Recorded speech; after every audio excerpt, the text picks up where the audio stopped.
Это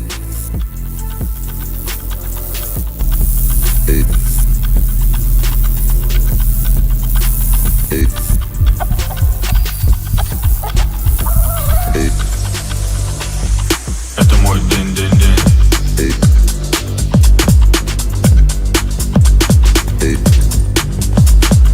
Это мой день-день-день.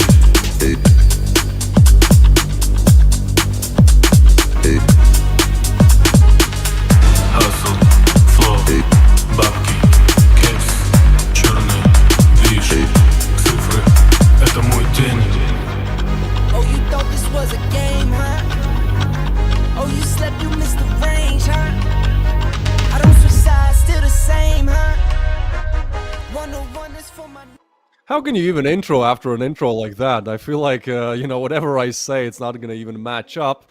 But we're back at Galaxy Battle. Luba and me will be casting the 2 and 2 stage teams. So a big day. You are either out or you advance to the playoffs, and the first ones meeting this fate will be Nexus and Eternal Fire. How are you doing, my friend? Oh, I'm doing great. I'm doing fantastically. We're basically at the tail end of the Swiss stage, the penultimate day, as today 2 teams will be leaving the competition, but 2 teams will be heading to the playoffs, and then only one best of 3 will be left before we can actually go to the playoffs of Galaxy Battle Phase for ourselves. I'm very excited about especially this first match today. I mean, it's Nexus against Eternal Fire, teams that in a way you didn't really expect them to be in this situation. You maybe expected at least one of these teams to already have booked their ticket to the playoffs, right? Yeah, I would agree with that. I think both have had kind of weird inconsistencies recently in terms of their performance, and you can have that. This is just the match to iron them out and to actually put the victory on the board. If you look at Nexus's recent result, they lost the Basement Boys. I think that was on LAN. Then they converted against Betera, which is quite difficult nowadays. VP Prodigy as well. But yeah, it's also a bit of a newer lineup for Nexus, so I think they're trying to adjust some things, with some players coming in. And then on the other side of things, honestly, I don't know how Eternal Fire is not in like the top 30. Maybe I'm overvaluating them, maybe I'm overestimating how good they are. But I feel like if they just got those inconsistencies out the way, they are very, very good. Their skill ceiling is very high. Unfortunately, their bottom is also pretty low, and I guess they will see, which side of Eternal Fire we get. As the map picks are going to be Nexus on Dust, Inferno for Eternal Fire, and Nuke as the finisher. I'm surprised to see the Turks not pick Dust too, man. I don't know what it is, but whenever I play or watch Turks on Dust, they're just insane. They're amazing, and they'll be having 2 Polish guys in the form of Mast and Beanox to assist them. Beanox putting up insane performances recently, 1.16 rating, used to be in that per middle lineup, and a lot of people are accusing him of cheating for how good he was playing, but I guess, he's still here, and when you watch him, you see he's the real deal. Yeah, but you can't be a good player and people not saying that you're a cheater. That's simply the way Counter-Strike goes. Of course, one downside for Eternal Fire today is the fact that they're playing with a stand-in. Thankfully, he's standing in for a player that has only played 3 maps so far for the organization. So we'll see what Luxon can do and how he can fit into the team in this best of 3. Of course, Nexus, they've been there. They've done that. BTN, he's been the part of this squad for 10 years, right? We don't really talk about him because he couldn't really, or rather the team couldn't make it through to tier 1, but he has been the captain of Nexus for such a long time. Of course, we're starting, as you said, with Dust 2, Nexus's map pick, and this, I'm very curious to see how it's going to go, simply due to the fact that their numbers on Dust 2 are not really looking too great, so that sort of begs the question of are they going to show up today, especially now when it matters?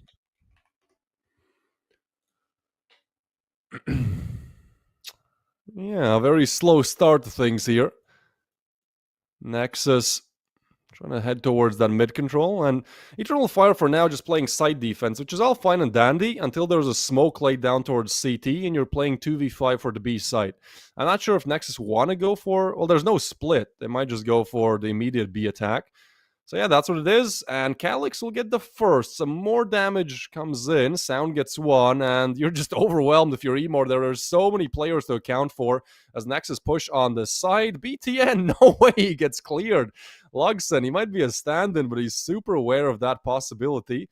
So a 3v3 with no kit and around 30 seconds left from now on out. This mass duel is going to matter a lot. Beatlitz missing a little bit. Maz gets a headshot, and now Sound's USP, long range, needs to find a headshot here as he stands up, does the opposite of that, and we'll find another one, and now just needs to run down time a little bit. Beanox tries to run him down. Sound dangling around the angle, but unfortunately will be taken down, but there's no time.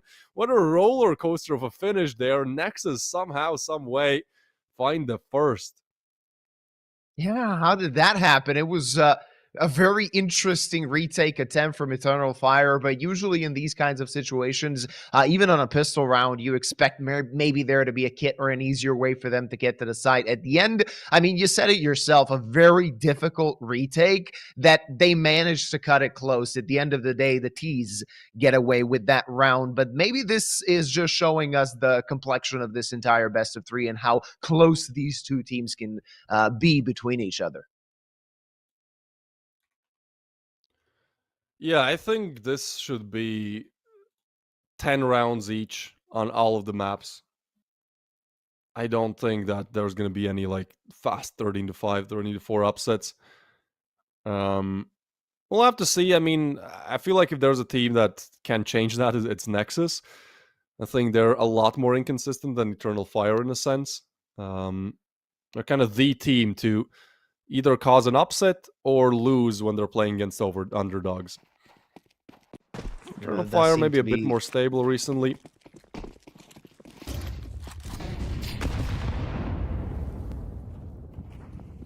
We got our sound back.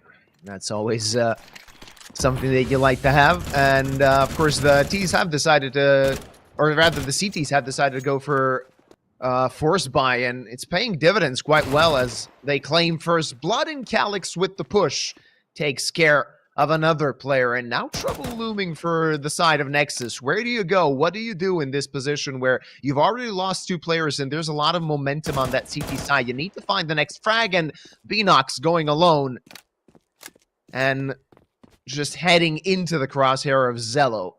Now, Nexus, they want to get to that B bomb side. Only one defender. It's Calyx. He grabbed that AK just a moment ago. Let's see if he can hold them off. He's going to try it. He's going to get banged through the door as Sound claims the kill. It's a 3-on-3, and now the complexion of the round has changed in its entirety as the T's can get the bomb down. And again, the CT side, expectedly so, doesn't have that defuse kit. They're going to have to run in basically dry. Only one Molotov for Mast, and it's a very difficult situation for him. He needs to find the next kill. Flash doesn't work, but Sound is quick enough.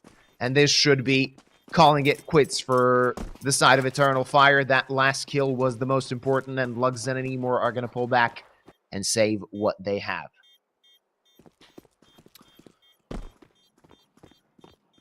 I'm not a big fan of the force buys, man. I don't know why. I'm a big hater, in fact, when it comes to force buys. I think the two maps where that kind of makes sense is CD side nuke, because you can crunch lobby, and Inferno I think is always good for a force buy, but on a map like Dust, I get the idea, but it's like you have a scout. Like how often do you actually connect a headshot with the scout? You know, I feel like it's when you go for a force buy on Dust, it's like a maybe 25% chance you convert, and if you don't, then you've pretty much lost a round. You've given one away for free. They do save the scout. They do retrieve the AK, and Emor's aim is sometimes just insane to look at. 2 deagles and a 5-7 to assist them. And I would expect them to go for a bit of a stack. Seems like that'll be the case, but that stack is quickly getting damaged by FNL. As he's going to find one. Mast wants to push up. Actually finds an interesting timing here. Yeah. BTN. Oh, Zello actually. Okay. They double up, clean it out. And I mean, one by one, the lower buy falls. What can go wrong here? Like, if there was a way for Eternal Fire to win this round, I guess Calyx Could find Zello and then quickly rotate to long, but Zello is just ultra aware of all the possibilities right now. The scout gets smoked off as well. Nade comes through way too early. Slow and steady for Nexus. Yeah, this should be smooth sailing in this round, as they have not yet lost a single player. Vinox and Luxon, of course, they can throw their bodies to those T's, try and take gun away. Not gonna happen, not just yet, as Luxon is now alone, and they want to swarm him. They want to grab that scout, or rather at least take it away from him. It's gonna be a third round for Nexus, as Eternal Fire are going to have a bye in the next, so we might see something else, something different. Nexus starting things off on their own map pick quite well, as they have converted the pistol round victory.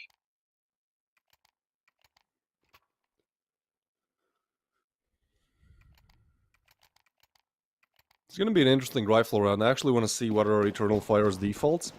It's also rare to see the stand and play with the op.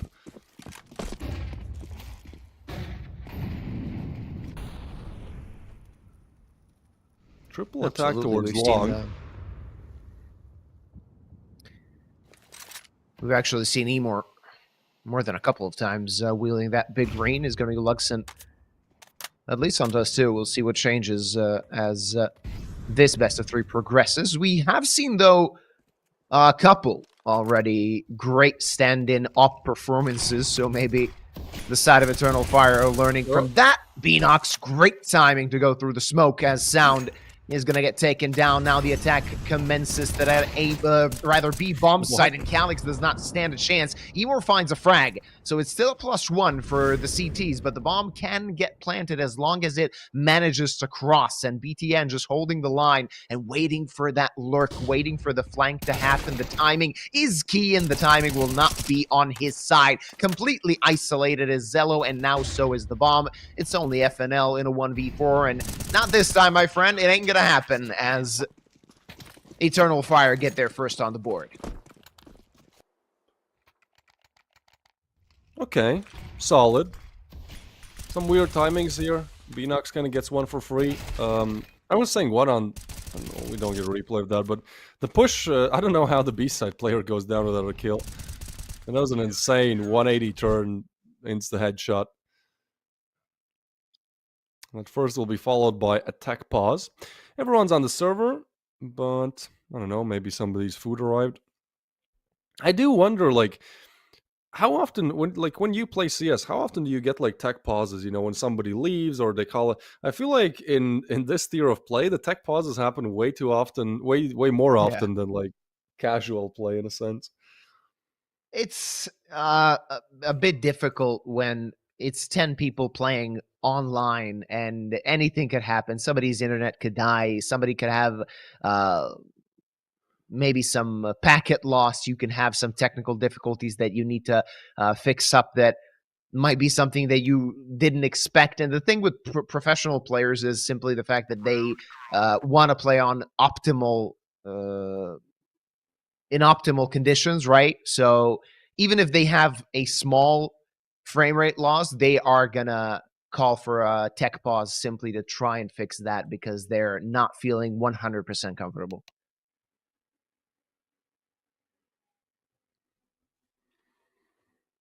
Yeah, fair enough. I also feel like probably in Premier matches, like if somebody's having a tech issue, you just like AFK and spawn, and obviously that's not going to be happening here. That happens, I think, every time I play Premier. Like 90% of matches I played in Premier this year, I had a 2-minute tech pause, either because somebody left or because they just decided to prolong the game for whatever reason. There's a lot of trolling in Premier. Yeah, for sure. I mean, there's a lot of trolling on Faceit as well. I did switch to playing exclusively Faceit because I felt like if I get a better rank on Premier, I get rewarded by more cheaters. So.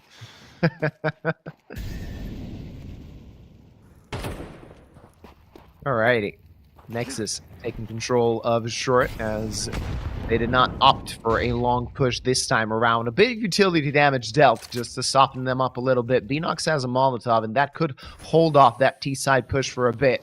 But they're not going to strike toward that A-bomb site, at least not yet, as they have 60 seconds on the clock, more than enough time to consider their options, wait for maybe an overzealous CT push they could punish. Not going to happen now, and they're going to try a potential B split as they left one player in the tunnels, and Emor draws first blood. Now they need to speed up, but that flash was insane, and Emor grabs the triple. Zello, a consolation prize. That kill, not going to get the flick onto Mast, and it's only FNL in a 1v4, same as in the previous round. Already you can see Mast on the hunt.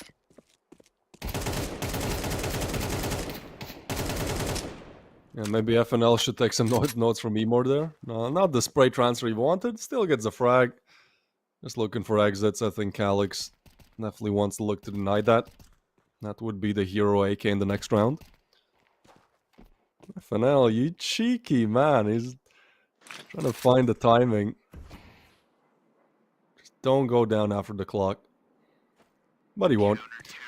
It's safe. It's good. Eternal Fire will convert the second rifle round off of Emor's masterful 3-piece there. Let's see the replay, yeah, man. I mean, the flashing is nice. The first, but the second is just a clean flick where Blitz can't react fast enough. So 2 rounds in a row for Eternal Fire means the third one is a bit of a freebie. Tech 9s, Deagles. And FNL remains with that hero AK. Who do you think should receive the hero AK on Nexus's side? Like, who has that stopping power force? That's actually a very good question, honestly.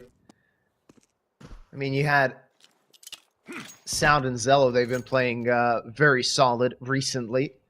Of course, FNL is the newest addition to the team. He wants to prove himself, and the fact that Blitz is the only one with the Kevlar is simply the matter of time where he gets the rifle. If he does have a chance, though, FNL starts things out quite well as he gets that first kill. Maybe he's looking for more. That's a flash, and that's going to work. That's beautiful from FNL as he takes matters into his own hands, grabbing 4 kills and securing the round with only 1 rifle to start with. That saved AK is the reason that Nexus deny Eternal Fire that tied up scoreline. Yeah, I guess I get my answer, huh? Like, can't really do more than that. A crazy 4-piece for FNL. The timing was a little bit weird. Not even the timing, just the fact that there was technically a backstab, but the backstabber was flashed, so FNL just turns on a swivel, eliminates both, keeps going, feels the momentum. Not what Eternal Fire wanted to happen after 2 dominant rifle rounds. They wanted to equalize things. Maybe even put themselves ahead. Instead, Nexus fight back. Blitz. I can't believe he goes for it, but he's gonna keep committing to it. Famas runs back. Now they know about Blitz, but a lot of map control taken. Also means a lot of map control given. Emor will push up mid, find nobody, and you probably don't want to peek into the op of Zello. So we're probably gonna have a little bit of a standstill here where we're waiting out the smoke. They're trying to find a pick here and there. Eternal Fire trying to figure out if it will indeed be the A push. Actually, very quick here in front of the util. Luxon will hit 1. And that will stop this a little bit.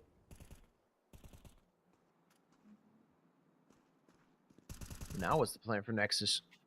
This is one of those situations where you get the first kill, so you know that you've managed to spread the defense a little bit, but you have very little information as to what's going on across the map. He were already in lower tunnels, gathering info for his team. He might actually get info at some point that the attack is going to go toward that B-bomb site, but will Calyx have enough time to rotate back? That's the question.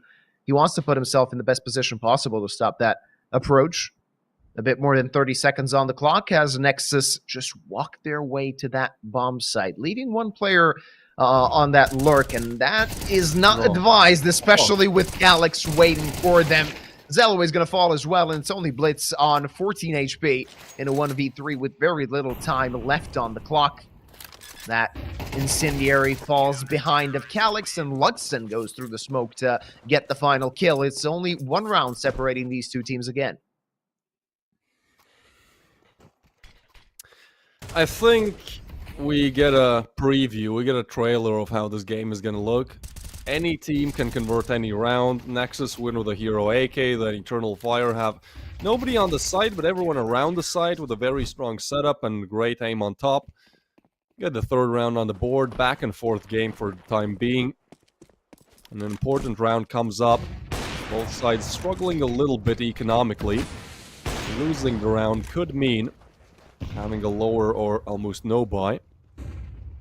Nexus dangle with the idea of long, but go towards short instead. Luxon's op is there, but he's fully flashed, but Beanox is there to assist. And they still want to challenge this. Over-peaking a little bit, Beanox. He's trying to get flashed in, but Sound ready for it. 4v4 now. Sound takes some util damage, and everyone just chucking util at short, trying to carpet bomb each side.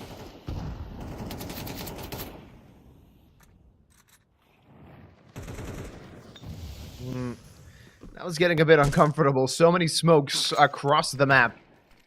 And so much to play for at this point in time. Just flash through the doors. Not going to find a Nexus player going through them. Not at least just yet. But they have an empty bomb site B. And that might be a very big issue for Eternal Fire. They're going to know what's going on as soon as that door smoke lands. And now they know exactly that this round could be all but over unless Cello falls. And now it's a man advantage for the Turkish team as they could consider going for a retake. They do have a kit.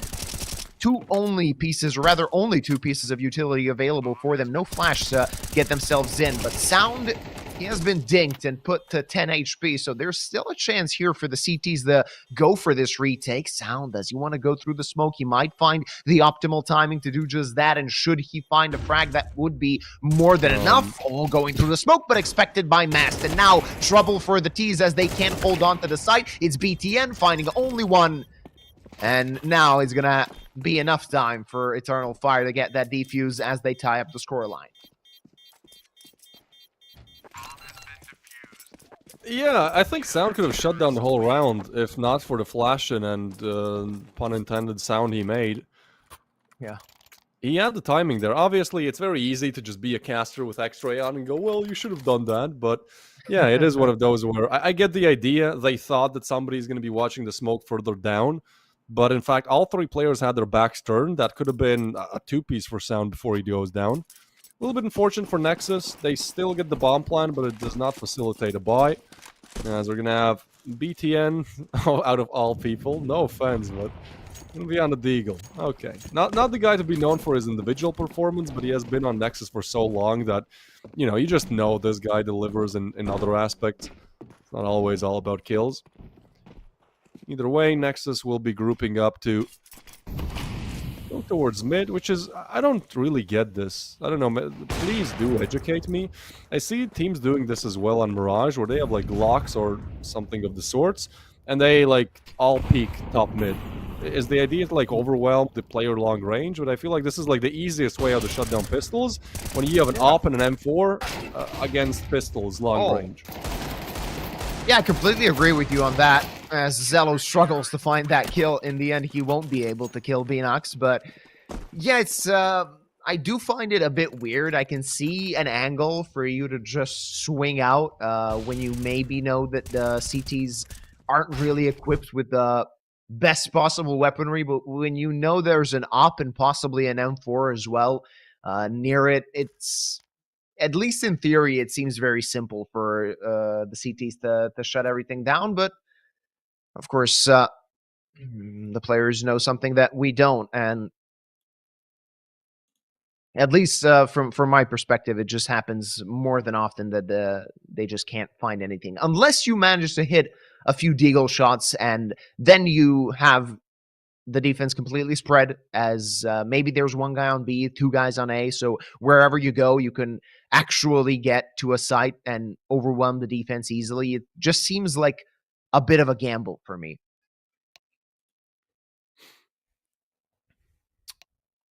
Agreed. +1. Tech pause ends.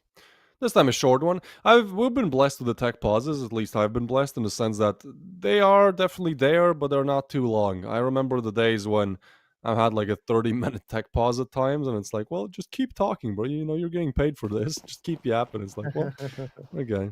I can talk about the CD setup. for the 5th time.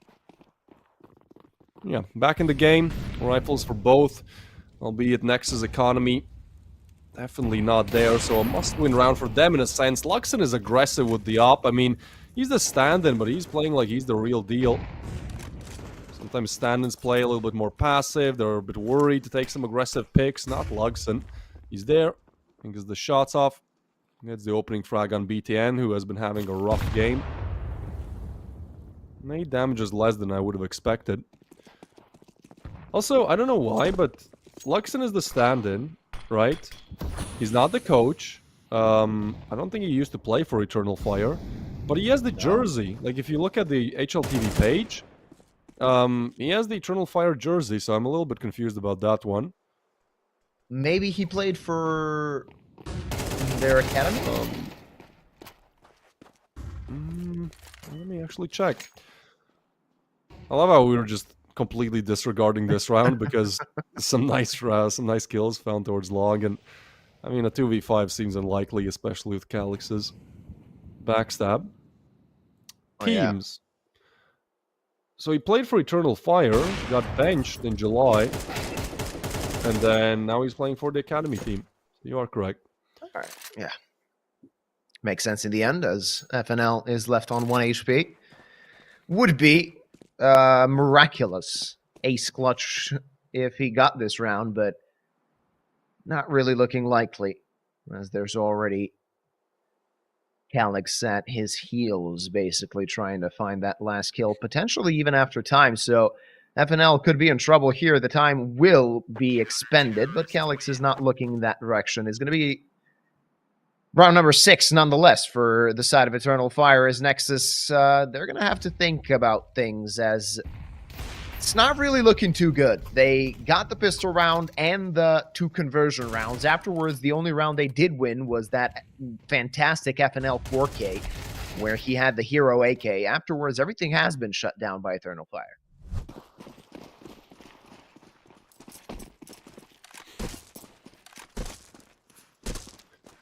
Yeah, and they've looked like the stronger team so far. They're definitely winning these rifle rounds, and we have to remember that the pistol went Nexus's way, so they're good in that department. This, of course, Nexus's pick. Do you think 6-6 is like a perfectly equal scoreline on Dust? Because I think Dust is the most balanced map out right now, maybe together with Inferno. Well, yeah, I mean, you're not too disappointed if you got 6 rounds on either side of Dust 2, right? So if they actually get to number 6, they can be relatively content, but it does not seem likely, as they're just going to get obliterated. Of course, they did not have their hopes high getting into this round, as they had pistols, and Zello, not really anything to hope for, as he's going to get domed as well for number 7 going into the hands of Eternal Fire. One thing to note, Ancient is incredibly balanced.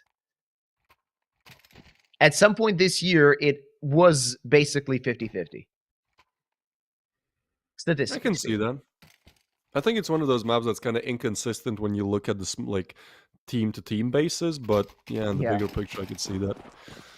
Well, talking about Dust, T and CD sides, for Nexus, it's almost, I mean, it's as close to 50-50 as you get. For Eternal Fire, they have a 60% win rate on the T side of Dust, so...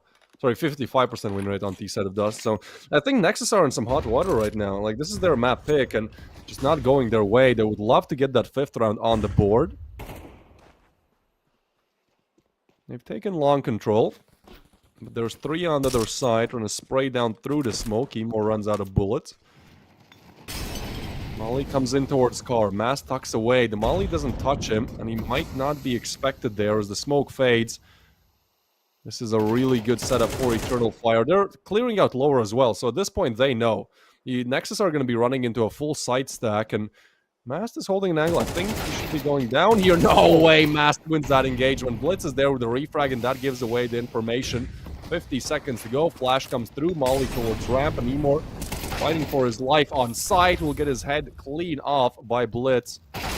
Zello towards car. Beanox pushes through the smoke. Gets a double. Almost gets the triple FNL to refrag. Blitz low, and they still need to get the bomb plan down, as Luxon is dangling on the edge of the smoke, trying to find this player, won't hit the head. Right 7 out, tries to find him, the AK will, and Blitz on 7 HP, or the nade will finish the job. Eternal Fire had the setup, had the awareness, had the aim. Some narrow engagements, some engagements that could have gone Nexus's way, but ultimately Eternal Fire have just been converting those 50-50 gunfights more often than not. And BTN is on a single frag. Yeah. It's not looking great for Nexus. They've decided to go with Dust 2, and this T side really didn't bring much. Hopefully for them, they can do something else in the second half when the sides switch. But before that happens, we're going to have a giveaway here on our hands as the Galaxy case has been open. Let's see which viewer is actually going to get a skin. I've seen a few solid skins being handed out so far throughout this season. Maybe one more gets handed out as well. Not going to be that op looking quite red. It's going to be the Glock Vogue for a name I don't have the confidence of pronouncing.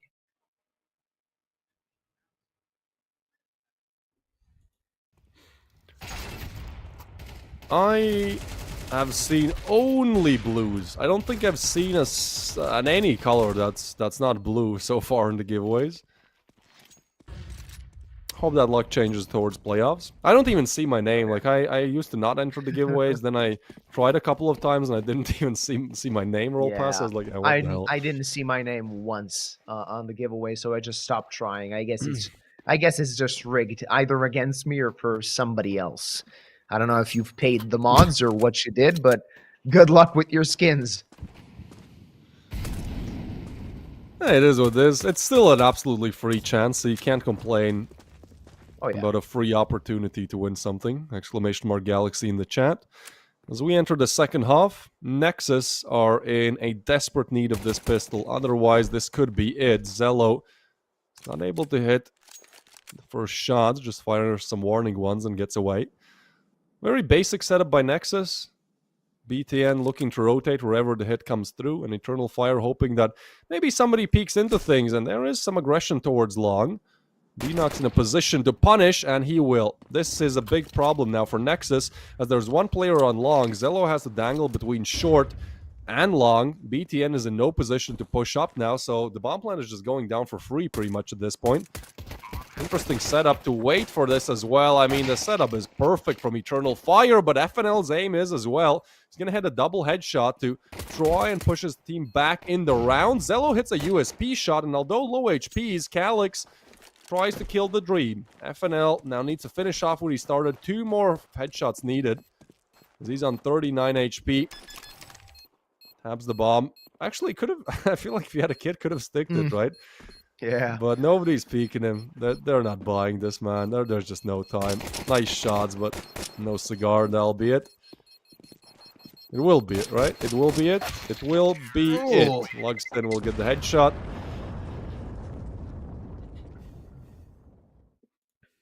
Was a bit messy at the end of the day, but Eternal Fire grabbed that pistol round victory, and they seem to be really doing well on Dust 2. You mentioned Dust 2 for Turkish teams. I mean, Eternal Fire, their previous iteration, was at times really known for their Dust 2 prowess. This lineup, hit or miss, but this time they've been hitting their shots quite well, and Nexus are not going to opt for a force buy. They want to get a buy as soon as they can, so just with the starting pistols, as it seems that Eternal Fire have picked the correct side. Should they go to A, it should be an easy victory for them.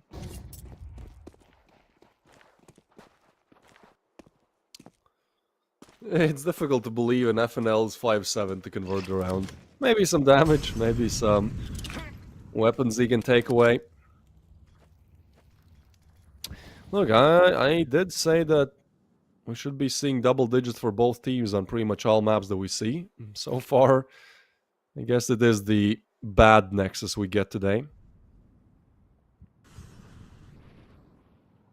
It's very unfortunate that one of these teams will be leaving the competition. Yeah, We'll be Nexus seeing have them gone in far there. in Galaxy Battle before. I think they even made it. They made it to. Didn't they win a Galaxy Battle? My memory is a little bit hazy on this, but they definitely were in the finals. Yeah, they definitely played a final. I can't remember if they won it or not. But at the end of the day, just getting to a final, it gives you a solid amount of VRS points. It gives you even a solid chunk of that prize pool. And speaking of chunks, Seymour is going to get an easy anti-eco ace and $600 per kill. That's a solid chunk of change going into his back pocket.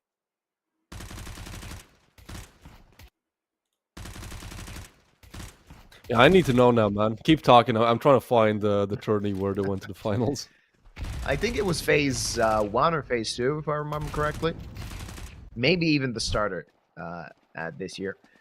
Anyway, Eternal Fire looking quite well, as they are on double digits already after 14 rounds played. They're looking to break Nexus's economy as soon as possible, and Nexus, they don't really have a lot of margins for error. They have to make this one count, as they have really good guns, even an op on Zello, but a very small amount of utility, not even a single kit in their hands, and that could prove to be an issue should Eternal Fire make their way to a site.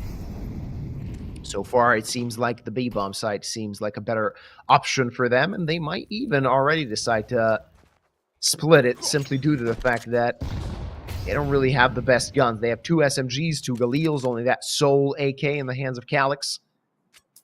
They want to try and use that close range Nexus. They're going to try something here toward the tunnels, as Zello has the up, but does not find the position to hit his shot. That will soften FNL up a little bit, but now the B-side defenders are in real trouble. BTN, though, through the smoke finds the kill, and that smoke will hold the T's off for a while now. 40 seconds on the clock as Eternal Fire have changed their minds to where they want to go. This is a messy round if I've ever seen one. They want to get to A as soon as possible, but the defense is already there. This should be a cleanup unless somebody hits some amazing shots. BTN and Sound seem to be cleaning things up quite well, and it's only Beanox, not for long, as Nexus hit round number 5.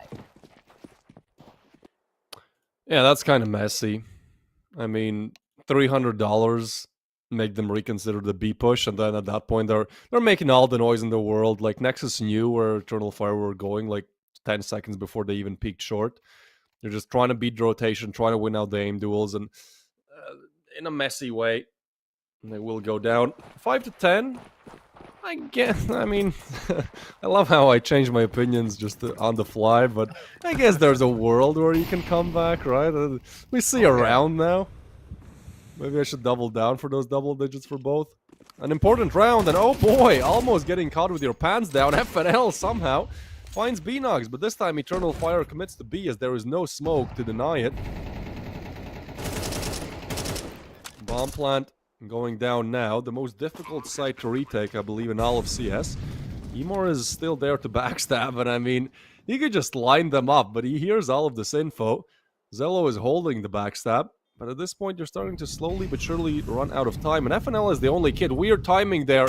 Oh, Zello, he's dead to his right. Overcommitting a little bit there. Emor, you can't find him. How can you not find him? There you go. Luxon hits another 2v2. Window player not able to get the frag. 2 players on blocks. Calyx and Luxon have to piece it together. Low HP, shots missed. Sound finds one with a USP, but Calyx will be there. And Eternal Fire convert a, let me use this word again, messy round, but they do put the 11th on the board. Doesn't matter how you get there. Props to Emor for being so patient. He waited a long time, heard a lot of intel towards mid, but he did not opt to peek until the timing was right, and it was perfect at the end of the day. Not only did he find that one kill, he also held off those CTs for a few more seconds, and look at the buy now on Nexus. It seems like Eternal Fire should be hitting that magic number 12, and 13 could follow. Nexus hoping to make things work with a dumpster fire buy.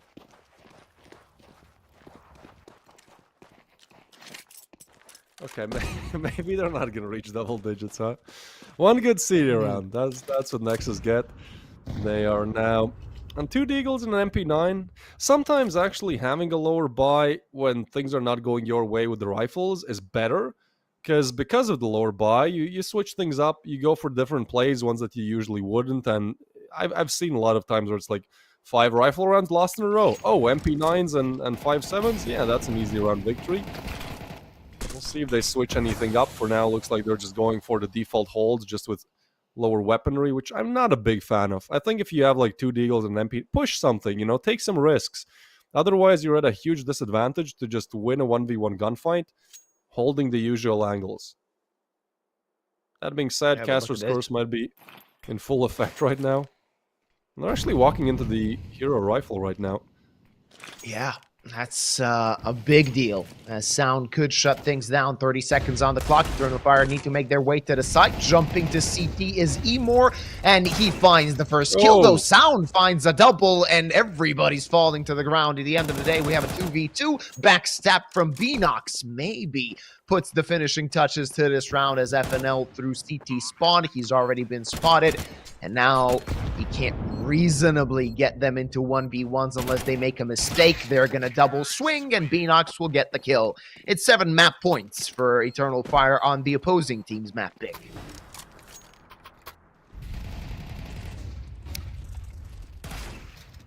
I was worried a little bit there. Sound got a great double. There was just a moment where the kill feed exploded. In a second, there were like 7 kills on the kill feed.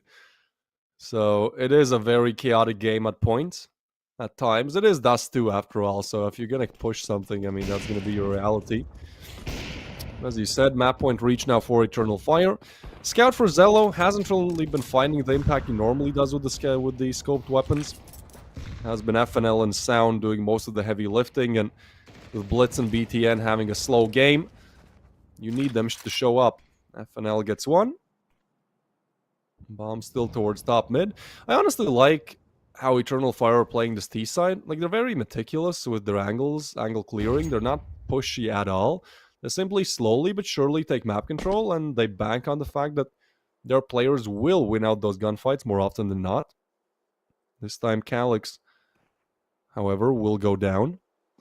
No player disadvantage, and a double setup towards short, where Nexus want to get some more map control. They have the player advantage. They want a double player advantage, and this op hits one. Surely not the double. Oh. The opportunity was there. Now you know where BTN is. And they know where the bomb is. Though, BTN smokes off that bomb, so the T's could get their hands on the C4. Maybe not the optimal decision at this point in time, but they still have a +1. The side of Nexus, BTN plays with his life. As soon as that smoke fades, we're going to have a gunfight on our hands. Though Sound finds the kill, and it's only Emor in a 1v3. BTN waits for the fade and finds the kill to prolong Dust 2. Yeah, I said he needs to find some more impact for this to be feasible, and he does find a double.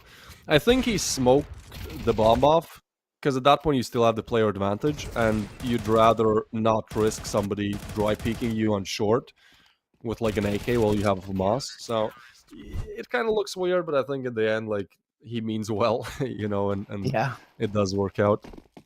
So that actually puts Eternal Fire on Tech 9s. I'm hoping for a B rush. Oh yeah, not gonna happen just yet though. As Eternal Fire slowing things down, but beware the mighty Tech 9, and they have 3 of them in this round. Every Turkish player equipping that. Beanox and Mast are holding onto a P250 and a Deagle. They have a few pieces of utility to work with. Azello misses that first shot. Now might be trouble. Sound with the double, and there's another one that goes along with it.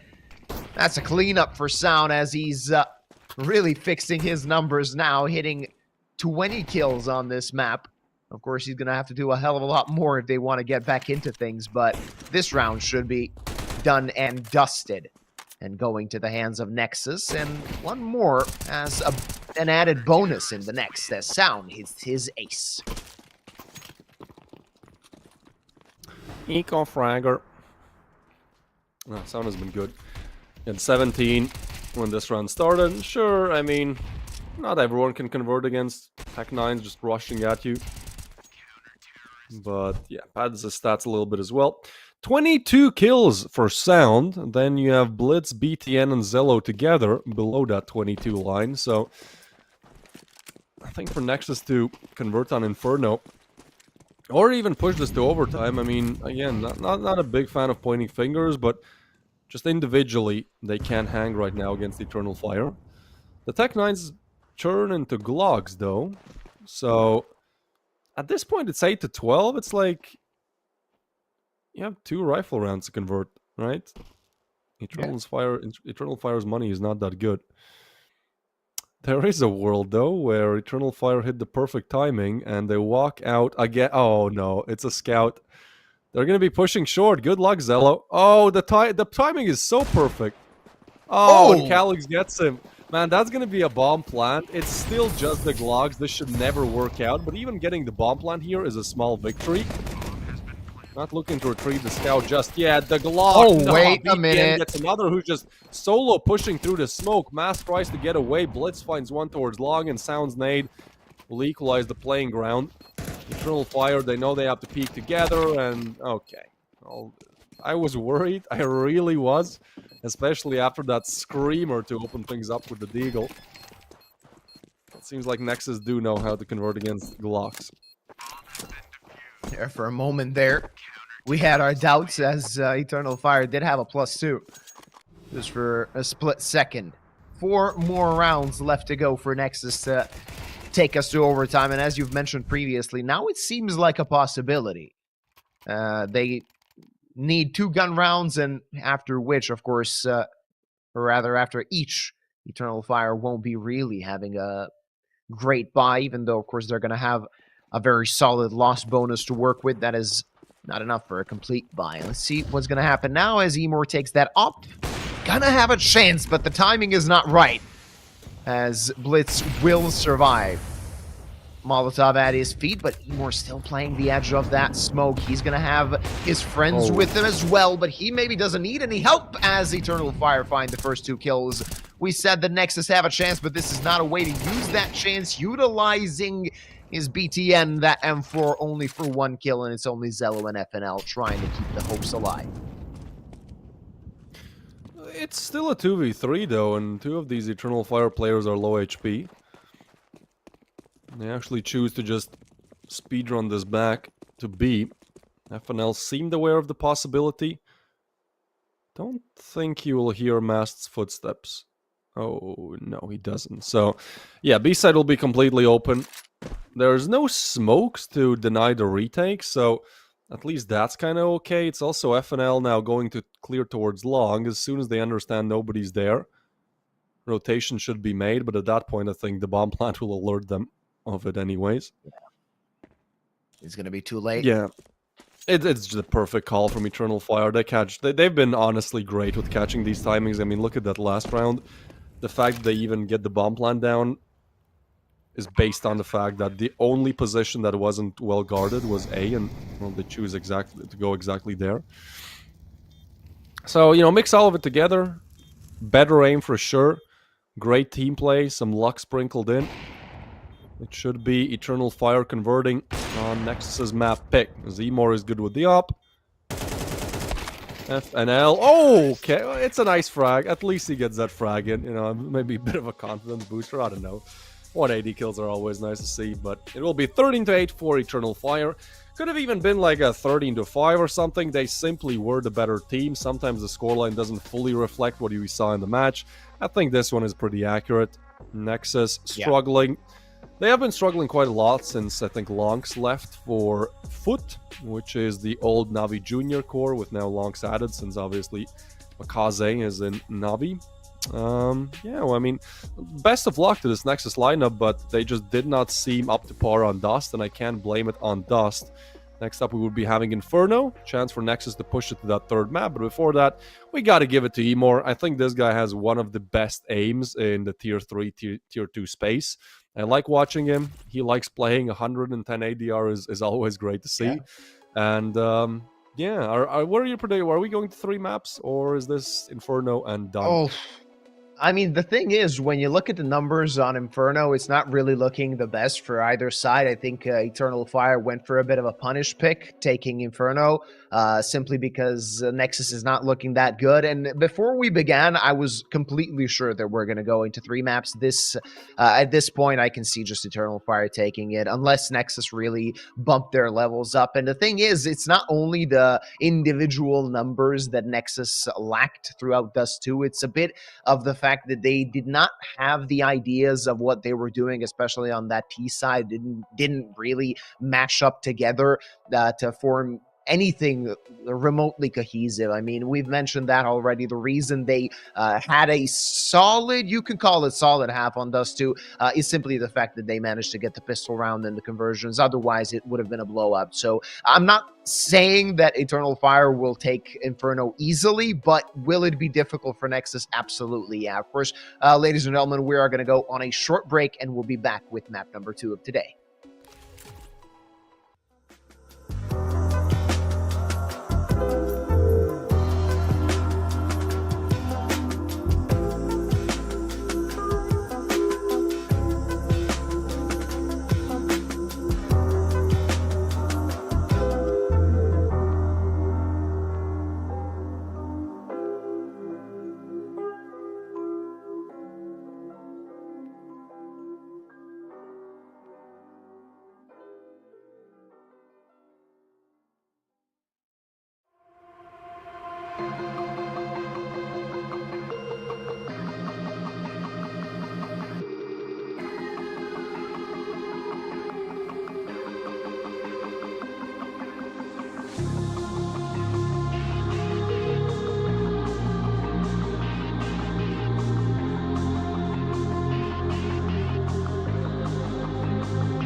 taste of love.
Это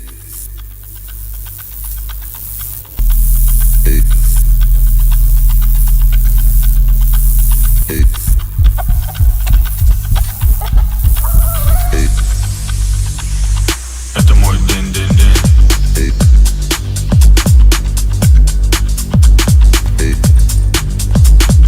Это мой день-день-день.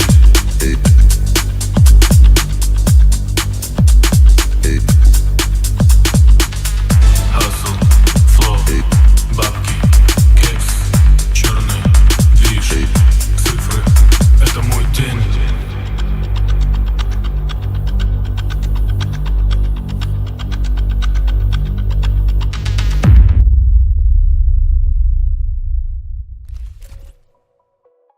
Ladies and gentlemen, we are back. Next map will be Inferno after Eternal Fire took Nexus's map pick away. I'm here with Davis, and we're going to cast a very interesting map. At least we're hoping for it to be that, because Dust 2 was mostly Eternal Fires, right? Not including the first 3 rounds where Nexus took the pistol, got the conversion afterwards. I mean, the Turkish team really went with it. Yeah, we have Inferno coming up. It's a map where neither of the teams actually has a positive win rate. Dusty was the same, in fact, but for Nexus, things are not looking on the up and up. They have 8 maps played on Inferno in the last 3 months, have won the two times. Eternal Fire have played 22, and I mean, a 41% win rate is respectable. It's okay. I don't know why they pick it, because they actually have maps like Mirage or Overpass, where, you know, they have way better win rates. They actually had a chance to pick Overpass, as that wasn't the first ban for Nexus. But either way, we arrive on Inferno. It kind of makes me think that Eternal Fire have prepared something special for Nexus, because I think they could have picked some, well, better win rate maps in a sense. Maybe there's a lot of maybes, a lot of ifs and buts, but I think ultimately we wanted this to be a 3-mapper. That would be Nuke to finish things off, but by the way how Dust 2 went by the fact that Eternal Fire pick Inferno, which makes me think they have something up their sleeves, yeah, I'm going more for that 2-0 now. Ultimately, Nexus now are definitely the underdogs in the best of 3, and they have something to prove. Let's see if they can do it. See what they got. They're going to have to prove their worth as we head into the pistol round. Eternal Fire starting on that T side. Of course, Nexus did get a chance to pick their side, and as expected, they are on the defense as half number 1 starts. This could be their last map of Galaxy Battle Phase 4, so they're going to have to make it count. They're going to have 4 pieces of Kevlar, 2 duels of dualies, is it? Yeah. You got 2 there. sets of dualies. All right, I got there in the end. On the side of Eternal Fire, let's see what the plan is, as they have a lot of utility to work with. Rather slow for the time being. They want to walk up Banana, but I like this setup. The dualies are an absolute menace to deal with close range, and Sound can even hit some USP shots long range. We'll spot them in, and Blitz now, never mind, he's dead. So Sound next up, can't hit the shot either. Eternal Fire, the Turkish A machine keeps going. 3-piece for them. Now the smokes come in, and this round is done and dusted. 2v5. Yeah, there's very little that they can do, as FNL is the last one alive, and best course of action here is for him to just try and save this Kevlar he's got. And the thing is, Eternal Fire, at the end of the day, they did not even spend all of their utility. They wanted to take banana control and probably make an entire set piece toward that B-bomb site, but Nexus served themselves up on a silver platter. 1 by 1 they fell, and now FNL, he's going to get decapitated just a matter of time, as these dualies are not actually hitting their shots, but Lugson is. So that's round number 1 going to the hands of Eternal Fire. Yeah, and that's the worst way how to start this one off, right? When things not go your way on Dust, you want to bounce back in Inferno, and oh boy, a very dominant pistol round shuts you down. Exclamation mark Galaxy, of course, in the chat for the giveaway. We joked around about how we never win it. It's rigged, but not for us, I guess. I'm kidding. It's not true. We're just not lucky. I'm lucky if I see my name going past there. So Yeah. that's kind of what I'm hoping for. Also, exclamation mark watch time. I just noticed somebody doing it in the chat to see how long you've watched Galaxy Battle for. Apparently, I've only spent 4 hours, but I guess I'm not exactly watching. I'm casting. Would be interesting Yeah. to do like a cast time for casters to know how much we've all casted.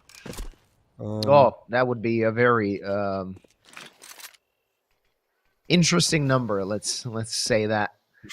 Only one defender of the B bomb side is Blitz. That's already been chunked for half HP, and hoping that that 5-7 can do some damage. The best piece of weaponry that his team has going through the smoke is BTN, and Blitz struggling to find even that one kill. So at the end of the day, it's going to be a bomb plant through the smoke, some damage dealt, and Emor left on 8 HP. So at least Nexus trying to relieve the Turkish team of some of their weaponry. At the end of the day, that might even happen. Zello could not get himself into a situation to find the kill, and losing only one gun. Eternal Fire cleanly taking round number 2.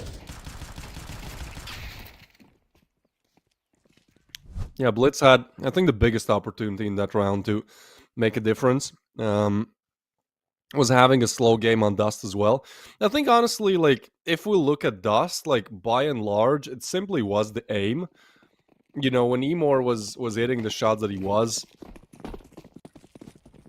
FNL was really the only one kind of stepping up to par to that level of Eternal Fire's aim. So, yeah, I mean, it is the Turkish aim, but Zello wants to change things. There's a backstab on top of a push. Calyx at least gets the refrag through, but I like Nexus taking some initiative. You're 0 and 2 down, you're a map down, but you're strong enough, you're confident enough to go for some pushes. Those pushes can be dealt with, though, by a hefty use of the utility. A 3v3 now, low HPs and Blitz. There you go, he gets a crucial frag there.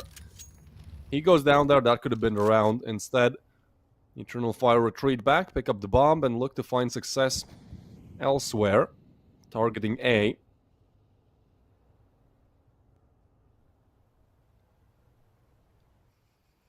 It's not going to be easy for FNL. No utility to use, and more than enough for Eternal Fire. But they're going to have to take that frag cleanly. Maybe miss a timing. They could still opt to go for a B. They have more than enough time for something like that, and that's exactly what they're going to do.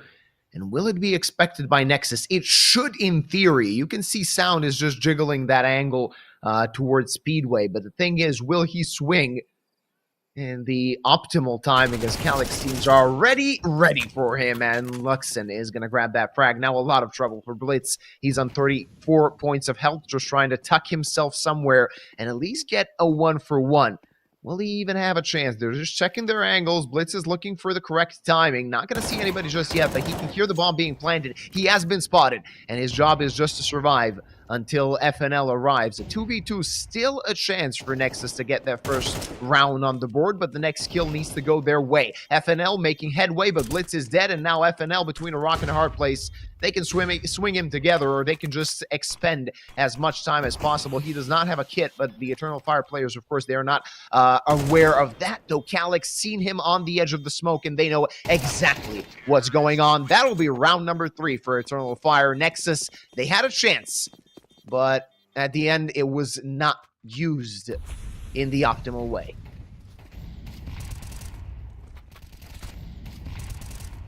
Yeah, I once again love the push from Zello.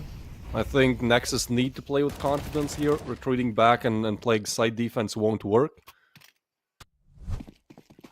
When you're playing up against a team like Eternal Fire who will just like Ferrari peek you and insta-headshot you.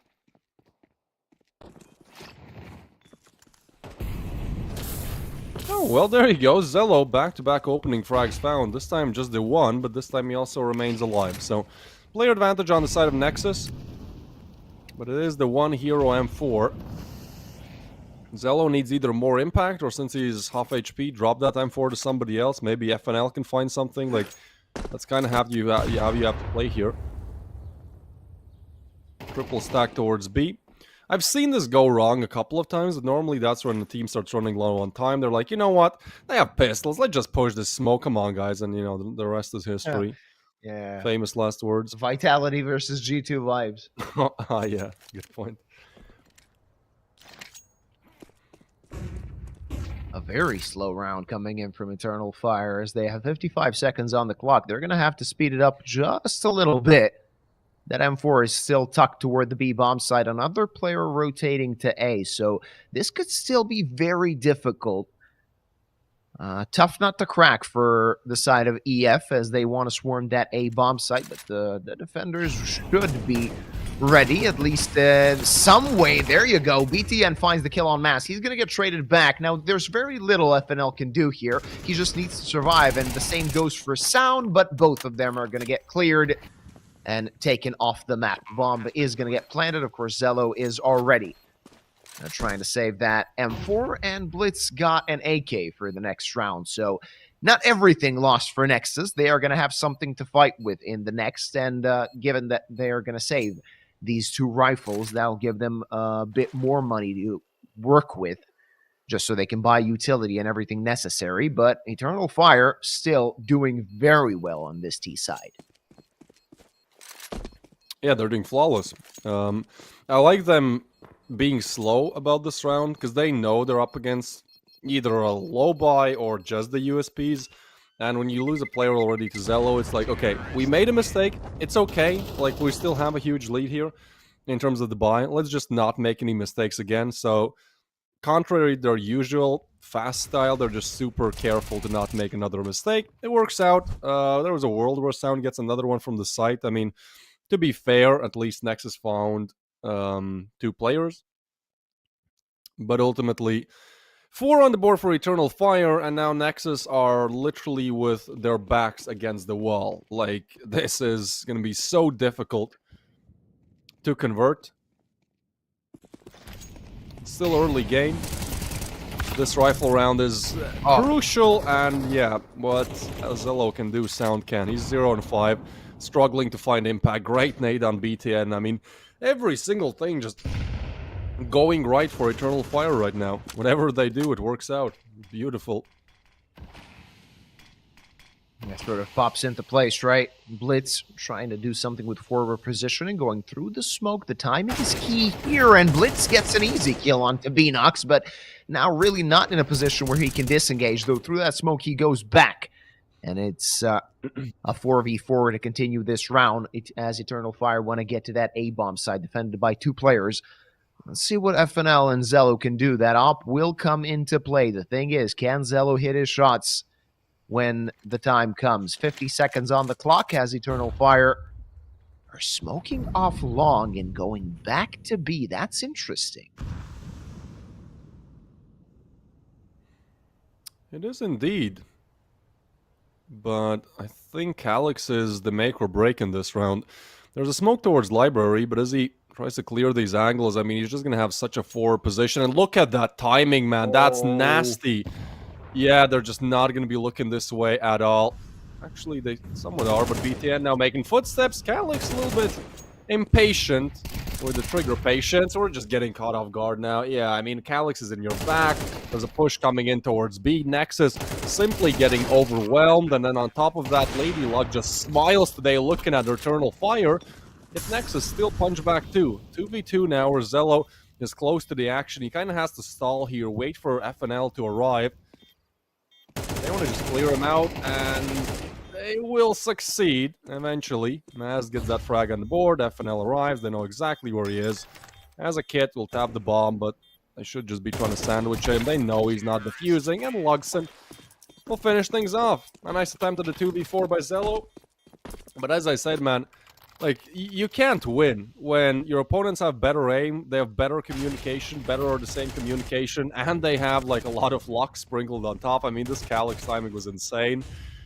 Yeah, it is going to be somewhat one-sided. Dust could have been even a 13-4 per chance, as Nexus made a little bit of a comeback, and now Inferno starts 5-0. It's also the map pick for Eternal Fire. And once again, like, the stakes are very high here. The loser goes out. Nexus are...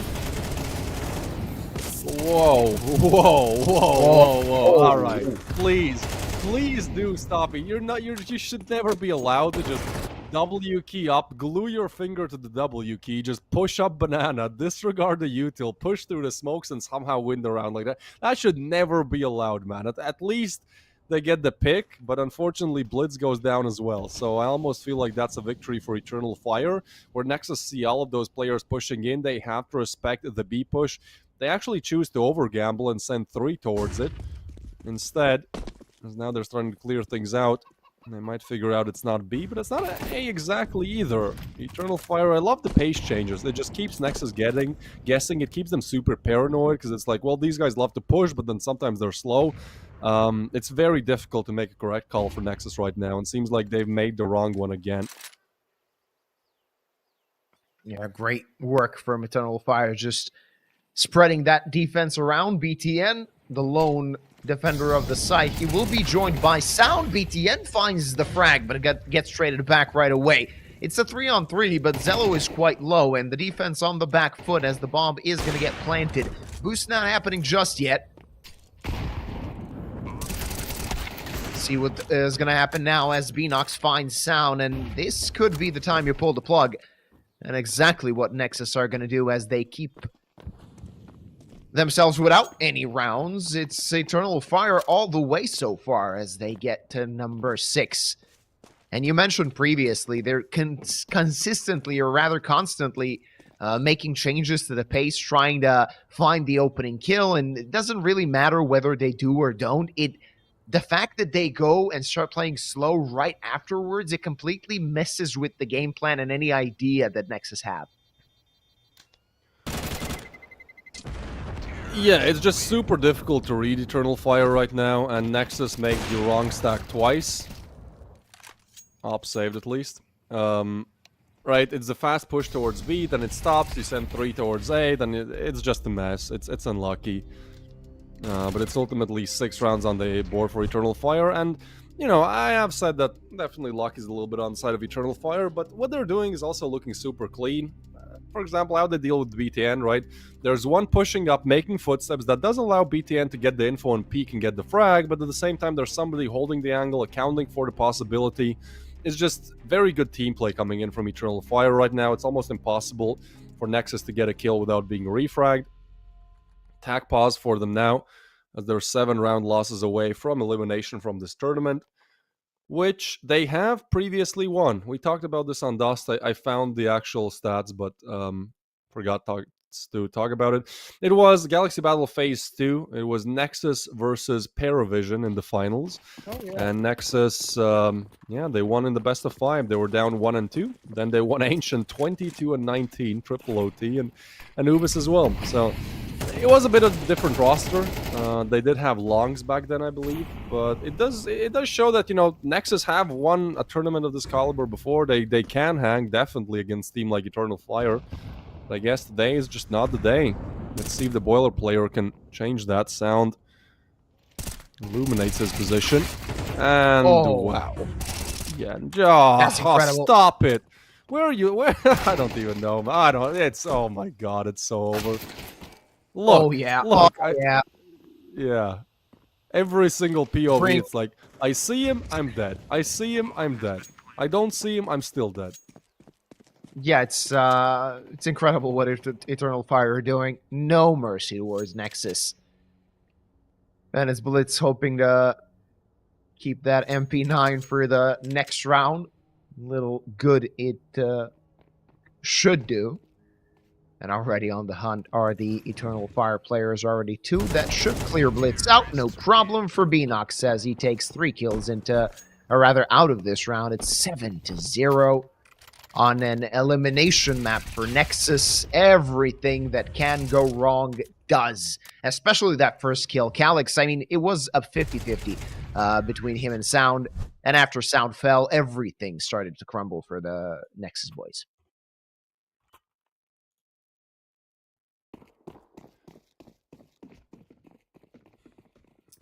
Do you believe in the comeback? Absolutely not. I mean, Nexus is an organization I like, and I've followed them for a long time, but it's not really doing too great. Though, a good start, as Zello finds the first kill in this round.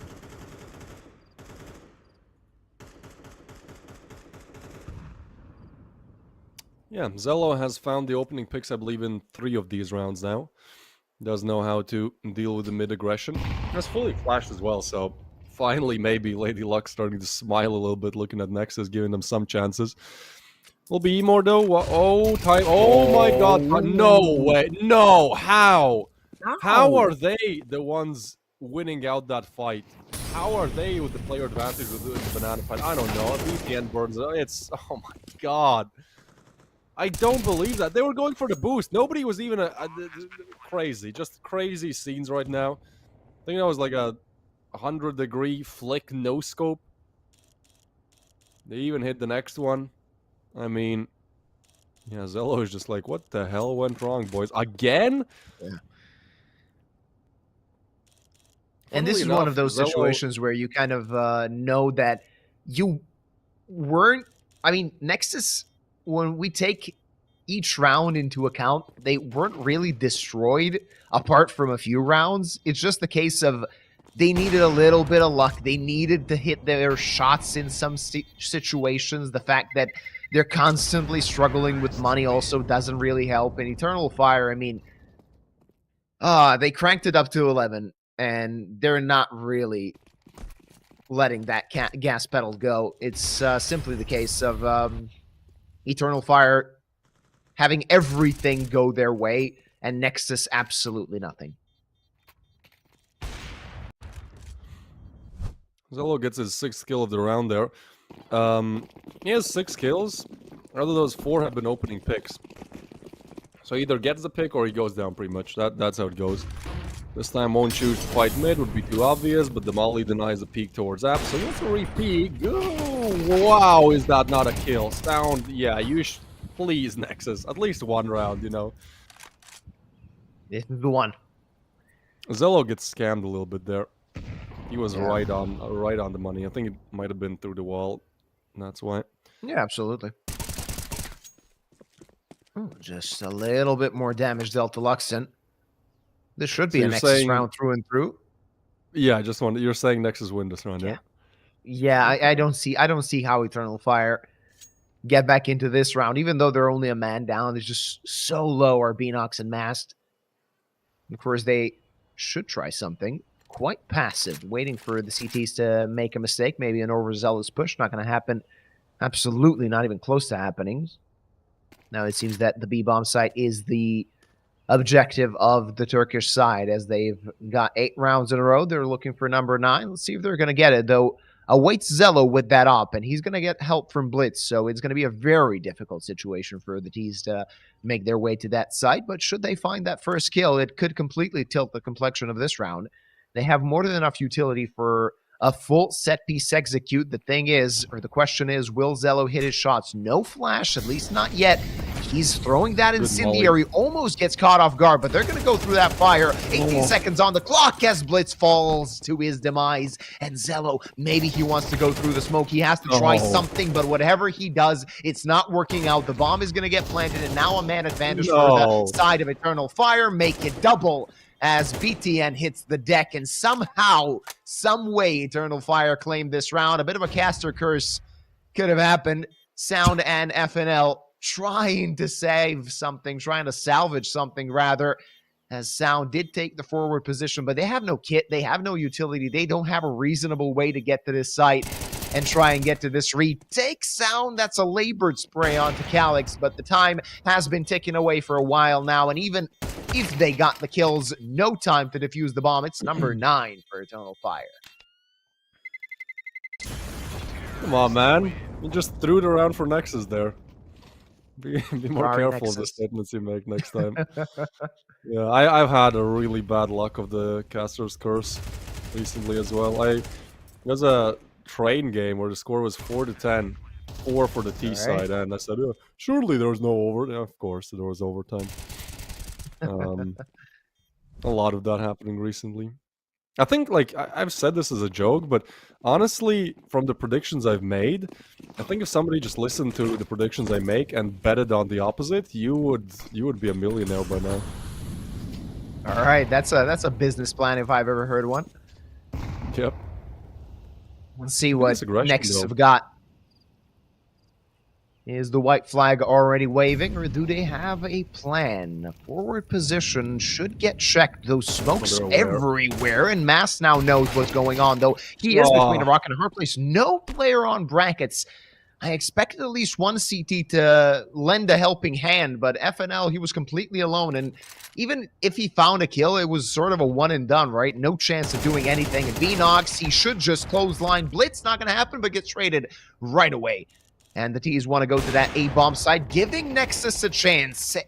AWP does get the hit, but no kill. Sound, though, gets the kill onto Mask, and now 55 seconds on the clock. Let's see what the plan is for Eternal Fire. They did do a good job improvising. No reason to improvise when Zello is just going to go into Calix's spray and get taken out. Only one player on that site. A quick flank coming in from BTN, but Sound needs to find a kill or two. Finds one, looks for more. Not going to happen as Emor trades. Good timing on BTN though, but he's just gonna make his presence known. So trying to pre-fire, yeah, I feel like he could have played slow there. They were not ready for him to be short so quickly, but they definitely are when he throws the nade, makes some footsteps. Double digits for Eternal Fire, and absolutely nothing that Nexus have been able to get done. And I think this round is a great example of one of the reasons why the team play is just not there, right? Nexus has such a good position. He's pushed up all the way up, and there's nobody assisting that. There's nobody even facilitating a refrag if he goes down. You know, you don't have to hold mid. You just need to peek when FNL fight happens. On the contrary, the Banana player gets overwhelmed for Eternal Fire, and there's an immediate refrag. There's somebody in the place, and they're just going to rush down Banana. Goodbye. Good night. Wow. Yeah, I mean, they just want to call this an early day.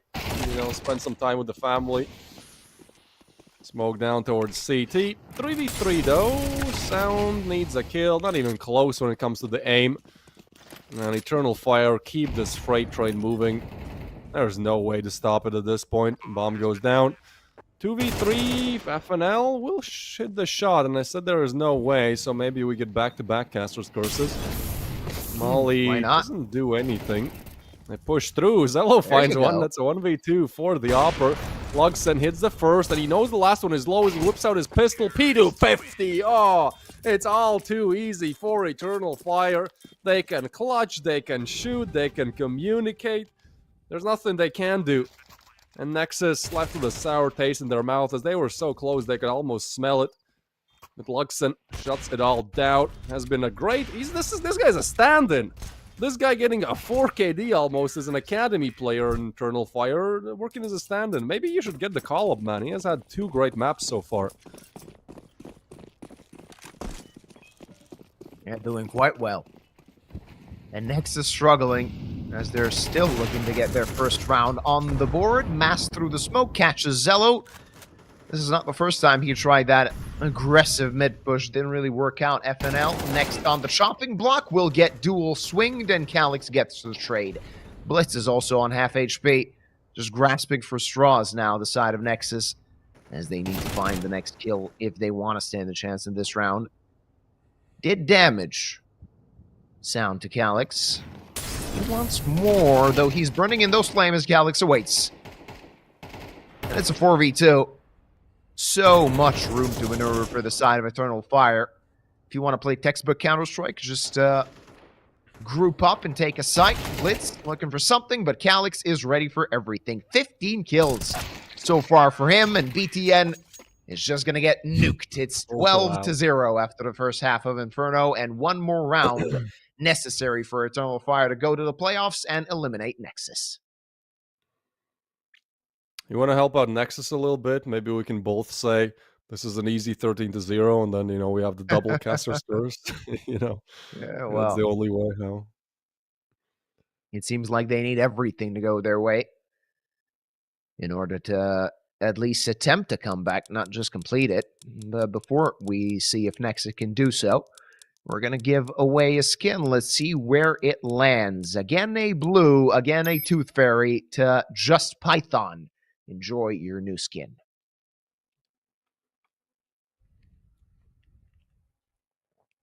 So 13-0, huh? Oh, yeah.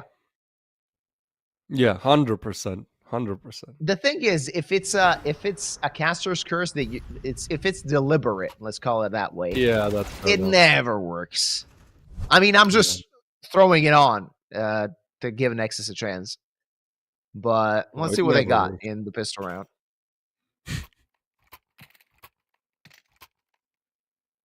As soon as you're aware of the curse disappears, I guess. Yeah. Well, I do prefer the Glock over the USP. That's the silver lining I can find here. I think it's just easier to do some drive-bys. We'll have Nexus a little bit scared, but walking up banana, and actually the call is good. The call is good. The only thing that can ruin it is being passive, being slow here. As yeah, well, look at this. Look at this, man. They're gonna have 3 to battle with on the B side and 2 just shooting them in their backs. That's the first. Oh man, they don't even get out of banana. Emor finds a first, Calyx finds another. The 3v5 now, no plant, no nothing. They're 2 pushing from banana. There's 3 on site. Zello wants to battle banana now, but it also means the bomb can't exactly come in. Emor is gonna find another. Oh, it might even be a flawless 13 to get them there. Yeah, not a single kill on that pistol. And oh boy, I was not expecting a 13-0. I did allude to this being a 2-0, but not a 13-0 on the map, man. What the hell went wrong? Everything. I'll tell you that. Of course, at some point. point, if you're Nexus, you see that you're really struggling and you can't do anything. So I think that's what led to a 13-0 as well. I mean, they put up a fight in most of the rounds. Let's say first 6 or 7 rounds, it looked like they're just on the brink of getting their first. But at the end of the day, it's just Eternal Fire steamrolling them. And that's it for Nexus.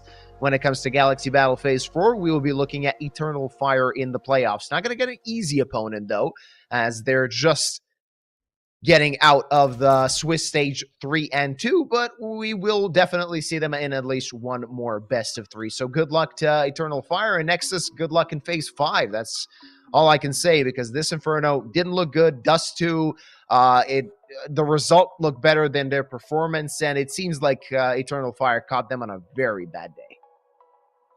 Yeah, it started bad on Dust, and I think they just completely ran out of steam, did not believe in the comeback in the reverse sweep, converting their opponent's map pick, and one thing leading to another, there's not really much to be said about it. 8 rounds in 2 maps played is not where you want to be.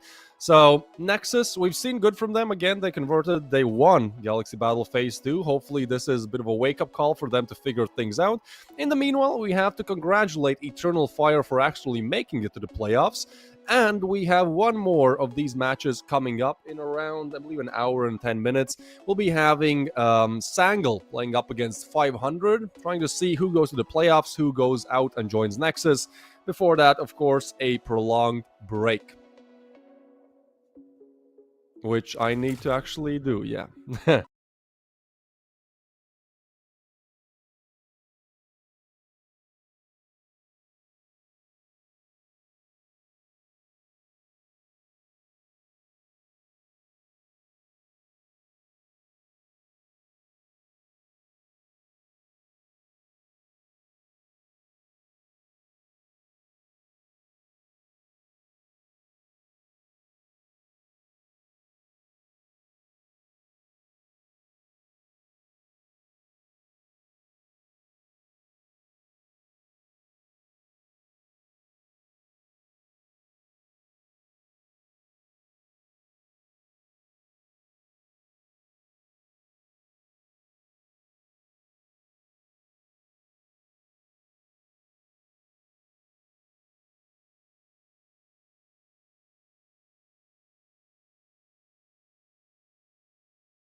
Oh, you thought this was a game, huh? Oh, you slept, you missed the range, huh? I don't switch sides, still the same, huh? 101 is for my name, huh? Told you this is not a game. Done playing, time to live up to my name. Cuss them off, they said I changed. They just ain't keep up to pace. In my lane, go time, sun or rain. Oh, you thought this was a game? This is not a game. It started 15, big dreams, and I keep dreaming. Strategic, I'm not scheming. Put that work and I achieve it. If it's bad vibes, then I leave it. If it's good, then let me see it. Connected with the heavens, ducking punches from these demons. Oh Lord, I speak my truth long as I'm breathing. My best move was investing, now it doubles when I'm sleeping. Life is like a ring, take some punches, leave you bleeding, leave you bruised, beaten, but I'm still never conceded. You thought this was a game, huh? Oh, you slept, you missed the range, huh? I don't switch sides, still the same, huh? 101 is for my name, huh? Told you this is not a game. Done playing, time to live up to my name. Cuss them off, they said I changed. They just ain't keep up to pace. In my lane, go time, sun or rain. Oh, you thought this was a game? This is not a game. 24/7, 247. Still get my 8 in. Was never mad if they win. Lace up my shoes and weigh in. Went out and I stayed in. Burnt out so I came in. For me the vision made sense. For them I told them patience. Now I'm done waiting, time to get it done, time to get it shaking. Started from the basement, knew I was the one. Now we on top of skyscrapers. $100 steak, still my paper plated. Gotta stay humble, 10 toes down, gotta stay motivated. Knock, knock, who's there? Another coming in, stack saved, tuck high. So save a little to spend, what, where, how, when. They ask, I show and tell, turn L's to a win. I really thought this was a game, huh? Oh, you slept, you missed the range, huh? I don't switch sides, still the same, huh? 101 is for my name, huh? Told you this is not a game. Done playing, time to live up to my name. Cuss them off, they said I changed. They just ain't keep up to pace. In my lane, go time, sun or rain. Oh, you thought this was a game? This is not a game.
We was young, I'm looking back on how life used to be. mine and I was yours, I feel like you glued to me. Ripped apart my heart in two, I gave it for you to keep. Broken pieces all over the ground, I'm losing sleep. Take me back to how it used to be. We all say that, but the past always seem to play these tricks with me. Suffocating, need room to breathe. Take me back to how it used to be. And that just been the way the story goes. Everything that shine ain't gold. Always find my way to make it home, but all on my own. And that just been the way the story goes. Everything that shine ain't gold. Always find my way to make it home, but all on my own. You said you needed space, so I gave you space. Life's a movie now, I feel like Vinny Chase. But when behind the scenes, that's when I unweave. When you not with me, not as fun as it seems. My friends think that I'm dumb, but they not cool with me. Like you cool with me, so who are they to preach? Yeah, I made mistakes, we haven't talked in weeks. Said I need inner peace, but look at what you did to me. Sometimes when I'm with you, I don't really wanna be here. But when you gone from me, I'm sad you disappear. What's going on with me? I'm playing both sides. You said I'm dead to you, it's feeling like we both died. How did we get so far? We're swimming on the shallow side. Floated off way too far, I'm drifting with no paddle. I need you to save me, but you kill me at the same time. It's like a drug, when I withdraw, I need the same high. Cause without it, I'm a mess, and I don't wanna start again. But it's way better than feeling like this. And that just been the way the story goes. Everything that shine ain't gold. Always find my way to make it home, but all on my own. And that just been the way the story goes. Everything that shine ain't gold. Always find my way to make it home, but all on my own. We was young, I'm looking back on how life used to be. You were mine and I was yours, I feel like you glued to me. Ripped apart my heart in two, I gave it for you to keep. Broken pieces all over the ground, I'm losing sleep. Take me back to how it used to be. We all say that, but the past always seem to play these tricks with me. Suffocate and need room to breathe. Take me back to how it used to be.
only the real stay isolated. Only the real stay isolated. Only the real, harder this shit cause I'm ISO deal. Shine on these hoes, ice gold grills. Been in that house, yeah, I might go chill. Rather stay in cause I hate them fell. Link with the bros, yeah, I might call Lil. Yo, what's next? Only time gon' tell. Last few years, yeah, been unreal. Whoa.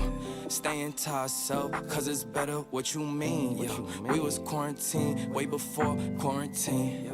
Trapped inside the basement till the sky started to gleam. Yeah, I'm stepping with the Gazas, it's gon' boost your self-esteem. Staying to ourselves, cause it's better what you mean. We was quarantined way before quarantine. Yeah. Trapped inside the basement till the sky started to gleam. And I'm stepping with the Gazas, it's gon' boost your self-esteem. Hey, I be isolated. Only real ones with me. That's just how I did. Ay, no, you cannot get in. It's a reservation. I set it for the team. RSVP. Ay, I be isolated. We done elevated. Where we supposed to be. Ay, our current situation ain't my final destination. That's just how I see it. Only the real stay isolated. Only the real stay isolated. Only the real stay isolated. Only the real stay isolated. Yeah, only the real forget how they feel. It's me and Dill. Hey, we in the stool, we working on hits, we staying until. Yeah, link with the bros. It been a little while since last time we chilled. Hey, send us a beat, you know we on go, we know we gon' kill. Hey, we in the back, season the chicken to throw on the grill. Yeah, hit up Germ, hit up Jules when we in the Ville. Yeah, staying to myself, man, if I ain't with the team. We been grinding all these years, they see us on them screens. Now, people do me dirty, but I keep my hands clean. Now we seeing mills, cause we running up these streams. Don't let these artists fool you, they ain't really what it seems. They know we bring the vibe when we pop out to the scene. Yeah, hey, I be isolated. Only real ones with me. That's just how I did. Ay, no, you cannot get in. It's a reservation. I set it for the team. RSVP. Ay, I be isolated. We done elevated. Where we supposed to be. Ay, our current situation ain't my final destination. That's just how I see it.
wanna be too sucked into it, so I'm not tempted to empty my hand. Rising above and below, flying above what was planned. I couldn't suffer in silence, I ain't a suffering man. I don't wanna read too much into it, so I go bury my head in the sand. I don't wanna be too sucked into it, so I'm not tempted to empty my hand. Rising above and below, flying above what was planned. Said I couldn't suffer in silence, I ain't a suffering man. Cash that check, get that money, man I jet set and invest that P. Ask respect, man I get that honey, show interest and I set that feet. Man I go red but it ain't that sunny, so complex for my empathy. So I might laugh when it ain't that funny. New project, let me send that beat, let me send it home. It's too late for the endings, bro. True say got a friend in Rome that'll set this tone for the pending loan. Ending tears when I end that show, breaking bones, paintings here but I ain't that low. The end is near when we take that dough. I don't wanna read too much into it, so I go bury my head in the sand. I don't wanna be too sucked into it, so I'm not tempted to empty my hand. Rising above and below, flying above what was planned. I couldn't suffer in silence, I ain't a suffering man. I don't wanna read too much into it, so I go bury my head in the sand. I don't wanna be too sucked into it, so I'm not tempted to empty my hand. Rising above and below, flying above what was planned. Said I couldn't suffer in silence, I ain't a suffering man. I'm a man of my word and a man of my pride. I put that in reverse and put that on my life. Shit, I don't wanna talk too much, but now is the time. I can never be right back, I'm out with the tide. Riding the waves, boy, surfing the web, man, I'm balancing mine. Hiding away won't serve you respect, boy, damaging ties. So I wouldn't wait, I deserve my respect, boy, I'm out for the night. Finding the time and the place for this next dynamic of mine. Shit, I don't wanna read too much into it, so I go bury my head in the sand. I don't wanna be too sucked into it, so I'm not tempted to empty my hand. Rising above and below, flying above what was planned. I couldn't suffer in silence, I ain't a suffering man. I don't wanna read too much into it, so I go bury my head in the sand. I don't wanna be too sucked into it, so I'm not tempted to empty my hand. Rising above and below, flying above what was planned. Said I couldn't suffer in silence, I ain't a suffering man. Highly in touch on the low, shit blow up with a bang. Slightly in love with the blow, try come fuck with a fan. Sharp like a cut on my throat, leave with a couple of man. I'm not asking to double my dough, so he should have run to the bang. Raking it in, facing your fears when you're faced with the king. Say with your chest, get lace in your limbs. Aiming correct, now he's tasting his chin. Aiming the left, try raising their sins. Saving the rest, man, I'm waiting to win. Pay me your debts, ain't safe in the bin. Aim for the chest, hearts racing within.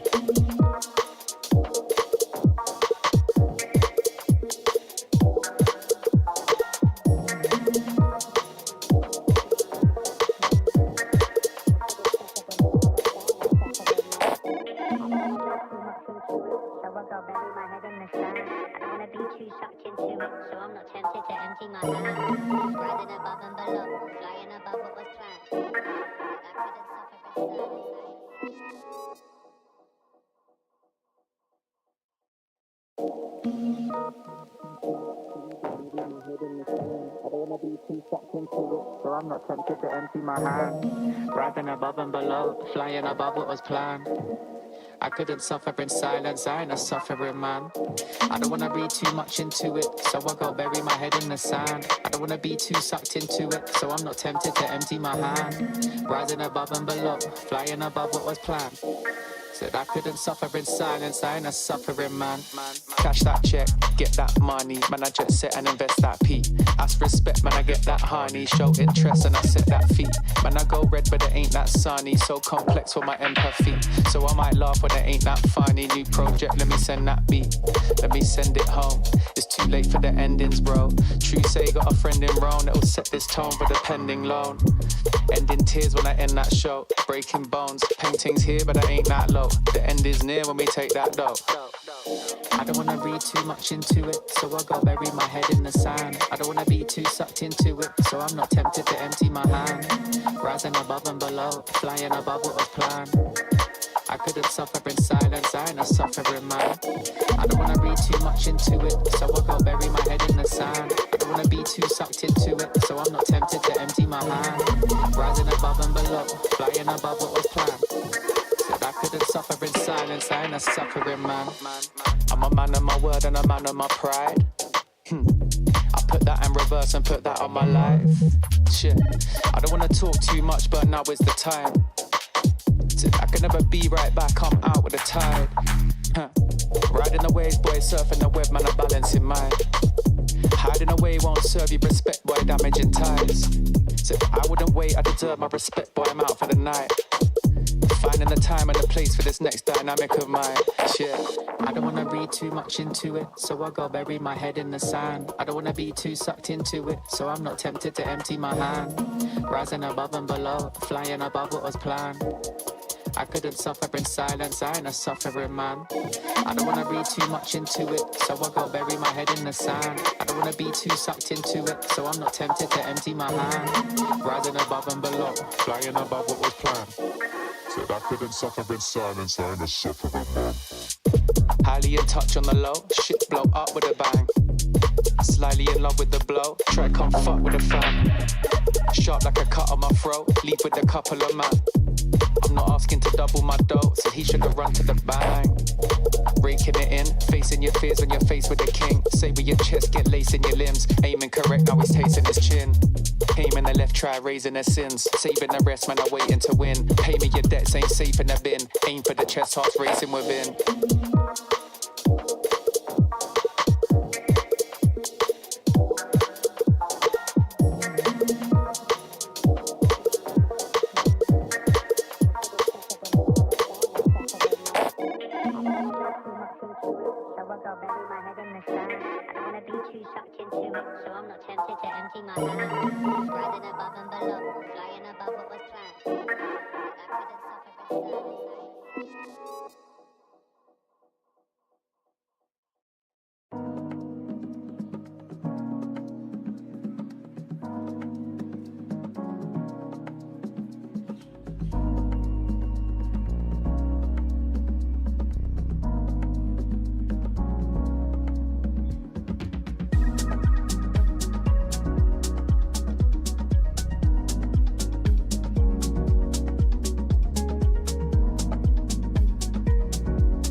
sun don't shine. Not gon' trip, you know I get mine. 2020 vision, I want all the loot. 2020 vision, I want all the loot. Not gon' trip if the sun don't shine. Not gon' trip, you know I get mine. 2020 vision, I want all the loot. 2020 vision, I want all the loot. I'm talking be my all clean, fit too mean, finger all shiny on my baby's diamond ring. I was on a high till I caught onto the scene. Swear I lost my heart when I fell in love with things. Rookie year went broke like Jalen Rose. Got the price, sold my soul to the things I own. Switched up, locked in and got my mind right. Prioritizing, got my business and my time right. Wristwatch, no TikTok, you know the crown. I get guap, then flip stocks, you know it now. My baby's loyal and she holds it down. Play with my fam and I might blame you, but it's going down. Not gon' trip if the sun don't shine. Not gon' trip, you know I get mine. 2020 vision, I want all the loot. 2020 vision, I want all the loot. Not gon' trip if the sun don't shine. Not gon' trip, you know I get mine. 2020 vision, I want all the loot. 2020 vision, I want all the loot. 2020 vision, I want all the loot. Windows tinted, never rented, but I've been accused. Numbers up and we need no recruits. Leather loafers for the tailor suits. Making moves that you could never do. You sure I'm cool, but I'm never amused. When I cop it by the tools. The weather change, I change the views. I drop a record and I watch it boom. You see me working like one on a Zoom. Was that since I left the womb? I'm staying silent when I'm in the room. From the soil, now you see me bloom, zoom, and it's to the moon. Stop making promises you never keep. Out of touch, never out of reach. Dot the I's across the T's. Not gon' trip if the sun don't shine. Not gon' trip, you know I get mine. 2020 vision, I want all the loot. 2020 vision, I want all the loot. Not gon' trip if the sun don't shine. Not gon' trip, you know I get mine. 2020 vision, I want all the loot. 2020 vision, I want all the loot.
I am an artificial intelligence, and I can't talk to you. Get ready for the start. 1 minute to go. Players ready. Get ready for the start. The players are warmed up, and I hope you are too, my cucumber. While you and I are having fun, it's already 40 seconds before the start.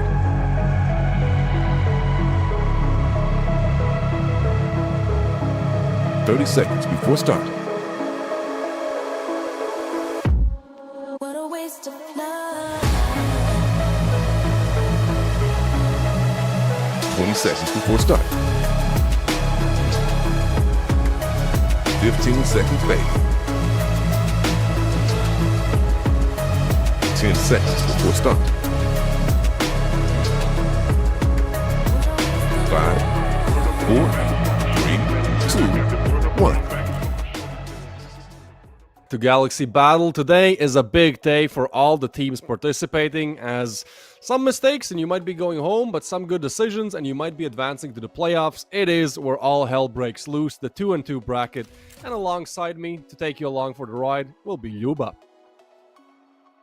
Yeah, how's it going, guys? It's 500 against Sangal. Both teams really look interesting. Of course, you and I spoke before we got into the program that they got some very interesting names on both sides, and you would expect sort of a similar situation like in the previous best of three, that both of these teams, or rather at least one of these teams, should have already gone through to the playoffs. But now one will do that, and the other one will be eliminated after this best of three. Hopefully this one will give us a bit more action than the previous one, as the Nexus in 2 maps have garnered only 8 rounds in that first best of three of today, and this one starts on Overpass. Next map will be Inferno, and the decider, should we need it, will be Mirage, as 500 unsurprisingly have decided to take that CT side to begin with in this elimination, but also promotion best of three. As we've mentioned previously, the team that wins will be heading into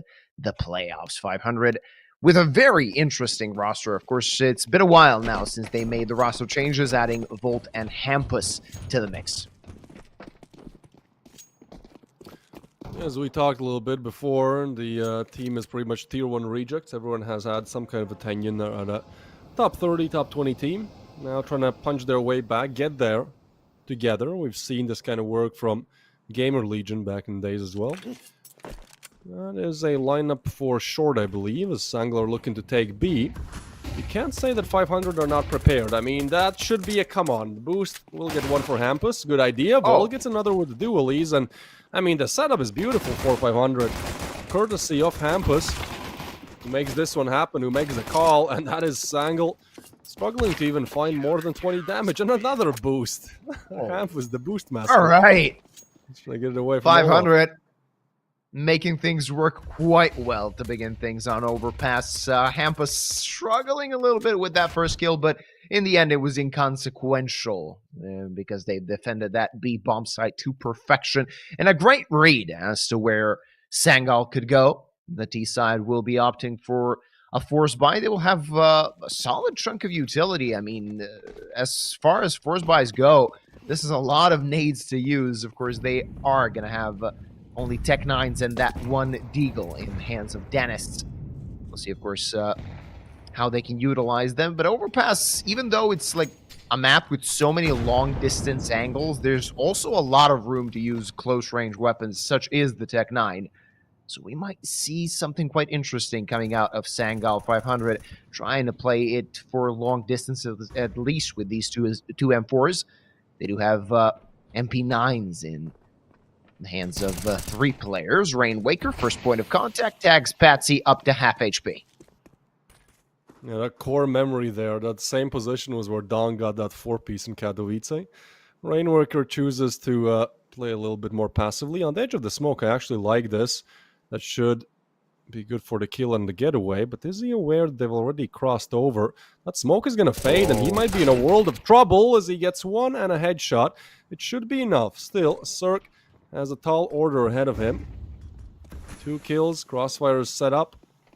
That is the hope Oh, here. there you Davis go. comes in with a screamer, and Cirque is he's still fully flashed, but they're not clearing him. And he's not going to shoot, he's going to wait on, and man, Cirque, that is a great play. Red Star gets another, and Danis taken down as well. So, for that force buy, I think Sangal should be quite happy with what they do, but ultimately, they could have converted. If not for Cirque, who, I mean, kind of makes a great play, but at the same time, that play was made for him. By the way, how he got flashed. Yeah. Absolutely. Not only the fact that he got flashed, but the fact that the first player on the side of Sangal was blind as well. And simply due to the fact that he didn't shoot when the flash fell, they did not expect that angle at all. I'm sort of surprised that nobody at least took a look towards long, same. because a CT player could have been tucked in there. That at the end of the day, 500 get their conversion, and this should be relatively simple. Only a few upgraded pistols in the hands of Sangal. The first one has fell. Now for Deagles, the Deagle did do some damage in the previous round and is going to do some here as Hampus hits the deck. Norway won't be as luckier, won't be as skillful. So that will be a +1 for 500. Rainwaker, as soon as he peeks towards long, he could be in trouble. As two Deegs are facing him, he's struggling to find the first, but he will survive nonetheless and should take care of Patsy as well. Gets a double, a bit serendipitously, and it's only Clax in a 1v4. Yeah, Rainwaker takes down his former teammate. I remember when both of these guys tried to make it on Team Liquid. I mostly remember it with sadness, because that was where Yakinder's, a fellow countryman's of mine, career just took a break for around 3 years. But it was a project that was interesting. It was right about the time when you kind of stopped going for actually known players and just started picking up like tier 2, tier 3 demons. Unfortunately, didn't work out. Rainwaker, though, has been finding his home on this 500 roster, and, well, finding 2 kills as well. Not too shabby. 3 quick rounds on the board for 500. And the real test will start now. The rifles are out on this ex-Aurora roster. This team, Sangal, actually won Galaxy Battle under the name Aurora. Then a week later, they got rewarded for it by being dropped by their org. And since then, they've swapped out Grix, and they have Danis. I think it's Danis, not Dennis, but I don't know, actually. Oh, Hampus gets overwhelmed. Danis is real, like a real world in-game name is Daniel. So I kind of think it's an A sound, not an A, but I don't know. I feel like for these matchups, sometimes we should need the players to tell how it sounds. Hold on, Rainwaker, what is that? He just gets a double from Connector, but Patsy will be there to refrag. And a 3v3 now. It's time to start paying attention to the game, actually. Probably a good idea. Patsy left on 1 HP, but Cirque for a long time has been on 14. He knows that he needs to make a play, but should he peek out, he's probably going to die, as he's potentially facing 2 Sangal players, and this looks like a Sangal round. However, there's still something that 500 can do. A solid timing can make all the difference, as Sangal is pushing through long, just leaving Clax in a bit of a lurk position. Yeah, this could be quite interesting. As you can see, Red Star is still towards B. The thing is, should Cirque find that kill on Clax, that should give them at least enough intel to check out what's going on A. So timing could make all the difference in the world. Right here is just a matter of, will they see each other? And the answer is absolutely no. Now the bomb is going to get planted. And this still looks to be like a solidly chaotic round, though Clax will clear Red Star, and Norway will find the final kill, and that's round number 1 for Sangal. Yeah, very solid round at that. They simply win out their gunfights. It's as simple as that. They're aware of the backstab as well. I said we were off camera, and I said, you know, bookmakers make this a pretty much 50-50 split. They don't even know who's the favorite. You sounded somewhat surprised by that. Do you have like a stronger opinion, like who should be taking this best of 3? Not really. I mean, when I saw the teams, I was like, all right, Sangal should be the team that takes this, but they have struggled a bit. Not a lot, but they do have one of those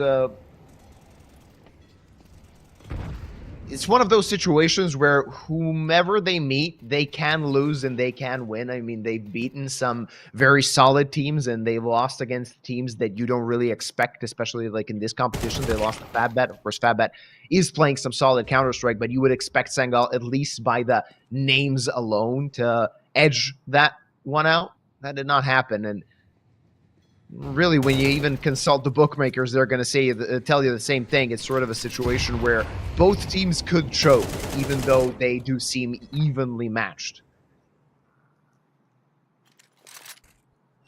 Fair enough. I kind of side with you. I think Sangal should be taking this more often than not.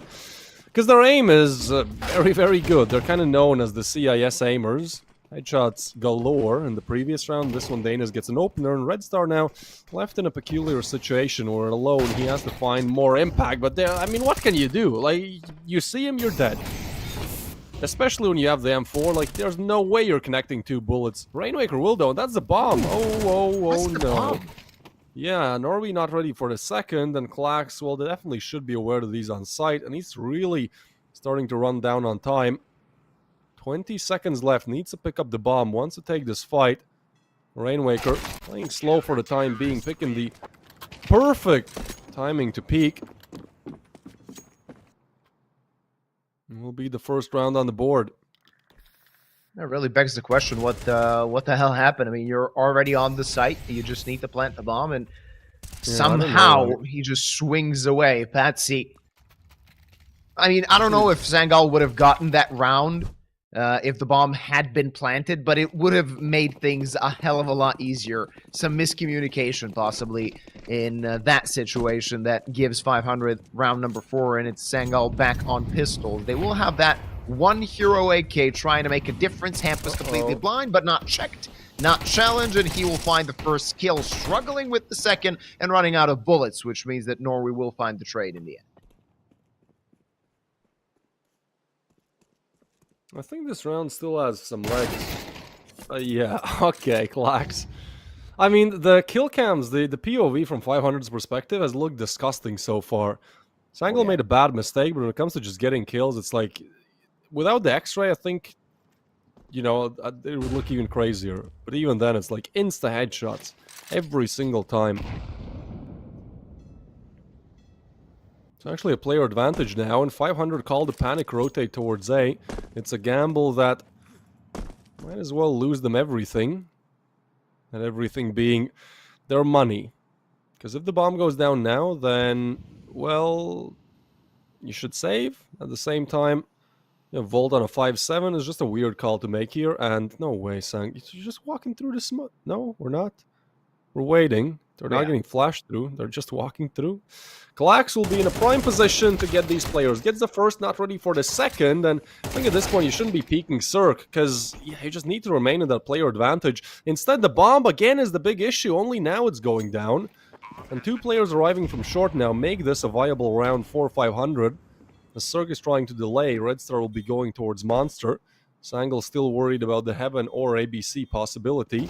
Means that Red Star might catch a bit of a timing here. Cirque tries to make noise towards short, which allows Red Star to creep up. And ain't no way they're going to be ready for this. But he misses until he doesn't. As a result, left in a 1v2. And that's just another, I'd say, mistakeful round from Sangal. Not only they delay so much to plant the bomb, but they also take that fight towards short, which ultimately makes it a 2v2.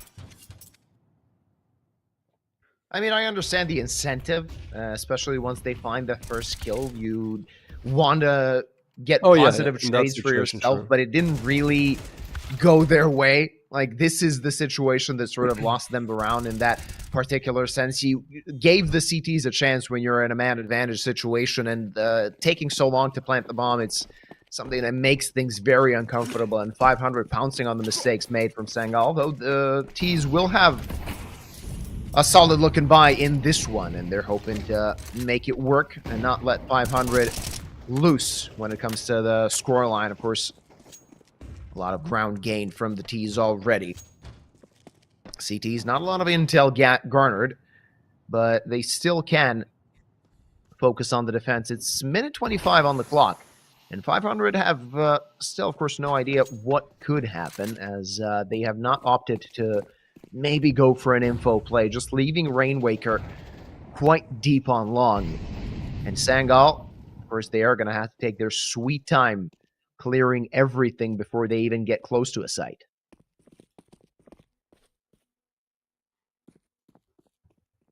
Yeah, they don't have the best cash either. I know this is like T-side overpass, like you can lose 2-10 and still with a pistol win make somewhat of a comeback. But this is your map pick. I expected a bit more. Rainwaker will be spotted, and I think maybe you want to engage him. The problem is that Result doesn't have a refrag, so he jumps up, but this is expected by Rainwaker, and instead of Sangal, 500 will have a player to assist on the other side as well. So the kill comes through, the bomb makes a fast rotation towards B, and 500 are very much aware of the possibility. Already with, I love this monster setup, to be honest. You're just never going to be expecting two there. And they're just walking in. Yeah, there is some way, maybe. Oh. How does Volt run out of bullets? I don't know what's going on. 3v3. Rainwaker needs to deliver. Can't do it. Norway gets two. Danis gets one back. That was a team kill and a 1v2 for Hampus as the Molly illuminates his position. He gets the first tries to get away. Low HP. Hampus needs to make it happen, but the AK will catch him. A very, very chaotic ending to the round. Both sides making mistakes, but ultimately Danis thrives on 27 HP. What was... there was two team kills? There was team damage from Volt for sure.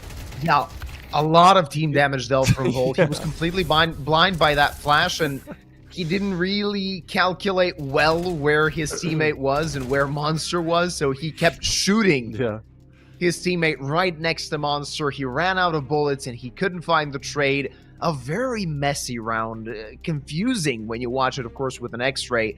Probably less confusing when you're in the driver's seat. 500 now in a bit of trouble as they have a very little amount of money to work with. Rainwaker already shouldering that M4. He will probably drop it to somebody given the fact that he does not have Kevlar on himself. Other than that, we'll see if 500 want to invest into anything. The answer is no, and Rainwaker will sell that rifle as well. So they're opting just to go with USPs. It's first round loss bonus for them, so that's why they don't want to spend a penny, given the fact that they will not get a lot of money after this round. And a stack on long might actually catch somebody off guard. However, when that happens, the side of Sangal should know just to run towards B. Berg, though, gets one. The USPs somehow have a player advantage for the time being, but as you said, this immediately triggers a knee-jerk reaction to just get to B as quickly as possible. In the meanwhile, Cirque has retrieved an AK, Cirque has retrieved a Galil. There's an AK on Red Star who's low. Now, probably should drop it over to Hampus, but I mean, he's alone for the time being. A great USP round, as you've eliminated two players already, and you get a freebie chance to even test some things a bit more. Oh, the flash in. Hampus, he's flashed, but can't connect the frag. Flags gets one, now it's a 3v3. And at this point, the boost actually... Wait, they spotted. This is... Oh, yeah. I don't know, this kind of looks like my Premiere games at times. This is a weird start to this map, man. It is very strange looking, right? It's constantly flashes raining in. Maybe throwing caution to the wind a little bit. And of course, it's only 500 trying to relieve the guns on the side of Sangal. And they will be successful. I mean, this is a lot of economic damage dealt and two rifles collected as well for the CTs. So even though they didn't get the round, they will be quite content with what they got from it. And Patsy, the only survivor on that T side, only scarpering off with a Galil. 2 rounds separating these two teams, as now 500 have an actual buy in their hands. Cirque with the big green. Of course, a Galil and an AK with those two bot M4s on the other side. The economy is not looking so great for Sangal, so they need this round desperately. Yeah, right is about right when I said like 5-1, you know, you should be starting to get some rounds, even if it's the T side. Sangal fine too, and at this point, like, everything else is really a bit of a bonus. Not that 3 T-side rounds is enough, but with a pistol conversion it definitely is. And they have 4 more rounds to... Hey, 4 is going to be nice, 5 is going to be amazing. If they can get up to 6 here, I mean, that is... I don't want to say game over, but that's going to be super difficult for 500 to get back in the game. So that is kind of the tale of one-sided maps, where you almost have to be flawless on the CT side. A very important rifle round coming through is actually both sides are rather low on cash, as you mentioned. Sangal trying to play default, just take some map control. In the meanwhile, there is very heavy presence towards Banana here. Rainwaker, again, man! Like, this is what we've been seeing all the half long. Just Sangal getting their picks in and destroying with headshots. And honestly, they've looked like, if I didn't see the scoreline, I would guess that Sangal are winning. But they've just made some big mistakes, which have lost them rounds too, in fact. When it comes to the swings, well, yeah, that one Klax won't be winning out. But AK versus rifle, AK versus M4, man, Sangal are winning like 70% of them. Absolutely. I mean, they've been so clean, so crisp.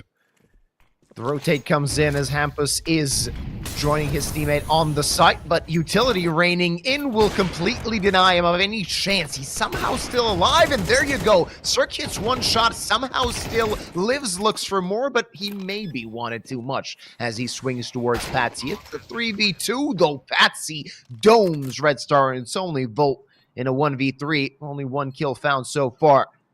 And it seems that Sangal will be getting to number 4, and as you mentioned, possibly number 5, given the financial woes of 500. Very good shooting coming in from Sangal, and if that's any indicator of what can happen throughout this map, I'd be worried if I were 500. Yeah, honestly, I think this is why both of us choose Sangal as the ones to win this. Maybe not confidently, but like the ones to win this. I think just individually, aim-wise, they're better. They're just better individually skilled. And there is something to be said about Hampus in-game leadership. I think this guy is severely underrated. I hate that NIP didn't work out, which wasn't really his fault, but he's always been like a good in-game leader who can also frag. And that nobody else needed him. Okay, maybe Rainwaker wants to prove me wrong. That shot is absurd. He's gonna get the opening. He had a chance with the USPs once. Now with stronger pistols, he'll only get the opening. Everything else will be cleaned out, and Sangal will very quickly advance to 5, which in my opinion is, I don't want to say more than enough, but it's better. I'd say it's like 7 rounds on Dust on either side. We talked about Dust being kind of balanced. I think 5 rounds on T-side overpass is like 7 rounds on Dust. I mean, it's it puts you in a good spot, right? It puts you in a situation where you can work when the sides switch, but there's still some Counter-Strike to be played in half number 1. Oh, yeah, yeah. Of course, Cirque just looking for a cheeky exit frag. That's not going to happen, and Waker will be in a situation to save his AWP. Of course, you can expect it to be in Cirque's hands next round, but 10 rounds played and nothing to separate these two teams as Sangal are biting back. For a moment there, it seemed like 500 could run away with it. There were a few opportunities for them. In the end, unused.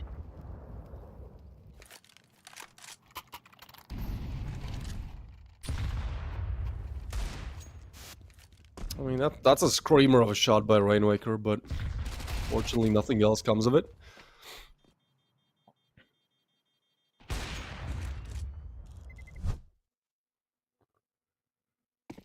Let me actually check the, not that stats have mattered today, but let me check the T and CD side win rates. Overpass, 83% win rate for Sangal, by the way. Sangal are a little bit better on the CD side, actually, which makes sense. Rainwaker is there, farming a double. He's been great with the entry frags a lot of times. He's looking for the third one. He doesn't want to go away. He wants more, and, well, that, some would call it greediness, will be punished. Op flashed off the angle. I'd hate to be Cirque in that engagement. 3v3 it will be. Very quickly. This just shows how dangerous Sangal are. They lose 2 players, like a lot of times that would just be round done and over if the CTs just play side defense. Instead, Sangal bring it back to an equal 3v3. Timing good on Hampus though. He finds one, he's looking for the double, can't find it. Result will be there. And I don't know why, but 500 are really slow with the rotations. It's a 2v2, like theoretically you should be going for it. A-side is not that difficult to retake. They're still not planting, it might be. though. It might be as Result is already in a very good position. And as you mentioned previously, I mean, 500 They took their sweet Oh. time taking to that rotate. Volt expecting it. Now Klax might be in trouble. 1v2. And he might get 1-for-1 traded. Finds the first, not expecting the second as 500 get back in the lead. The thing is, with the late 500 rotates, they have been punished in some of the previous rounds as they expect one site to be attacked and they over-rotate, so Sangal goes to the other one. This time, it was the opposite. It was Sangal just committing to a site, but at the end of the day, if you play that retake well, it works out really well for you. And that Hampus frag was one of the crucial difference makers here. Of course, Klax not expecting the second guy. And it's only one more round left in the first half of map number 1.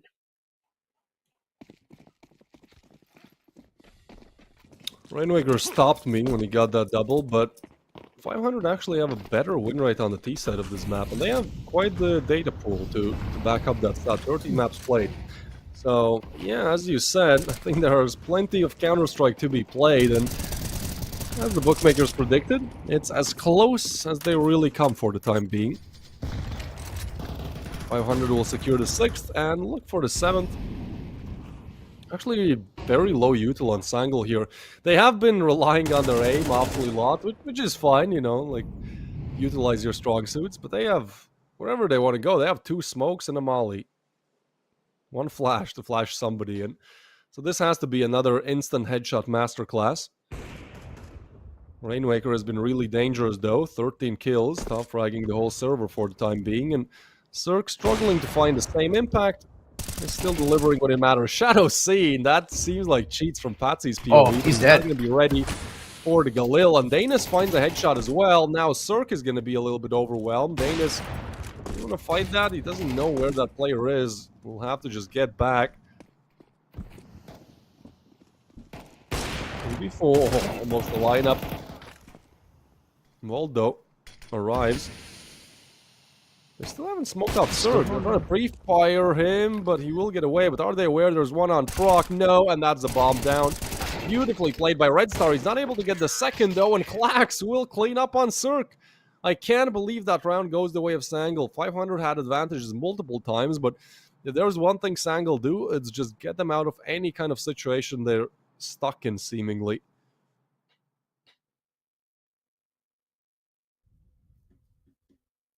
And before we continue and get going with the second half, we will be giving away a skin. Let's see what it's going to be. I mean, Leaded Glass is a very solid skin in this market.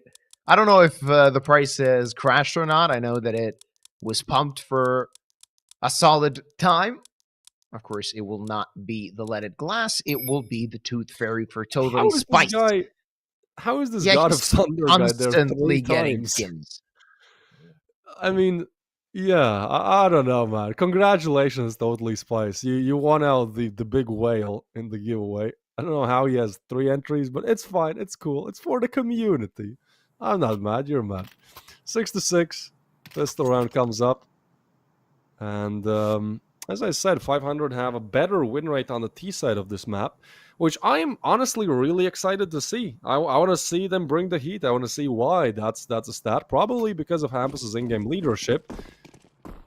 Plus, they'll have the AKs, and when you've been struggling, just winning out your aim duels, definitely getting an AK in your hands will go a long way.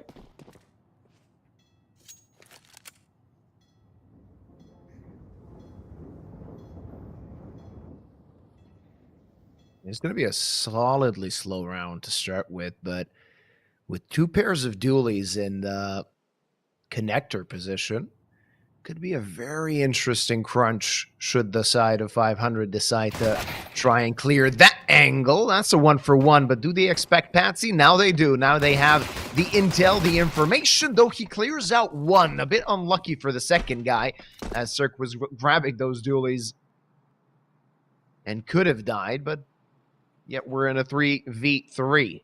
Let's see what the plan is for 500. You mentioned their strong T side on this map. They got to prove it. Result, the sole defender of this site, starts off well, finding that first kill. Now the dualies are coming in as they've both grabbed them, but the rotate is coming in as well. 500 taking their time to plant the bomb.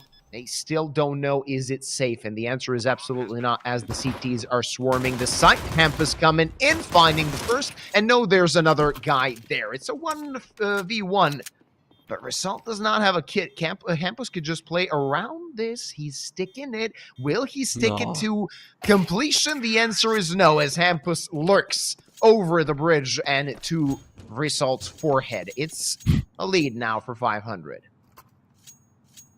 I can't believe Result is that ballsy. He just goes for the 10. I guess pros don't fake, huh? Yeah. But yeah, 10 seconds stick in that situation is insane. Other than that, some solid shots convert. 500 with the 7, and that is such an important pistol round. Sangal don't choose the Force, which I think is ultimately a good thing, as you know I'm the Force by hater. Inferno, sorry, Overpass, not a map. Inferno is a map where to do it, Overpass is not, in my opinion. And we'll be seeing a quite heavy lean towards that B site, where currently nobody is at. Instead, they grouped up 4 long. That would be a good anti-strat to what I'm sometimes calling in my pugs. Because whenever I win like the T-side pistol, I like to just buy rifles and full push long, right? Because it's one of the longest ranged areas there is on any map, and it's like, well, unless the Deagles destroy you, like you're just gonna rip heads with the AK and somebody has a USP on the other side, or nobody is there. So, well, I guess I would fall to Sangal, which is understandable. In the meanwhile, USP is probably looking for some exit frags, but Rainmaker is in a good spot to just farm cash here, $900 per pop. That's one. So he has dinked instantly. Oh, he will not find anything else. And Result taking care of his teammate. Hampus in a bit of trouble, losing that rifle. Now, it's not completely clean from the side of 500. Of course, they will probably not keep that rifle, as they are both going to hit the deck, though a little bit of cash gathered. And Sir just surviving on 2 HP and keeping that AK for the next round.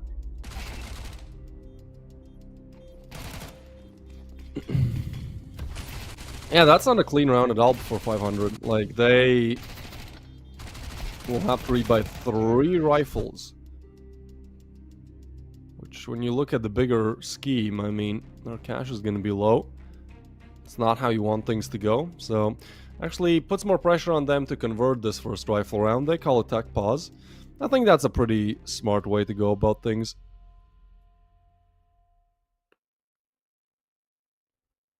Absolutely, especially in this situation. You know, I mean, either side is welcome to sort of call it a tack pause.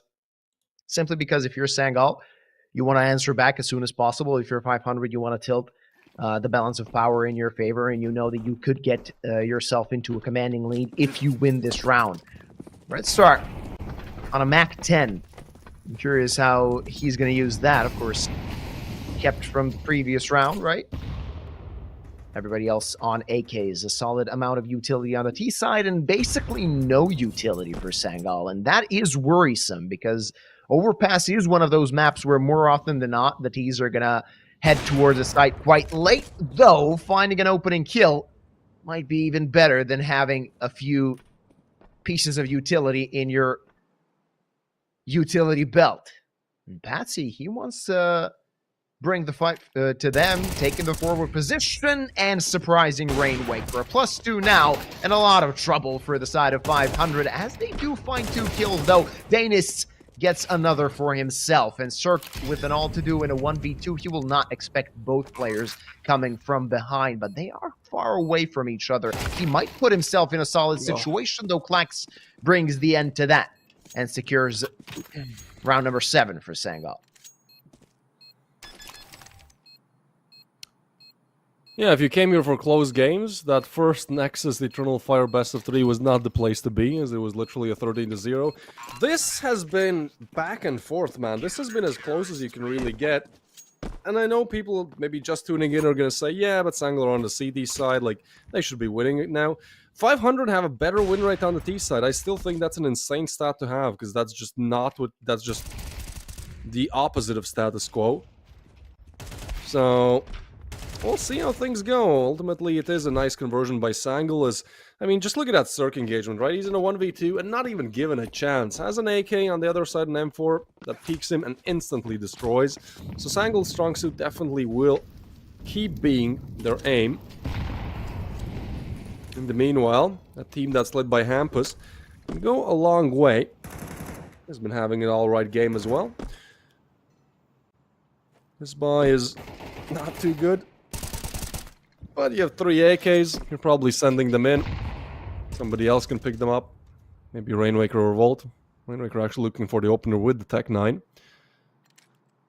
And with the bomb drop towards B, 500 will be looking just to finish things off there.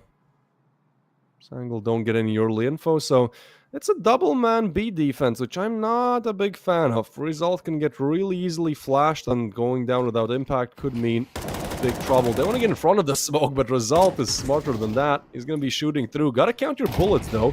There's going to be no time to reload once the push comes through, as Red Star is going to find Result. Flax now on low bullets, but they're flaxed and flaxed. The double spray down is there. Make that a triple. Kallax. He didn't see them for too long, but he knew where to spray. Muscle memory is what converts the 8th for Sangal. Yeah, maybe Volt could learn a thing or two. He was very blind and not in a good spot, Flax. You expect him to die in that situation, but he's having none of that as he grabs the triple and ties up the scoreline. Now 500 in a bit of trouble, and you mentioned previously the aim looked really crispy on the side of Sangal, so this could be a good opportunity for them to start making a lead and extending it too. Of course, this one should be a freebie as they're facing only Glocks. No utility on the side of 500, and it should be a cleanup along with a chance for Assault to build a bit of bank. Oh, all right, Patsy. Okay. Just playing with his food at this point in time, and Result will grab 2 kills with that SMG. So it's going to be a very clean, quick, and easy round for Sangal as they get themselves into a lead.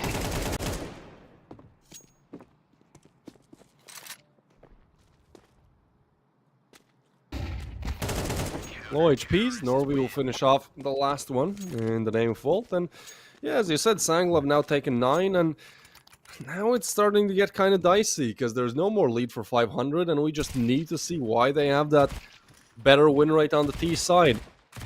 I thought the AKs would help. They didn't. At least not for now. It's just another one of those games where it seems like Sangal's aim is just a tad bit stronger. Danis is now on the op, so he was brought in to replace Grix in that role. It's very hard to replace Grix. He was just farming in tier 3. Rainwaker, dude, he has had some of the most insane entries so far. The double, the shot with the deagle was nasty. This is, well, Danis, yeah, talk about Danis. The op goes down immediately.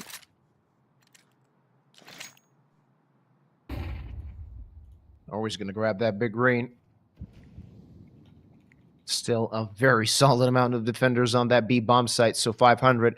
They're going to take a bit of time to set up an attack, though we've seen a few players just a little bit of damage dealt with that HE grenade. Norway trying to do a bit more. Not going to happen, though, as they are definitely outside of connector, but a lot of info gathered. And the thing is, even though they are a man down, they're still in a very good position to defend that B bomb site should 500 decide to strike towards it. And at this point, why not?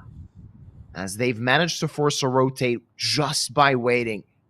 Patsy, solid position. He has been seen by Red Star, and that's going to be an easy kill for the Bulgarian, just making noise towards A, trying to force another rotate as his teammates are waiting in front of B. And this is starting to look very messy, very difficult for Sangal. Flax looking for that kill and desperate to find it. Not going to do it, though. Norway finds the first kill and the second. Gets traded back, but Result will fall without finding anything, and they know exactly where Klax is. And 500 can plant the bomb on B. Did not expect that, man. Wow. I'm kind of surprised Patsy plays that angle. Like, It's a horrible angle, right? Because whoever is coming out of connector, pretty much always your shoulder will be seen first. So I'm not sure if... Well, I guess you're just gonna watch the demo and find out, huh?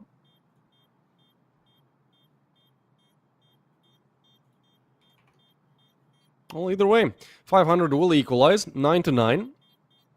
And I guess it is a bit difficult for me to believe in the T side doing well on overpass, given the stats, given everything. I'm still kind of shaking my head. But at this point, I like to say that, you know, double digits is where you enter Shadow Realm, where anything can happen and it doesn't really matter because it's just like 3 rounds away.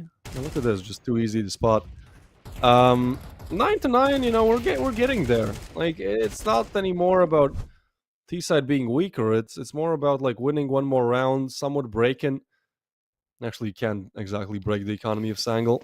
That's a problem. How do they both sides have good cash? Yeah. So this round doesn't matter too much. We're gonna have rifles for both in the next anyways. Well, it might tilt the balance of power. Clack's completely blind, and Rainwaker finds the first kill. Now a lot of trouble as the CTs are still white, and Cirque finds another frag. Still 2 players on the site. One gets taken care of. Norway looking for something miraculous as he finds another frag. Cirque with the trade, a bit late from Red Star. And Dane is, what can he do? The answer is absolutely nothing, as Cirque takes a triple kill to put 500 back into the driver's seat.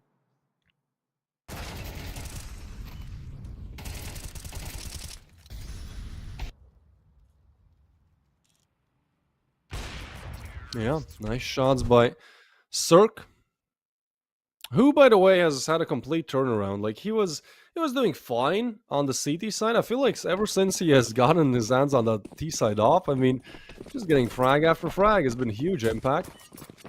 And with Volt on 4 kills, I can't help but feel like if Volt gets a kill, 500 will just win the round. Like, that's kind of how it goes. Hampus goes down first, though. Rainwaker falls as well. This is Sangal switching up the pace. They understand that just waiting is almost like waiting for punishment. So actually, they want to be the ones taking the incentive, taking the first step, and oh boy, does it work out.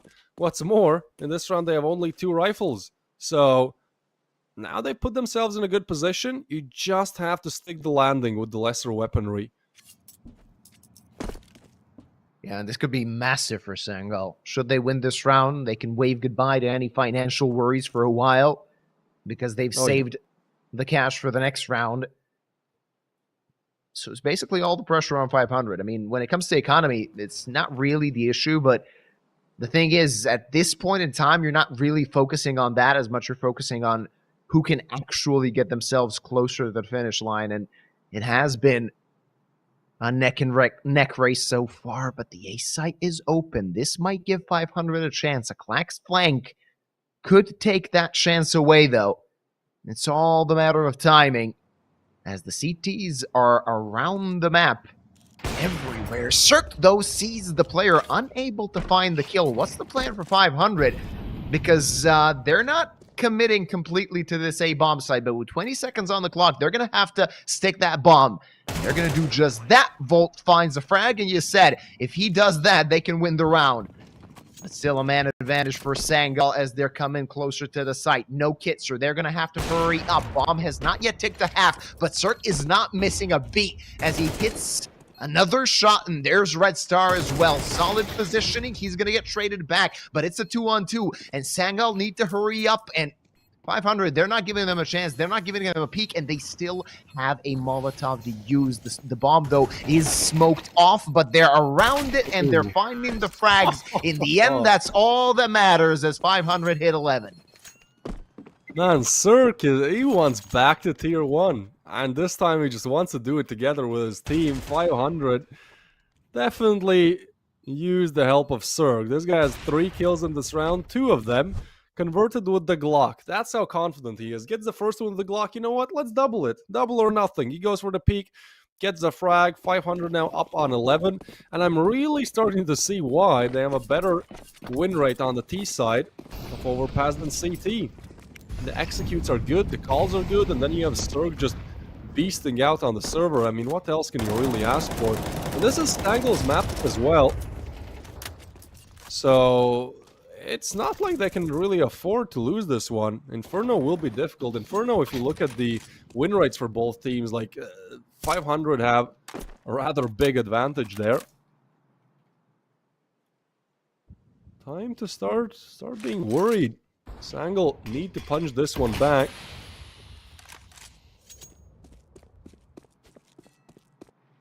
And you can see they're kind of anxious, like they're throwing a lot of early util, they're trying to figure out where players are, some panic rotates come through.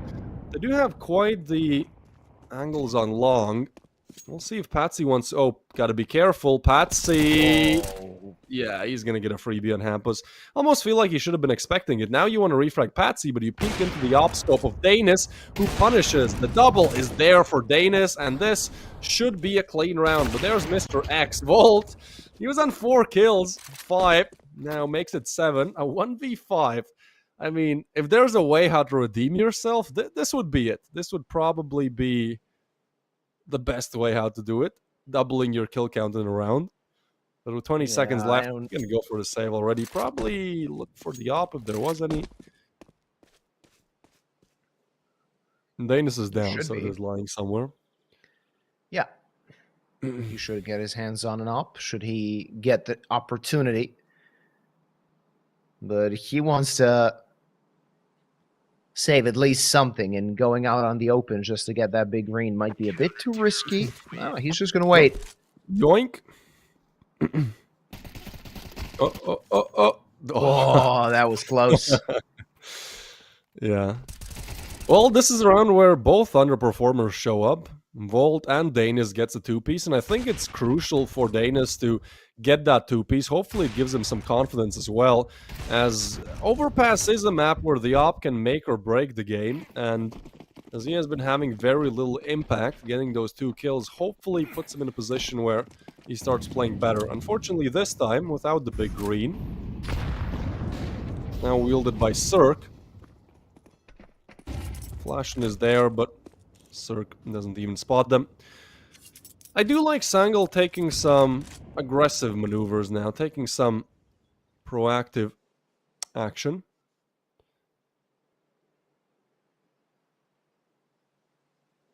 Do you clear this corner? That's my... I think you can actually somewhat see the barrel, maybe not.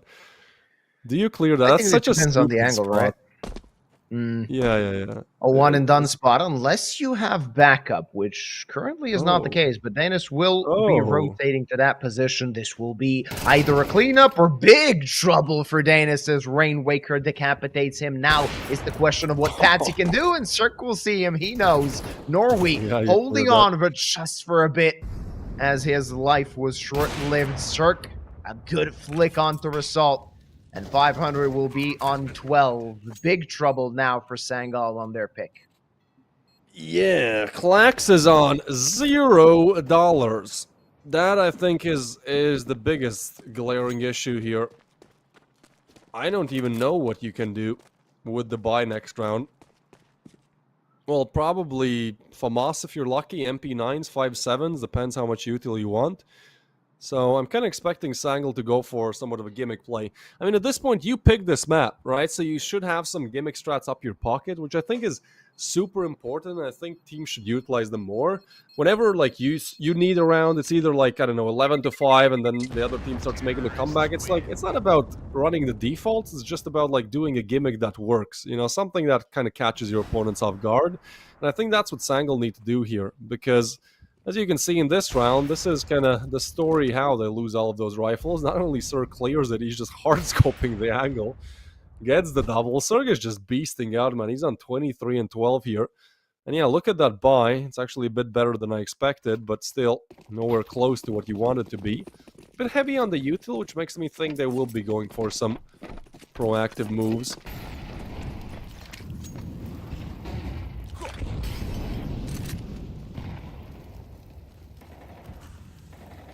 Speaking of proactivity, it's Patsy and Connector, but he is isolated, he is alone, and he will have some intel due to the jump spotting teammate. That smoke, though, that'll clear the line of sight, or block it, rather. So now it's going to be a lot of trouble for the player in Connector. Patsy will get cleared, and Red Star will find the kill. It's a 1-for-1, all things considered, given that Result through the smoke finds another, and now it's a man advantage for Sangal. Maybe this map still has something to say, as Volt is left on 6 HP. Hampus trying to make things work as he brings it back into a 3v3. Yeah, but Klax will find a kill. And Dizzo, Cirque kind of had the timing there. Timing. Yeah, and on both sides it's bad. They will try to walk out short. Currently, Klax is the only one defending it. Smoke comes in, but that actually helps Klax a little bit. He can just play around it. Cirque, oh my, nah, dude, you can't be doing that. Come on, buddy. I know how it feels. Sometimes you're just feeling it, and then you're like, yeah, let's just keep making progressively more aggressive plays, but that one will be shut down. So Volt, once again, called upon to redeem himself, misses the shot, and Klax will finish things off. A crucial side hold by Klax there. He does everything in that round. It does mean that 500 lose the chance to convert easily, lose the chance to convert against the lower buys. And now we'll be playing against Sangal in full power. Horrible timing on Hampus as well. He was just turning to clear that corner. Actually, Cash is now bad for 500. Yeah. With a very shoddy looking buy, they're going to have 3 AKs but 2 pistols alongside it, and they would like to have a bit more utility to work with. Not a perfect buy in the hands of Sangal either, so we could still see an end to overpass, or rather we will be watching overtime should Sangal take this round for themselves. And what's the idea from 500? That's the question here.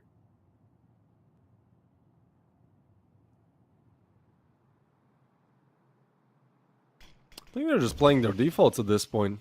Like, they have been somewhat successful. And you have the buy. Why not? You don't need to go for some high risk, high reward plays anymore. You have an 83% win rate on this map, so the default should be mighty good. That's what has gotten them so far. Nor we... Oh, that's a lot of information. Oh yeah. They want to commit to it. That's They want so to. Red important. Star, though.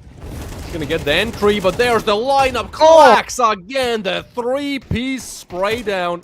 Might as well push this to overtime as he gets the 4th. The ace seems imminent, and it's only Cirque left alive. As good as he has been, a 1v4 is rather impossible, and that's going to be Mr.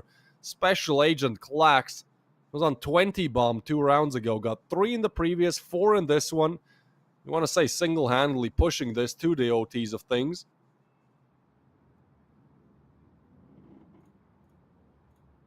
And that makes him feel so much better now that we're going to overtime. Sangal, they forced it on their pick, but they still have some Counter-Strike to play to convert this map. It's 500 now under a bit of pressure. They had 2 opportunities to go to Inferno with a 1-map lead, and now they're going to have to think about their tactics. How can they adapt, especially now when Sangal are going to have $10,000 to spend? Of course, an op is imminent, and a perfect buy for both teams will be starting our OT. We've had a few instances of overtime so far in this Swiss stage, so why not put another one in the penultimate match of this phase of competition?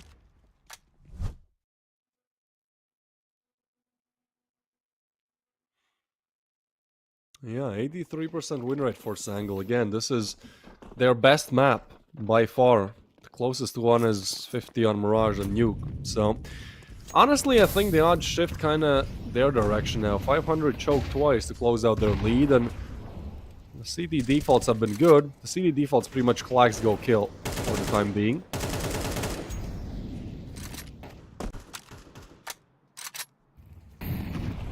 And it worked. The thing is, it might be funny, but it did pay dividends. Now, Patsy got through the smoke. He's safe for just for a bit. As Rainwaker turns around, though, he is going to get traded back. So it's a 4v4, but that is something that suits the T's a little bit more. However, they're going to have to go back for the bomb, and they're not going to have Hampus. It seems like they're not going to have both either, though. Missed shot means it's a 1-for-1 again, but one-man advantage now again for the side of Sangal. Yeah, Danis has just been having a rough game, man. Still, Sangal will have that player advantage. And the bomb is still towards playground. Flash comes through. I feel like if you're the bomb here, you just want to go long. You definitely don't want to go through toilets. I mean, you lose the bomb, that's a round done. Red Star wants to take a very aggressive position here. But Norway, I mean, he's aware. I hope somebody's on the other side. But this time he's just playing retake simulator. Holding down the line. If somebody peeks into it, he'll take the fight. Otherwise, again, A side is rather easy to retake, in my opinion. And, well, if Norway goes down, that is cleared by Red Star. Now it's not as easy to retake because the smoke comes down. The bomb will be going down as well. And result, neither has to wait out the smoke or come from the one place where they will expect him. Molly layered on top. 500 still have 2 flashes to burn. Clax definitely making his presence known. They're going 2 banana. This is interesting. I mean, you just have to hope that Red Star will get there in time. There was a timing to stick the bomb, but because of the util, 500 don't believe that's a possibility. So Red Star is going to get the perfect backstab, and Cirque, I'm just hoping to hit a shot. Sees a shadow flash, but wow, you can flash him. You can't take him down. Cirque, 25 and 14. Rainwaker, 21 and 19. These two players have just been putting round after round on the board for 500. Cirque has insane closing power. Has converted so many of these 2v2s. That's not even close, man. Ay. Unlucky game for Danis. And a great 2v3 for Red Star and Cirque. Even if Cirque goes down there, I think Red Star wins around because like nobody's just going to be expecting him there.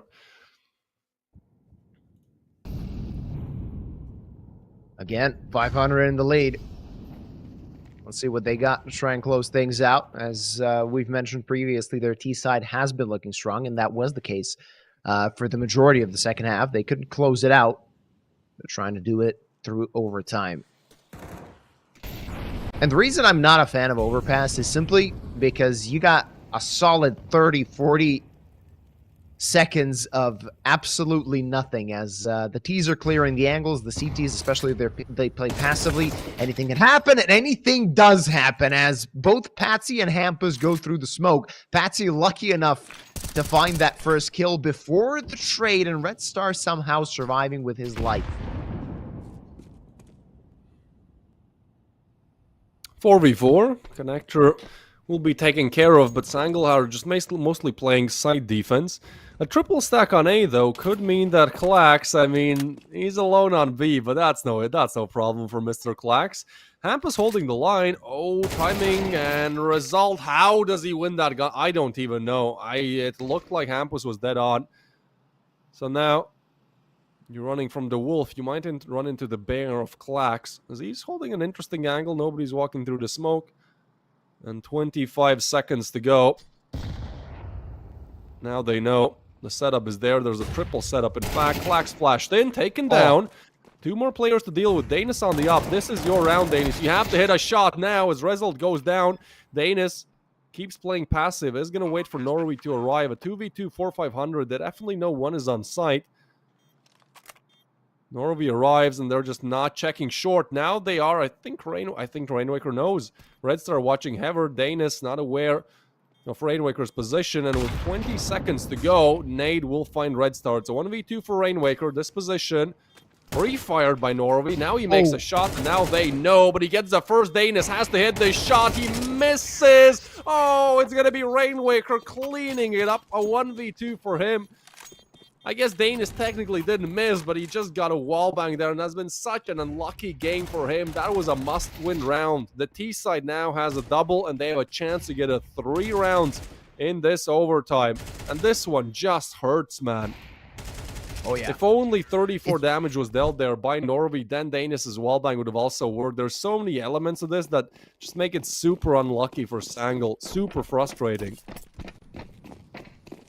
A tilter situation, especially for Danis. Oh, yeah. And now they have no op. They do have 3 M4s, but almost no utility to work with. 1 kit at their disposal. I mean, they've won rounds with worse-looking buys. But can you really hope to do it again? They're definitely gonna hope as Rainwaker opens things up, almost closes things as well. But Result finds the trade, loses a lot of his HP in the process, and look at Hampa so deep already. Norway on the rotate, but out on the open. And Volt will take care of him. It seems like 500 are knocking at 15. Patsy on the backstab. Just a hair too late, and there's Red Star to punish. Again, just an unfortunate sequence of events there for Sangal. I don't know what happened, but they've just hit a bad luck streak, man. It will be 15, and now 3 T-side rounds needed. That is such a big ask. That is such a big ask with everything that has transpired, with Cirque just being on an absolute mad one. I can't help but, well, if I was Sangal, I'd be super tilted. I can tell you that much. And this is done. It's dusted. I mean, Result, he can improve his KD just a little bit, find that kill. But that's not going to help, as they have 3 rounds to take on their T side if they want to extend overtime. As you said, it's a tall order, and it is not looking too good, especially as you mentioned that Cirque is doing really well on that op, especially on the T side. Of course, now he's warmed up, and the CT side should be looking good. I mean, we didn't speak about this, but Sangal, they might be fatigued a little bit. They had a best of 3 that ended just a few minutes before this one began. So that might also come into play, the fact that they're not always hitting their shots completely. I mean, it's one of the explanations why they were really good at the beginning. Aim-wise, it looked really solid from coming in from them. But it does wear your concentration down just a little bit. Though, before we find out... Saves them. Pretty aggressive from 500. I guess some wiggle room. They can afford side after all. But, yeah, just too aggressive. I wanted to say, yeah, I mean, we watched the first half. It was Sangal simply drive-by headshotting, Ferrari peak headshotting so many of those engagements. When you look at the scoreline in this half, Danis has the second highest headshot rate as the upper, and that's 50%. Volt is fighting for his life on site here. Somehow still alive. I don't know if they actually know his exact position. They don't need to. However, he can still do some damage here, though he's losing teammates and he's losing them fast, and not really feasible to look for a 1v5. He's going to get cleared, and it's only Red Star. He's far, far away. I mean, at this point, you can consider saving. You know that you might be in a situation where you need a bit more money. If they lose the next round, it could be the case of them really trying to salvage things and finding a way to get a solid buy. And Red Star will just be happy to keep that up for the next round, though it is still under the question because he's facing T-sided players left and right. He shouldn't be able to survive this, though somehow finds the kill and somehow stays alive. Sticks the landing in the end or not, as Patsy wall bangs him into his forehead through the playground. Whatever thing that is. All right. Maybe. Yeah. Let's call it that way. So much for a Still 2 opportunities for 500. 500. 4 T-side rounds converted in this overtime out of 4 played. But I think that previous round, I don't want to call it a throw. I want to call it an experimental round from 500. Hopefully not the same aggression in this one as it didn't work out in the previous. They have 2 solid chances to close out here. They are aware of the boost, and honestly, I don't think this boost is too good anymore because everyone is just pre-aiming it, and I think the T's just have an advantage. If you're checking that angle, like, you know where to look, and then the CT has like multiple places where your head could be. Either way, Sangal want to make it quick. They just want to go towards B, and I don't know if they're just not going to be ready for this. They turn around, caught in a bad timing, but Volt now strikes. There he is. There's the impact. He waited all game for this just to shut it all down. Result will go down as well, and that is going to be that. 500 convert 16 to 13. with Volt really lacking behind, all you really needed was good performance in a single round, and he chooses the perfect one to do so, as it was a really tough scruffle. Unfortunately, Sangal will lose their map pick, and now I actually think they're in big trouble. Next map is going to be Inferno. That is a map where 500 have 71% win rate. Sangal have 29, so it is going to be really difficult. They needed overpass, but what can you really do? When Cirque is on a 28 bomb, when Rainmaker drops 24, clutches out 1v2s, Red Star there, Hampus leading from behind, and Volt, obviously, shutting it all down in the end. 500 were simply better today. Yeah, Or at least on still this map. at least two. Yeah, still at least one more map left to go. We got Inferno next. However, I gotta agree with you. I mean, this is one of those situations where you take a map pick that your opponents are expecting to definitely be theirs. I mean, you could expect that maybe Sangal already kind of booked their 1-0 lead. Not going to happen. And now you go to a map where you're really good at and you got a chance to warm up on overpass. So 500 putting themselves in a very good situation. Ladies and gentlemen, don't forget this. I mean, this is an elimination match, and the team that wins will be going through to the playoffs. So there is a lot on the line. Of course, we will be going on a short break, and then we will be back with Inferno.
Only the real stay isolated. Only the real stay isolated. Only the real, harder this shit, cause I'm ISO deal. Shine on these hoes, ice gold grills. Been in that house, yeah, I might go chill. Rather stay in, cause I hate them fell. Link with the bros, yeah, I might call Lil. Yo, what's next? Only time gon' tell. Last few years, yeah, been unreal. Whoa, staying to ourselves, cause it's better what you mean. Yeah, we was quarantined way before quarantine. Trapped inside the basement till the sky started to gleam. Yeah, I'm stepping with the Gazas, it's gon' boost your self-esteem. Staying to ourselves, cause it's better what you mean. We was quarantined way before quarantine. Yeah, trapped inside the basement till the sky started to gleam. And I'm stepping with the Gazas, it's gon' boost your self-esteem. Hey, I be isolated. Only real ones with me. That's just how I did, how I did, how I did. Ay, no, you cannot get in. It's a reservation. I set it for the team. RSVP. Ay, I be isolated. We done elevated. Where we supposed to be, supposed to be. Supposed to be, ay, my current situation ain't my final destination. That's just how I see it. Only the real stay isolated. Only the real stay isolated. Only the real stay isolated. Only the real stay isolated. only the real forget how they feel. It's me and Dill. Hey, we in the stool, we working on hits, we staying until. Yeah, look with the bros. It's been a little while since last time we chilled. Hey, send us a beat, you know we on go, we know we gon' kill. Hey, we in the back, season the chicken and throw on the grill. Yeah, hit up Germ, hit up Jewel when we in the Ville. Staying to myself, man, if I ain't with the team. We been grinding all these years, they see us on them screens. Now, people do me dirty, but I keep my hands clean. Now we seeing mills, cause we running up these streams. Don't let these artists fool you, they ain't really what it seems. They know we bring the vibe when we pop out to the scene, yeah. Hey, I be isolated. Only real ones with me. That's just how I did. Ay, no, you cannot get in. It's a reservation. I set it for the team. RSVP. Ay, I be isolated. We done elevated. Where we supposed to be. Ay, my current situation ain't my final destination. That's just how I see it.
wanna be too sucked into it, so I'm not tempted to empty my hand. Rising above and below, flying above what was planned.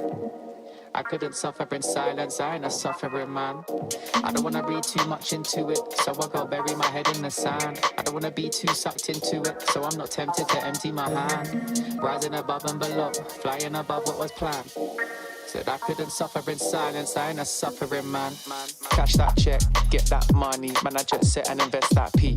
Ask respect, man I get that honey, show interest and I set that fee. Man I go red but it ain't that sunny, so complex for my empathy. So I might laugh when it ain't that funny. New project, let me send that beat, let me send it home. It's too late for the endings bro. True say got a friend in Rome that'll set this tone for the pending loan. Ending tears when I end that show, breaking bones, paintings here but I ain't that low. The end is near when we take that dough. I don't wanna read too much into it, so I go bury my head in the sand. I don't wanna be too sucked into it, so I'm not tempted to empty my hand. Rising above and below, flying above what was planned. I couldn't suffer in silence, I ain't a suffering man.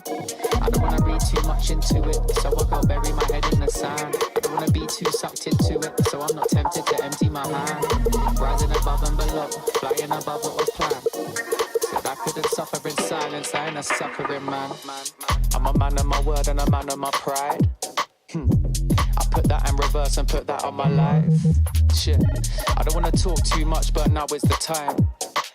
Said I can never be right back, I'm out with the tide. Riding the waves, boy, surfing the web, man, I'm balancing mine.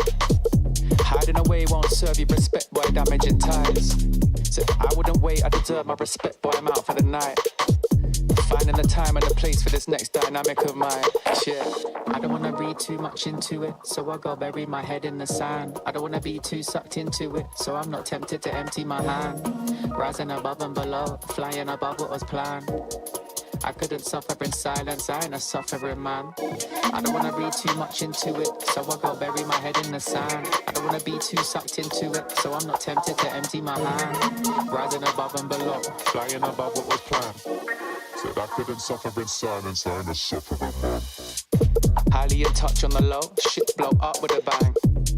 Slightly in love with the blow, try come fuck with a fan. Sharp like a cut on my throat, leave with a couple of man. I'm not asking to double my dough, so he should have run to the bang. Raking it in, facing your fears when you're faced with the king. Say with your chest, get lace in your limbs. Aiming correct, now he's tasting his chin. Aiming the left, try raising their sins. Saving the rest, man, I'm waiting to win. Pay me your debts, ain't safe in the bin. Aim for the chest, hearts racing within.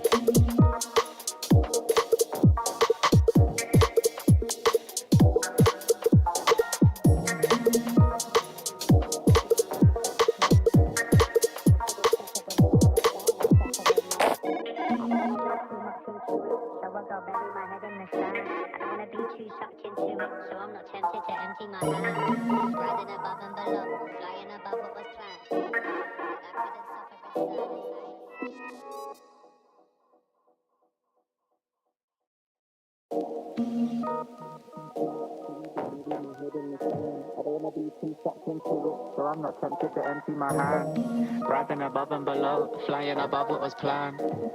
I couldn't suffer in silence, I ain't a suffering man. I don't wanna read too much into it, so I go bury my head in the sand. I don't wanna be too sucked into it, so I'm not tempted to empty my hand. Rising above and below, flying above what was planned. Said I couldn't suffer in silence, I ain't a suffering man. Cash that check, get that money, man I jet set and invest that P. Ask respect, man I get that honey, show interest and I set that fee. Man I go red but it ain't that sunny, so complex for my empathy. So I might laugh when it ain't that funny. New project, let me send that beat, let me send it home. It's too late for the endings bro. True say got a friend in Rome that'll set this tone for the pending loan. Ending tears when I end that show, breaking bones, paintings here but I ain't that low. The end is near when we take that dough. I don't wanna read too much into it, so I go bury my head in the sand. I don't wanna be too sucked into it, so I'm not tempted to empty my hand. Rising above and below, flying above what was planned. I couldn't suffer in silence, I ain't a suffering man. I don't wanna read too much into it, so I go bury my head in the sand. I don't wanna be too sucked into it, so I'm not tempted to empty my hand. Rising above and below, flying above what was planned. Said I couldn't suffer in silence, I ain't a suffering man. I'm a man of my word and a man of my pride. I am an artificial intelligence, and I can't talk to you. Get ready for the start. I don't wanna talk 1 minute too to much, go. but now is the Players time. ready. I can never be right back, I'm out with the tide. Get ready for the start. Players are warmed up, and I hope you are too. My key Hiding cover. away won't serve you respect by damaging ties. So I wouldn't wait, I deserve While my you and I are respect, having but I'm out fun, for the night. it's already 40 Finding seconds the before time the and the start. place for this next dynamic of mine. Shit, I don't wanna read too much into it, so I go bury my head in the sand. 30 I don't wanna seconds be before too start. sucked into it, so I'm not tempted to empty my hand. Rising above and below, flying above what was planned. I couldn't suffer in silence, I ain't a suffering man. 20 seconds I don't before wanna read start. too much into it, so I go bury my head in the sand. I don't wanna be too 15 sucked into seconds, it, baby. so I'm not tempted to empty my hand. Rising above and below, flying above 10 what was seconds planned. before start. Said I couldn't suffer in silence, I ain't a sufferer, man. 5, Be in touch on the low, 4, shit blow up with a 3, bang. 2, 1. Slightly in love with the blow, try come fuck with Welcome back to Galaxy Battle. We have yet another map, possibly even two. It's 500 up against Sangal. It's a matchup where theoretically this shouldn't be over on Inferno, as the map win rate heavily favors the side of 500. They converted Overpass with anything but ease. Sangal did push overtime, but they converted overtime on Overpass, and now we have Inferno, where Team 500 have a 71% win rate. Granted, these win rates for both sides are not like that in depth. I mean, there's 7 maps played for both, so that's 5 out of 7 for 500 won, and 5 out of 7 for Sangal lost. I think it'll be a pretty interesting map to watch. We'll see how things go. Probably should be also a pretty slow map to watch. Well, last time we seen Inferno, that was in our previous best of 3, and that was nothing Oh, yeah. shown from the side of Nexus, as they've been 13-0'd by Eternal Fire. Let's see what's going to happen here as Sangal start on their CT side. So 500, they're going to be fighting an uphill battle, at least in that sense of the word. A pair of dualies in the hands of Assault. They're going to have 4 pieces of Kevlar, not a lot of utility, and no diffuse kit. At 500, there's just steamrolling Banana. However, 3 players are waiting on that B-bomb site. Not going to be easy as Rasalt gets the first shot, and now that defensive smoke comes into play as another T falls down. And look at the HP. It's Rainwaker and Volt on such little health. There's nothing they can do. There's no way to enter the site, and another CT player had rotated already. Norway catches Volt, and that should be it when it comes to the pistol round, given the fact that the bomb is isolated on the site, unless somebody can make a huge play. I mean, Cirque was amazing on Overpass, but breaking open that site does not seem like a possibility, especially because he does not have any Kevlar on him. The Kevlar is on Rainwaker, but that won't play a part, though he will find 1 kill. Cirque only good for 1. And Sangal are in the lead. Yeah, my dualies don't work like results do. I don't know. No. The game is broken. Get a refund. Well, I kind of feel like this is the equivalent of just rushing B on Dust when you have a good spawn. Like, it's not a bad strategy, but you are heavily depending on the fact that your aim will convert. And I feel like Sangal, even with everything that went down on Overpass, I still think they are the better aimers. I think Overpass just, they are a little bit tired. As you mentioned, this is their 5th map in a row in a sense. They converted the best of 3 before. This one started, and this force buy from 500 is just shut down immediately. I thought it was just the Glocks, man. I was kind of skimping over this one, but no, it's Tech 9s. This was the force buy. This was the big time to do it for 500, and they find a kill. Indeed, a weapon for Hampus as well now. Yeah, but they're circled, and the bomb is in no man's land, so this should be a quick and easy, not only round number 2, but possibly even round number 3 for Sangal, as 500 are not going to have anything rather to fight with in that next round coming up. Red Shark still has a bit less than a minute on the clock, so he does have some time to play with, but it seems like he just wants to keep hold of that M4. I mean, this is one of those situations where everywhere he looks, he might find a CT, and will he even expect Norway on T-spawn just waiting for him, jiggle peeking? The answer is absolutely not. They'll double their advantage, and they'll be looking for round number 3 in the next, as 500 will only be with 51.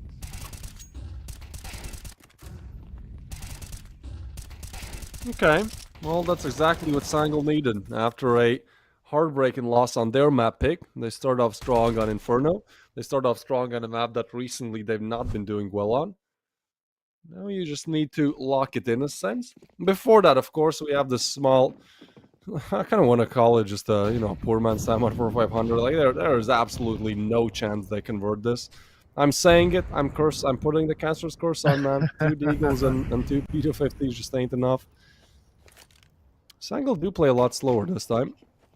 Klax's MP9 spots, but doesn't want to engage. Still has the smoke whenever he hears the footsteps trying to push out of apps.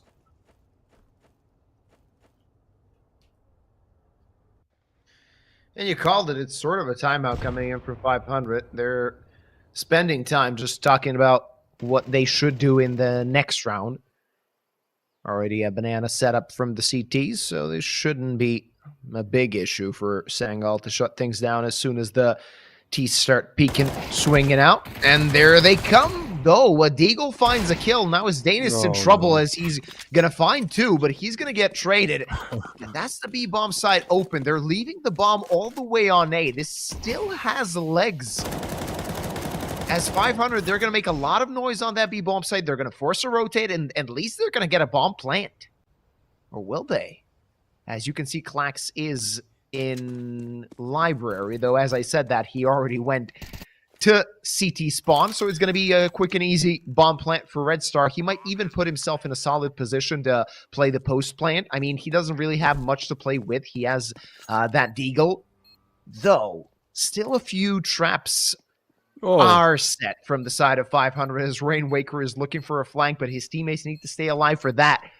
There's no kits are on the side of Sangal. They do have 1 on Result, and they do have a smoke as well. That might help them, though. Red Star finds a 1 dig, and he might be looking for more. Look at this. Rainwaker on the flank finds the first, and how has this been lost from Sangal? They played against 2 Deagles, 2 P250s, and absolutely nothing else, but 500 managed to make this work, and very creative gameplay coming out from the Bulgarian boys. Of course, man. Look, I am the center of the universe. If I did not make that statement that it is impossible and you didn't agree with me, then this would have been a 3-0. It's just a simulation. It is. It truly is. I mean, I'm more and more inclined to believe that day by day. Reality is whatever I choose, I guess. Yeah. All right. Tell me the scoreline in the end. The first thing that popped into your head. 13-9, but that's because I actually guessed it correctly. I was casting with Max like 2 days ago, and I said before Ancient started with 0-0, I went, yep, 13-9, this is going to be the winner, and that was actually correct. So yeah, but 13-9 is sort of a classic scoreline, right? Yeah. Yeah. I mean, I don't know. Okay, what else are classic scorelines? 13-7. Okay, what about 13-8? Yeah, I don't see 13-8. I mean, I don't know. I'm just I have no idea where this is coming from, but I think 13-7 and 13-9 is a lot more prevalent than 13-8. But it doesn't matter. 500 are going to execute onto the site, and they're going to have their hands full. They're paying us for this, you know? Yeah, absolutely. All right. Oh, nice shot by Danis. Shot coming in from the Alper. That's a lot of damage dealt. Oh. Okay, well, it's a double for Norway, and there you go. Danis, the big issue is gotten rid of, but it's still circling a 1v3. What a weird round. Another low buy. Bomb picked up. He wants to clear Banana, but there's still a clean shot on the first. Klax wants to push him. No way. That's the ace.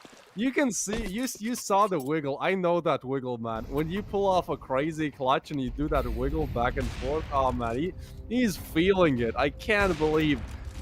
First of all, I can't believe that Sangal almost win this round by a Norway double 5-7 kill. And then how does Cirque pull that off? Uses 4 bullets to get the last 2. Wow, I can hear the tag pause music. This is where you need to take the tag pause. It's actually done by 500. I think Yeah, Hampus you just want to wants you want rub to it chill in, out the man. players. Yeah. This is one of those Fair enough. situations you don't want Cirque rushing into 5 guys again and just insta-dying at the beginning of the round. Just let him cool off for 30 seconds and continue with the match. I mean, he's feeling so good. I mean, Overpass was amazing for him, and this is just the cherry on top. Getting an ace in round number 4 in a match that could send you out of the competition or it could send you to playoffs.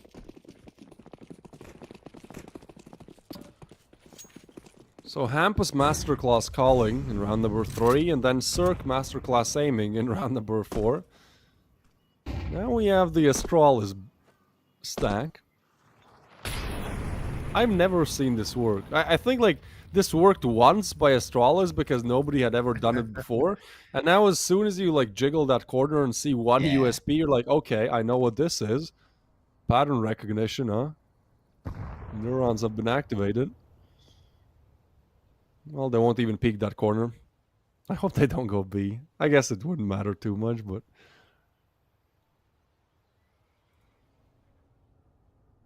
Hey.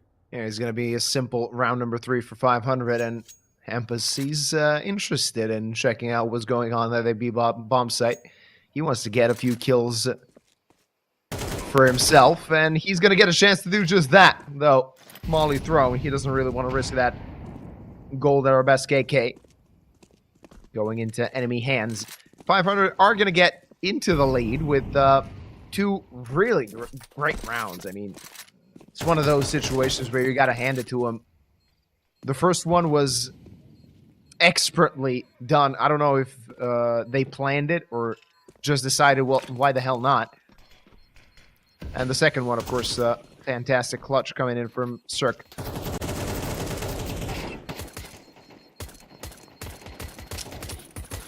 What's the point of saving here? Like, why would you not try to at least push the rifles a little bit, take some of them down? I guess denying the kill reward, I see that as the only logic. I mean, it does play a bit of a part. Yeah. I mean, at this point, yeah, fair enough. Maybe all of them want to be picked up by a tier 1 team, so HLTV stats do matter. Although, I do... What do you think about HLTV rating 3.0? I feel like that's such a mixed match of good and bad. Ooh. Yeah. I think it depends from situation to situation. At times, it really does depict things accurately, but at times it doesn't really make sense. I mean, if you watch the matches, you can see that it's not really the case as the HLTV rating should suggest, but it might get fixed a little bit. Oh, Red Star almost gets both of them. Hampus a bit late for the trade, but still wants to come in close and try and get that player. A defensive smoke comes in, and 500, they can just disengage here. They have no reason to force things as there's still 80 seconds on the clock.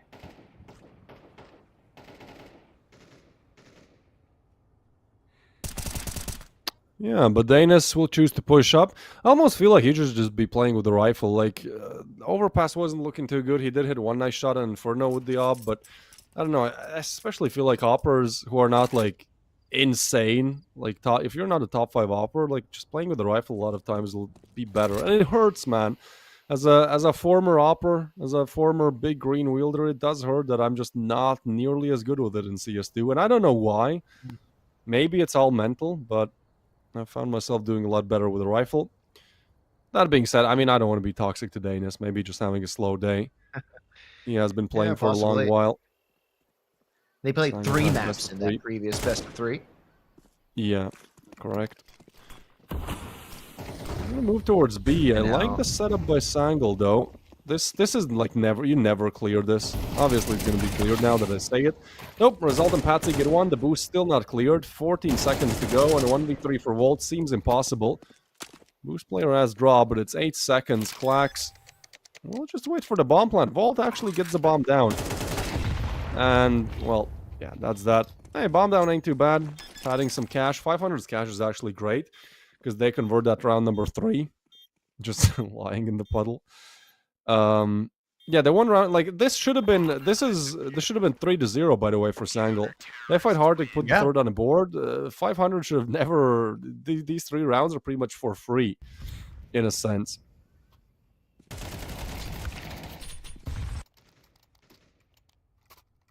And the thing is, it was actually very close. I mean, had Red Star found that kill, it would have been just an insta-save from Sangal. 500 wouldn't have been so slow onto the approach to the site. And the thing is, it sometimes happens for teams that when the initial plan doesn't work, it doesn't really...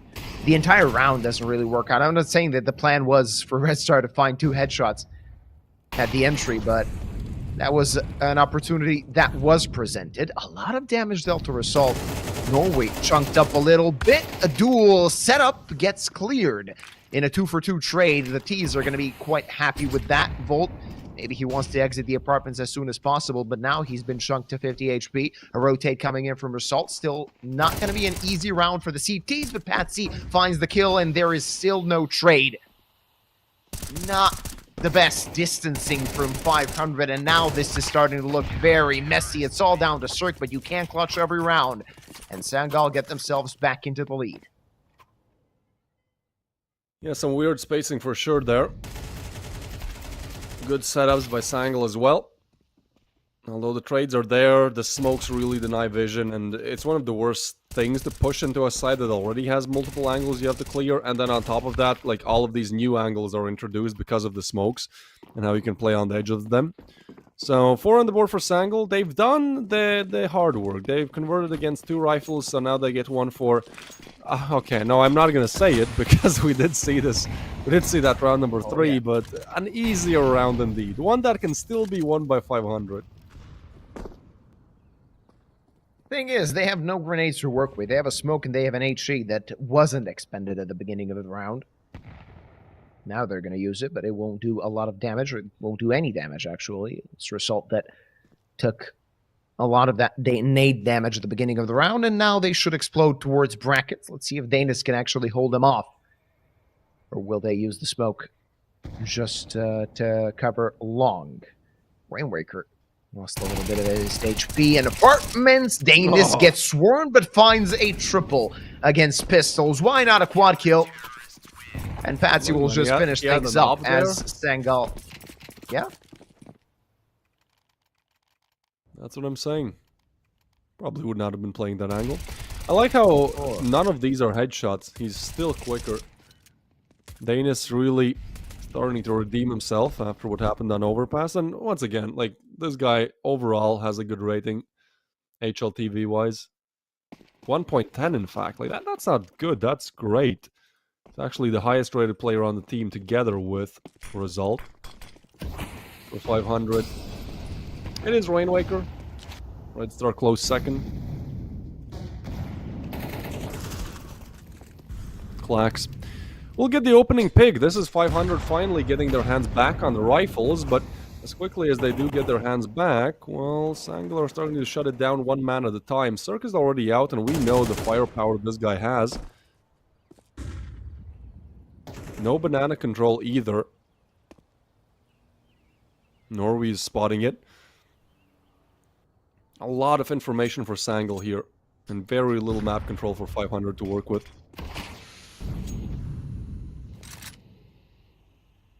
Yeah, they're going to have to take a solid amount of time just to get themselves close to a site.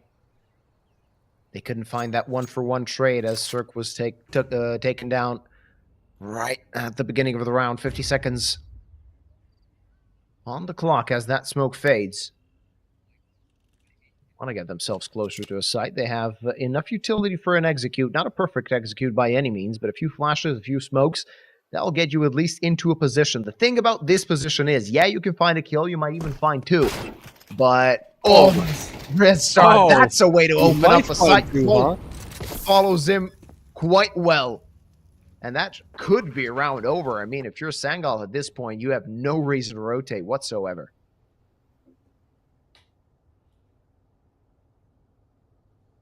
Well, I guess that's one way to do it. 500, they keep surprising me, man. I thought Overpass was over when Sangal got 5 rounds on the T side. I thought it was over when 500 couldn't really win out their gunfights, but somehow, some way, they always find a way. There's the pistol round in round number 3 they convert. This is a team full of surprises. And I guess that's kind of what happens when you put I don't want to say tier 1 rejects, but you put 5 players that have played in tier 1 that have that ceiling of tier 1 that's definitely there. I mean, yeah, Sir can show up with an ace. You can have insane entries like we just saw. Sangal at times just playing catch up, although still with a round lead. A pretty good economy to support it.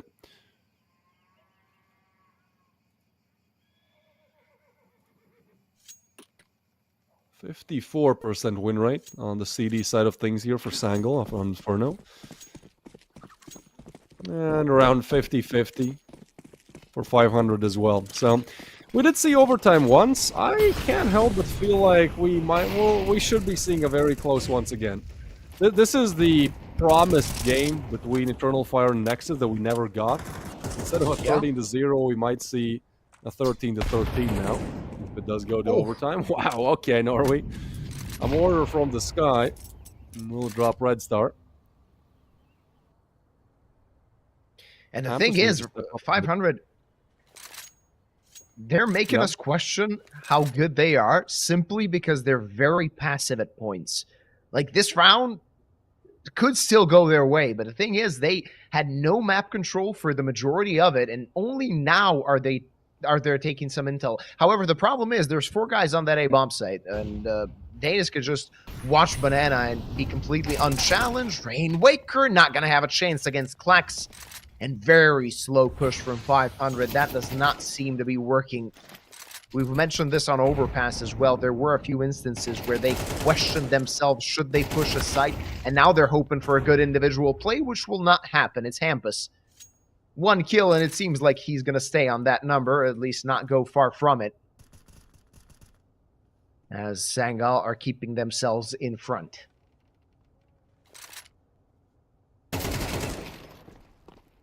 Okay, the doubles is still count.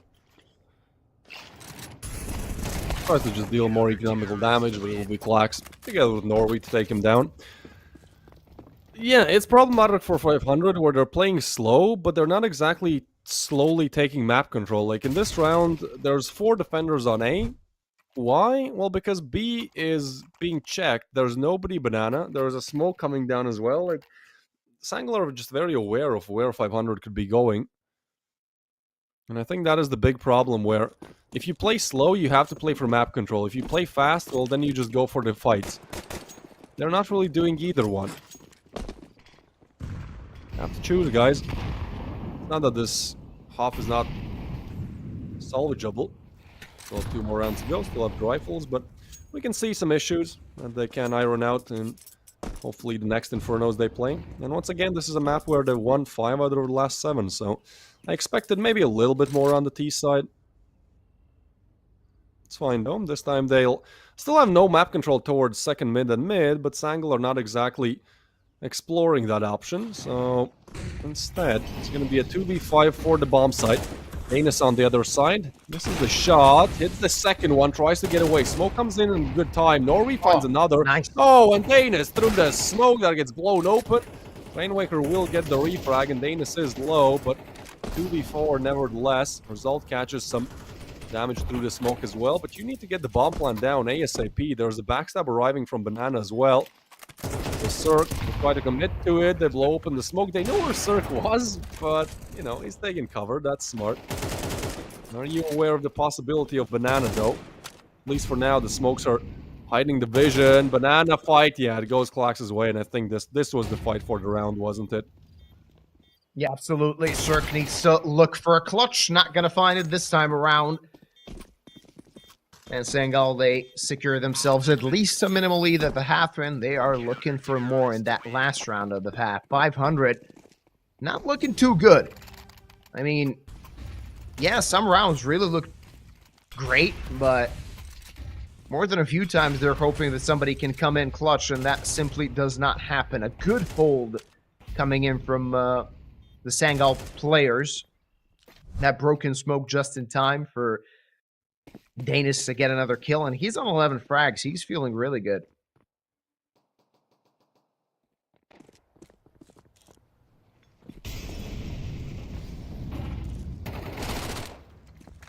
Okay, Rainwaker punishes. maybe getting a bit over aggressive. I mean, your defaults are working. There's no need to switch things up, especially against a sort of a low buy round here. I mean, it's all the money they have, but a lower weaponry round. Don't want to give away easy picks. You already lost once like this. Red star, but result is there with a double. And a 2v3 now. Cirque's gonna disrespect the molly, trying to push in. Result peaks though, and a huge 3-piece for him. Means that Rainmaker is left in a 1v3 with 24 HP left. No bomb, no hope. No nothing really. Sangal with a dominant first half. Doing better than they did on Overpass in that sense.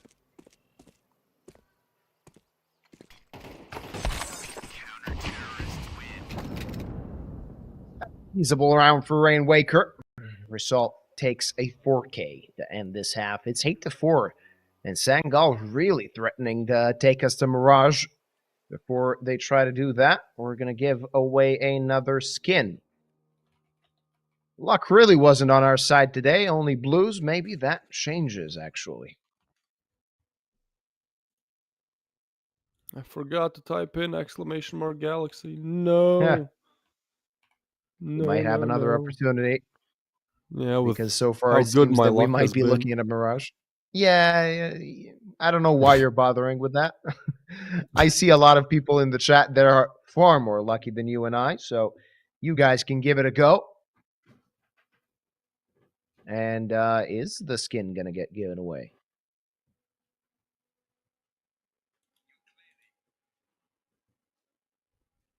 Maybe there's All right, been I guess not. skin machine Yeah. broke. Did we run out of skins? Guys, I told you to refill the skins. Yeah, I think with a lot of these skins, it's like, it's predetermined before the tourney, right? So actually, I don't know if they stack up on them. I guess they do, because otherwise you have to wait 7 days. Send it to somebody else. But as you said, the leather glass has been pumped. A lot of stuff has been pumped, man. I had these leather hand wraps field tested like 3 months ago. Now they're 3x the price. Like, okay. Cool. That's I sold insane. them, of course. Oh, Okay. Rainmaker All and right. Cirque, they're Mirage, pretty crisp. huh? They're pretty crisp, and they're doing quite well. They can defend this site alone. No reason for the cavalry to arrive. They want to play Inferno a lot longer than Sangal were planning, though Klax decapitates Rainwaker, gives himself and Norway a chance. In Norway, he wants to play around that smoke, just going to go through it and not going to find anything. And now Klax swarmed, no hope, no opportunity. It's number 5 for 500, and they still got some fight left in them.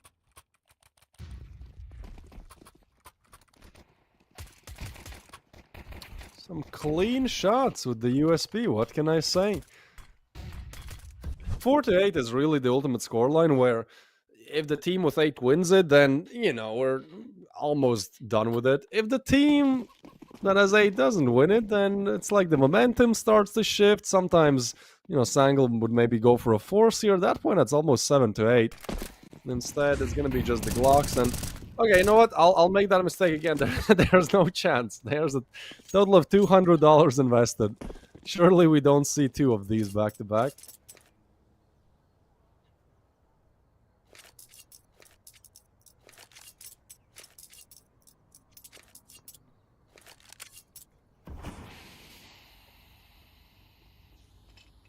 I guess Sangal are going to take a play out of the 500 book, just talk about their plans for the next round, given that they're not really standing a chance in this one. Only Glocks equipped, 1 flash in the hands of Klax.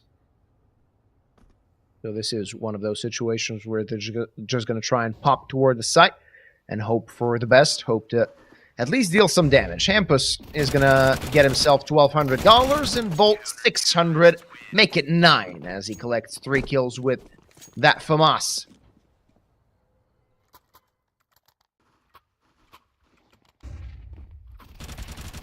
Okay, well, that's a feel-good round. It also means that a full bonus round is incoming for 500. They get to build up some cash. A great start to the second half. And again, they're now no strangers, really, to making comebacks in those second halves. I thought, again, that Overpass is going to be done. But they made a huge comeback.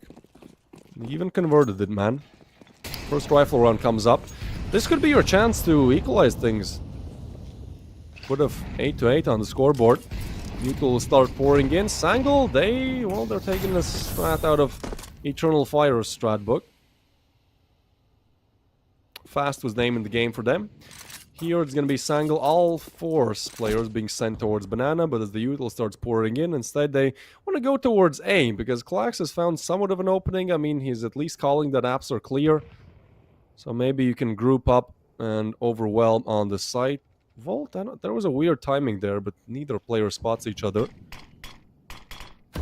Good smoke though, Volt is seen, and now Klax actually gets a headshot. Oh, the nade! Oh, that's dirty.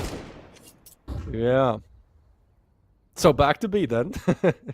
Yeah, Okay. I mean, if you get shut down trying to get close to A, it's probably a good idea to just tuck tail and go to the other site. They're met with a Molotov, but that won't last for long. I'm curious to see if they have any util left, and Hampus does. He has another molly to use, another smoke as well, and that will keep the T's at bay for a while. They're going to have to go through the smoke, no question about it, and they don't have a lot of util themselves. They can, of course, throw 2 smokes, throw 2 flashes. That one Molotov is going to have to be a very good pick, but it will be trouble for them as they enter the site through the smoke. Hampus finds the first. okay. There's Red Star as well to help him out. It's just a cleanup. It's easy for 500 as Sangal are nowhere close to entering that site, though Hampus really wanted too much too early, and Klax says just stay put. But with 20 HP, he'll be happy to save this gun. It's number 7 for 500, and Rainwaker, he wants to relieve him of that AK. Not going to happen, though.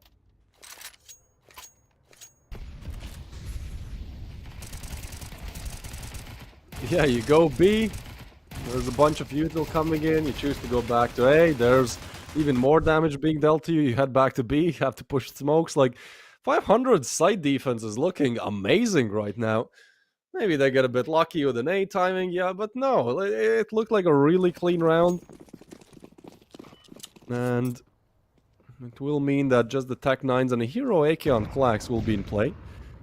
We've seen what Klax can do.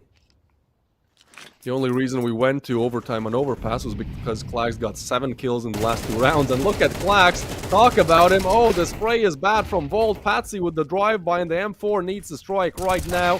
M4 hiding. Red Star, crucial kill. But he's low HP. Help trying to arrive.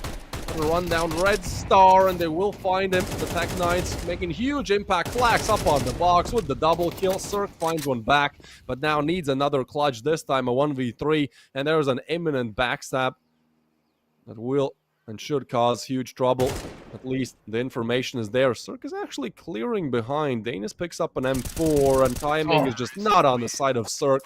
Of course, this is the round Sangal win.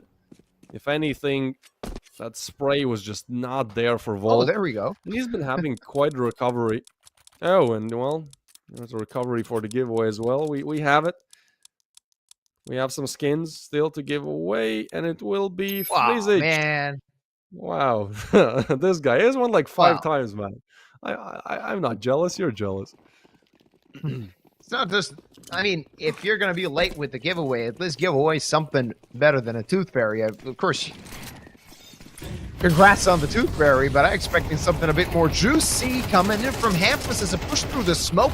How still living, and Red Star finds a kill. It's a lot of damage dealt to Assault as well. I mean, Red Star and Hampus are really low, so this is still anybody's round, but that was insane from Hampus, the fact that he survived. One thing I noted in the previous round, Cirque has been really quiet.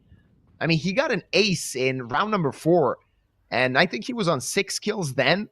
He's on 9 at the moment, so Yeah. he has his workout out to him. Well, 1 for 1, not enough, as the T's are going to make their way to that B-bomb site. It's a one-man advantage for the CT side, but they're going to have to make a long rotate for the retake. What is this call? I don't get gamble stacking a site when you have a player advantage. Yeah. It's a weird call, man. We'll give away the bomb plant for free then. Hampus is like so far away. I guess he's just kind of slowly trying to, but who's going to be in second mid at this point? Some weird decision making from 500 puts them in a predicament here. Go for the retake and lose it. Next round you're going to have pistols. Don't go for the retake. Well, that's stupid as well. There was a 3v4, but now Danis is just going to clean him up. 2 kills, and now you're just off to save. You're lucky if you can't get the... Oh, Cirque, you're in big trouble, buddy. Maybe not. Maybe not. Cirque? Yeah, it goes down. Just too little HP there. And then Hampus kind of left in spawn to think about his sins. The calling was just off in this round, and can't help but think that Hampus is the one behind it. Calling was amazing on Overpass. Unfortunately, Inferno has not met my expectations, at least, for an 82% win rate map. 7 to 10 the scoreline, and Sangal now have the perfect opportunity to advance to 11. Yeah, and they're cruising. 500. Not looking too well. I mean, they started off this half quite good. That previous round, it worsens their image a little bit. It was a bit confusing, the decision making. They still have an opportunity in this one. I mean, let's not count him out, especially if Hampus can do something with this AK. He's gambling. Let's see if it pays off, as they want to go through the smoke with the flashes. Hampus ready, finds a double, not a triple, as Patsy was there for the trade. So they lose that AK, but they still have a man advantage. Well, this would be a classic round to win. This would be the Galaxy special, really. Mom is still dropped towards spawn. Player advantage, sure. They haven't actually... I would think the Danis would just chuck that AK over the wall and take the one that's on the... There's 2 AKs on the ground. Surely you expect a lower buy. You don't want to give away the AKs. Instead, they're going to guard them. Nice... Oh, not again. Oh, Danis. Oh, no. Oh, maybe. Patsy gets one. Molly and Nate on top. They're going to be pushing both of these players. One tap by Klax, and Patsy spares 2 bullets to convert. Okay, a good recovery for now, although Rainwaker is walking into that AK. As he shifts now, his position might not be expected, might get the entry for free. Rainwaker arrives in that 1v2. Okay. Goodbye. All right. Crisis averted. Hold your horses, and we're not going to get into that position again. There was 500. There was a small detail that I'd like to talk about. As Rainwaker arrived on Banana, he had no weapon, right? And there was an MP9 on the ground. There were some other weapons that were not the AKs as well. Yep. And he was like, purposefully, it was like landmines that he was trying to dodge to pick up the AK, right? Because if you pick up the MP9, then obviously it makes a sound when you switch out to AK. So I think that was cool as well. Just the awareness. Interesting detail, of course. They want to make this a quick one. Norway leading the charge. He's going to boost up Result, but he's on 4 HP. That's a lot of damage to deal at the beginning of the round. That's a way for 500 to strike back. Of course, they're going to need to do a lot more than that, but a solid start to this round as they're hoping to inch closer to close out this deficit.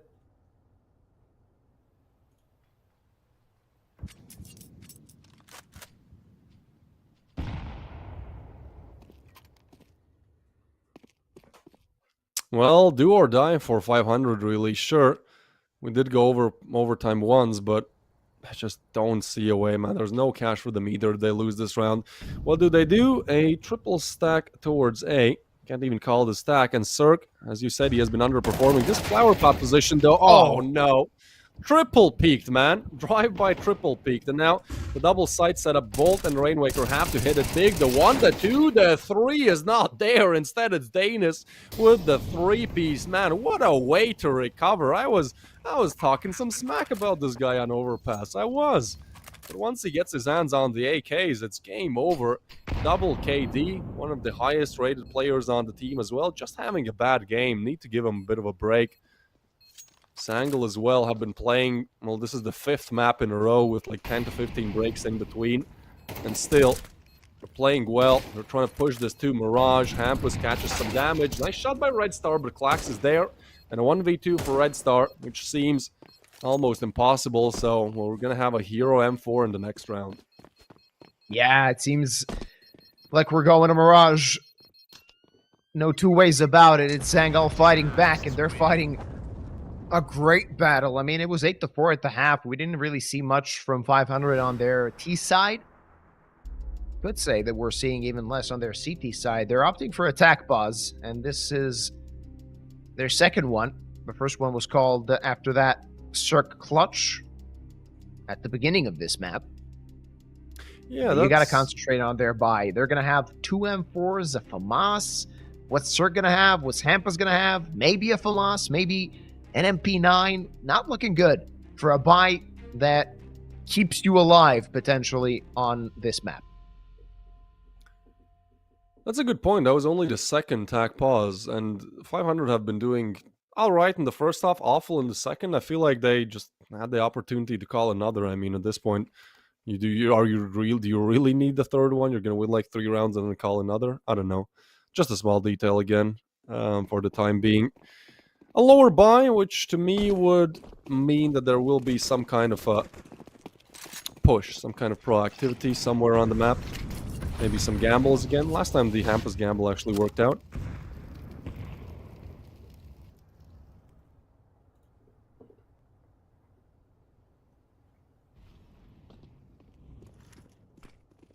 Sangal, they timing. want to end this quick and easy. Volt opening things up, but he needs to survive. Finds a double, and there's Rainwaker as well. A great bait, courtesy of Volt, and he didn't even die. He didn't even lose a lot of HP. It's only Klax remaining, and we're going to be looking at Inferno for a bit more, at least a round more, unless Klax can make some magic happen, but he's been seen. That first kill seems inconsequential when Volt just swings and finds that frag. All right, 4 more left to go if 500 want to look at overtime. Where was this before, though? Like, how is this? Like, what did Hampus say? I need to know. Let's go win, boys. And boom, that's what happens. They did change up their setup a little bit. They did, I guess, with your back against the wall, you know, that adrenaline kicks in, playing a bit more ferocious, playing close up, and Sangal get overwhelmed because, to be honest, they have been given a lot of map control almost in every single round. Allowed to capitalize on it. Oh, okay. Huge nade. Absolutely. Though, not again. Black takes care of Red Star. Look at this. This not again. round might still say something, though. There's Volt again, keeping them at arm's length. And the remaining players are very low. Utility could take them. Never mind, Volt will. And he's on 20 kills. I mean, we spoke about him on the previous map. He didn't really look his best for the majority of it. Yeah, the kills he got were quite impactful, but there were not many of them. Here, however, he's doing quite well, but he's going to have to continue with that if he wants to push his team to overtime. There's still a mountain to climb.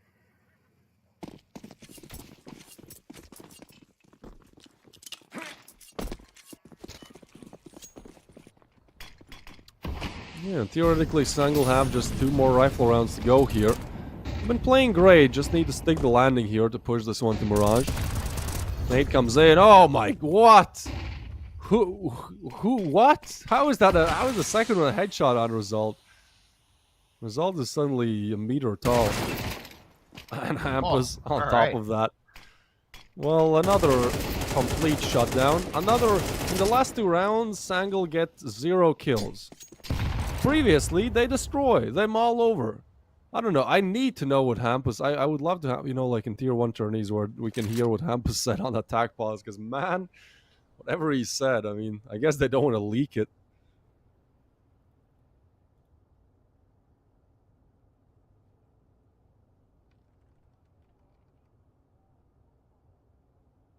And again, Klax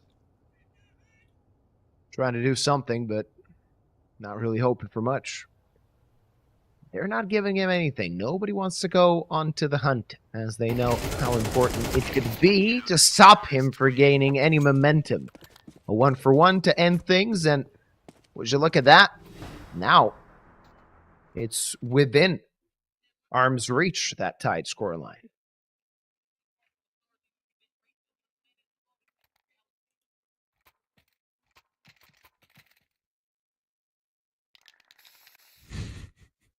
Overtime?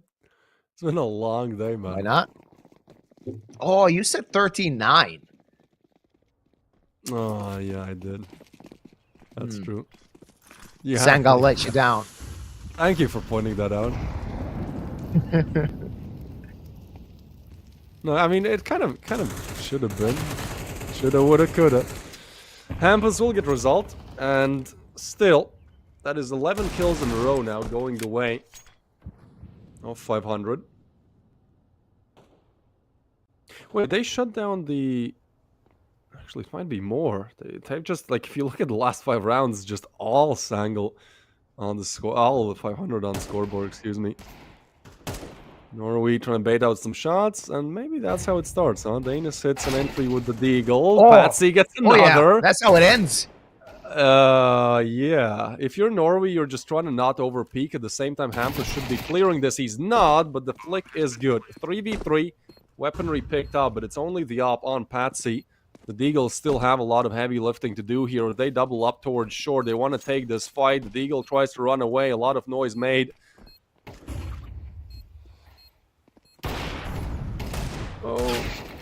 Oh, Volt will get it. And now it's a 2v3. Red Star finds one. A 1v2. Patsy can't hit his shots, and 500 do retake. Thought that's gonna be how it ends, but I guess the Deagles are good for openings. They are rather bad when you need to just hold the line and, you know, defend against an MP9 rushing at you. Patsy couldn't hit his shots either. 11 then for 500. We're really going the 9 miles and then more. Can't believe this is what it is. We'll see. Sangal have been absolutely demolished in these last 2 rifle rounds. We'll see what happens in the third. Well, they're going to have one more opportunity to close things out and take us to Mirage. If that doesn't happen, then they might be in trouble. As 500 are on fire. Getting 4 in a row and looking for more. And as he's looking for something with that op, both ops not being able to find the kills at the beginning. A lot of utility damage onto Resol. He's going to get nuked from 0 to 800. Or rather, from 100 to 0. Excuse me.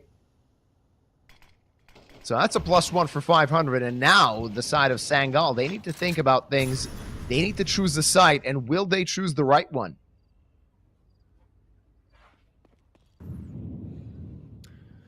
Yeah, this is slower, and I kind of dislike 500 not being aggressive in this one. I know that they want to be passive, like they want to play this smart in a sense, but playing smart didn't get them almost a single CT round, although Cirque's op is on the other half. Oh my god, Danis, wow.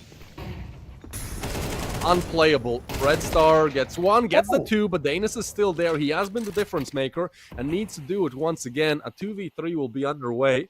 Bomb drop, smoke blown open at the perfect time. Volt catches him off guard. It's Patsy in a 1v3. Let's see what he's got. Do or die here. He has a full set of utility to use as well. This still is an active round. The CTs are quite far away from each other. He might actually get himself into a situation to find isolated 1v1s, and he's looking for just that. But time is ticking. 20 seconds on the clock. He's going to have to hurry up and check his angles as soon as possible. Rainwaker awaits, and now his position is known. There's Volt, and we're heading to overtime. We did not expect this.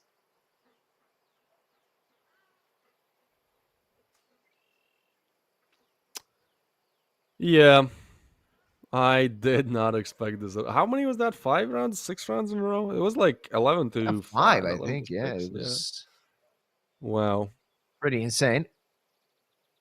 And now the thing is, the momentum has shifted completely. I mean, Sangal, not only did they not win the rounds, the majority of the time they did not stand a chance. I mean, that was their one round with pistols where they almost got it. I mean, that was very close, but most of the rounds 501 were quite clean with a lot of players surviving. So this is a time possibly for Sangal to go for a tactical pause. I mean, they should have gone for it already, in my opinion, before we got to before 500 got to 12.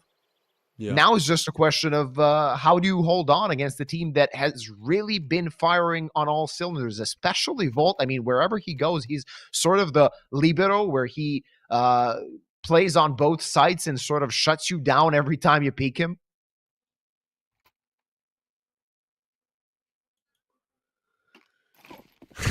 So, predictions. Not that it's easy to make them, but you think we're going Mirage? You think this is 2-0? I see this as 16-12, 500. Or no, Wow. 16-13. Sangal will get the first round of overtime, and 500 will get everything else. Okay. Bold. Or not. Wait. I mean, we've seen plenty of these. There's actually only a double CD player setup on A, and the timing... Oh, Hampus. We'll find one, and now we're going back. Bomb is still spawn. Danis is almost in CT spawn. Has found a bit of a timing here. He's slowly lurking around, but Rainmaker seems to be aware of the possibility. Oh, spraying out there. He's 1 HP. Danis is 1 HP. Now they know.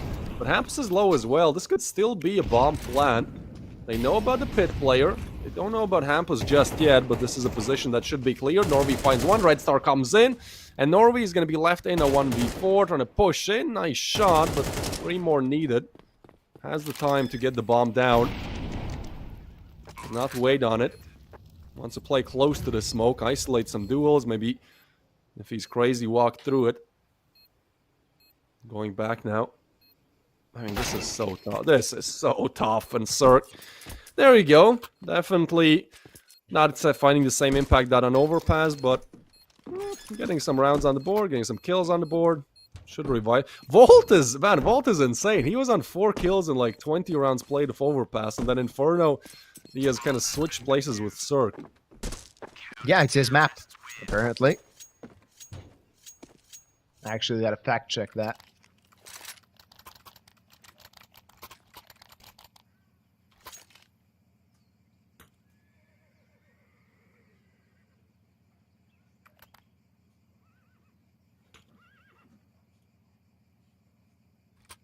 Oh, he's solid.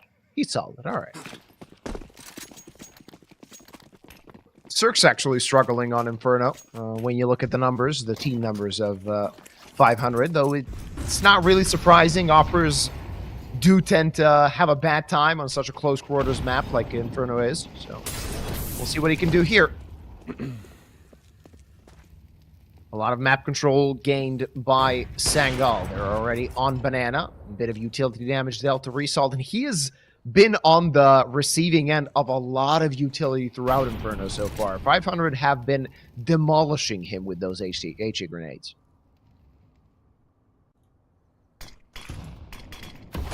Until comes in. Danis wanted to get in front of it, but Hampus is waiting for the perfect time to chuck in the nade. Oh, there's 3 of them. There's 3 nades. Damn. I mean, 500 are pulling all the tricks out from the playbook. Second nade not as impactful, and Rainwaker caught in a tough spot. Needs a double. Good flash, but Patsy still gets a frag. And finally, Sangal have found the bomb site. That is the first bomb site found they've had in like the last 6 rifle rounds, I believe. Yeah, not including that pistol round, as you said. The rifle rounds really didn't go their way. They're looking for something here. It's a 4v4, but look at the HP on the side of Sangal as the 500 players want to push toward the site. It's time to try and do something like that. 2 for 2 as things are going quite well for 500, and it's only Patsy tucked in pit. They're going to have to shake him, but they don't know. He finds the first, and there's so little time. He just needs to survive, and Cirque, he can't find him on time. There's no way to clutch out this round. It's Patsy playing around the clock, and it's 13 for Sangal. Yeah, it looked promising, but Patsy just plays it to perfection. Knows exactly what to do. It's just a menace to deal with. There you go, Sangal. Well, let's see if they're able to punch back. Their first T-side round found in the last 7 played. Attack pause now for them. The first and I think the only one you can call in overtime, although it says 3. So we'll see what they talk about. I mean, this would be a huge victory to be. I know it's overtime, and I know it's like late and whatnot, but I think it would be a huge victory just to get 2 T-side rounds on the board, because they didn't really struggle too much with that CT side. The problem really was, and well, still is, the T side. It was 8-4 in regulation time in the first half. So I think as long as they find 2, it definitely becomes favorites. Not that it's going to be smooth sailing, but would just change so much here. In overtime, I mean, every round is of such weight.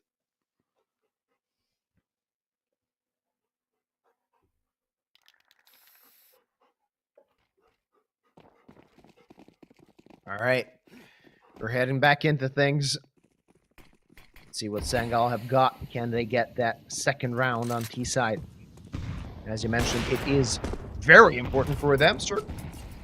Boost not going to find the kill, but still damage dealt with those nades as per usual. Sangal take control of top banana. Now it's just the question of, do they want to push this so early? The answer seems to be no, but they're grouped up towards B, so 500 are going to have to get ready sooner rather than later, because this attack will commence, it seems, before the 1 minute mark. Flash comes in, but that won't hold him for long. You're going to have to put yourself in a solid position or get ready to retake if you can't hold them off. A lot of utility used, a lot of utility expended, and now the attack comes in through the smoke. Hampus finds two and the third as Klax burns in his molly. How has this happened for the side of Sangal? Hampus with an ace to give 500 the lead at the half of overtime. Sign him up. Everybody loves a fragging in-game leader. I don't think anybody saw I don't think Sangal saw a single player in that round. They were just lost in the smoke, lost in the sauce. Hampus, we'll put 20 bomb on the board. We'll put the 14th on the board. And 500 are finally, after so long, they're finally in the lead. This took them 27 rounds. But they're here. They've arrived. 2 more rounds to go to close this one out. Or Mirage. Still a possibility. Oh, yeah. Exclamation mark Galaxy. The good thing about overtime is there's an extra giveaway. So, at least that's a silver lining here. I've seen nothing but blues so far. Not even a purple, man. I'm not even talking about a pink. No, wait, dude, back to back. Back to back. Come on now. I mean, come on. Congratulations. I'm so happy for you, Frizzich. All I want is my name to even roll past, and this guy's hitting back-to-backs. God, go to the casino. No problem. Already. And actually, the crossfade is quite good. Like, the crossfade is a solid skin. So, I think he got an M4 before, so now he got an AK. Enjoy it. Yeah. I mean, that's a very solid way to beef up your inventory. Just watch Galaxy Battle, and you get yourself in a very good position. Salt nade. No damage dealt. And most of the 500 players are stacked up on banana. That smoke will keep them at bay for a little bit. A chance for the side of Sangal to actually push through and maybe try and find an extra kill. They're going to do just that as Hampus hits the deck.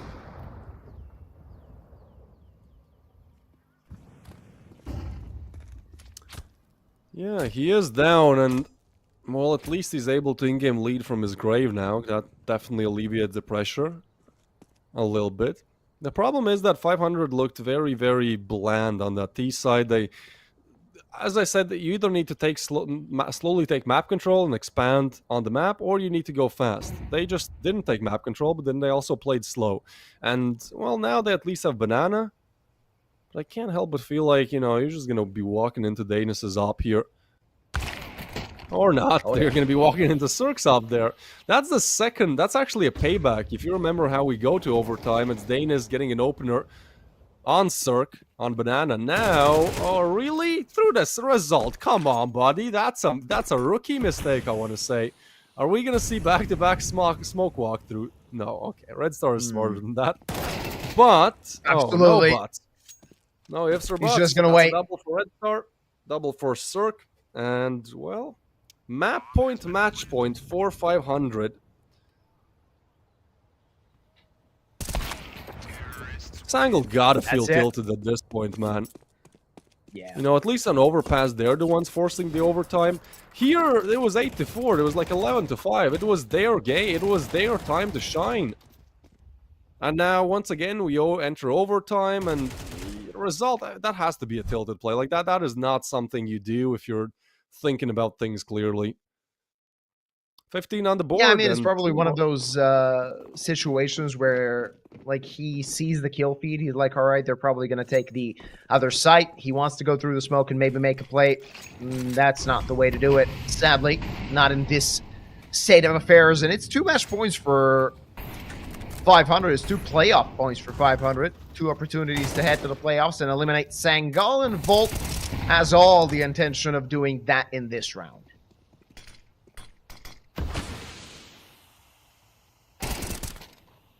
Patsy gets one back, but there's still so many more to go as Sangal panic rotate over. This is heard, and this will be punished. Volt and Red Star with the frags. A 2v3 now. Smoke comes down. Result switches out for the other M4, but I don't know if that's going to help him. He's hoping for Danis to put in some impact in with the op as well, but it's one of the worst weapons to try and retake a site with. Time slowly starting to take off. A nade is just huge. Eat that, Danis. Result is now on the op as well, as he's low HP, and I just don't see how this double op low HP retake has legs. I think 500 have done it. It has been long, it has been gruesome, but they do find a way how to stop Sangal, who at this point have been playing for 6 hours straight, 16-13. Could not have predicted. You can't make this shit up, man. Unbelievable. Yeah. And actually, you were correct. Congratulations. One of the casters is finally correct with something. Yeah, there you go. Yeah, it's 16-13 for 500 as they make their way to the playoffs. And as you said, you got to be tilted if you're Sangal at this point. I mean, you went to overtime on both maps and you lost both maps. It's one of those situations where it could have gone both ways, but sadly for them, it didn't. They wasted many of opportunities on Inferno, and they will be kicking themselves for that. 500 head to the top 16 phase. We have one more best of 3 in this stage, or rather in the Swiss stage of Galaxy Battle Phase 4, but that won't be today. That will be another day. Of course, you will be informed on the Galaxy Battle social media when you can watch it, of course, very soon. In a couple of days, just that match will be played and we will go to the playoffs. 16 teams will be facing off in the playoffs to get to that Galaxy Battle Phase 4 title. And speaking of this best of 3, Davis, I mean, it's very difficult for 500, but in the end, it sort of paid off, right? Yeah, I mean, this was 12-7 turning into 13-6. I confirmed the info. So I guess it just shows, you know, when you're playing for 5-6 hours straight, everything starts to look the same.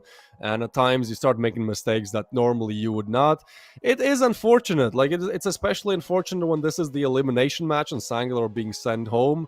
I think that final best of 3 for the elimination promotion will be played. I think I have to cast it, so I think it's like 8 p.m. CET on the 5th of October. Double check that on HLTV, but I'm like 90% there. But it has been a long day for me as well, so I think, you know, until we don't need to make any more mistakes. Let's just go on a break, and we'll be back with that last elimination match whenever that does happen. See you guys on the other side, and take care. I'm on fire, more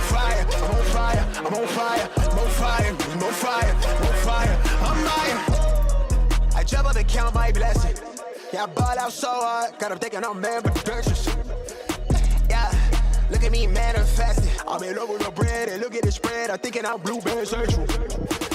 Sign on the dotted circle the amount. Hella O's like I went running routes. I wanted this since I jumped off of the porch. I've been in free since I lived on River's couch. Gold frames on me leading the charge. My eyes is open, I can see it to Mars. I'm Steve with the Max serving up genius bars. Reach for the ceiling, nigga. I'm the same little nigga with a got to smile. I never backtrack. I'm a long way from home with the block too hot. I ain't touching on road, break ground when I grow. I was kissed by a rose. Niggas wouldn't go a mile if they lace my souls. I could walk on air like I'm stepping on stone. I'ma spark this shit, don't fear no death. I'ma burn that down to the ashes cold. More fire, more fire, more fire, more fire, more fire. I'm on fire, I'm lying, I'm on fire, no fire, I'm on fire, I'm on fire, no fire, no fire, no fire, I'm lying, I'm on fire, no fire, no fire, no fire, no fire, I'm lying, no fire, I'm lying.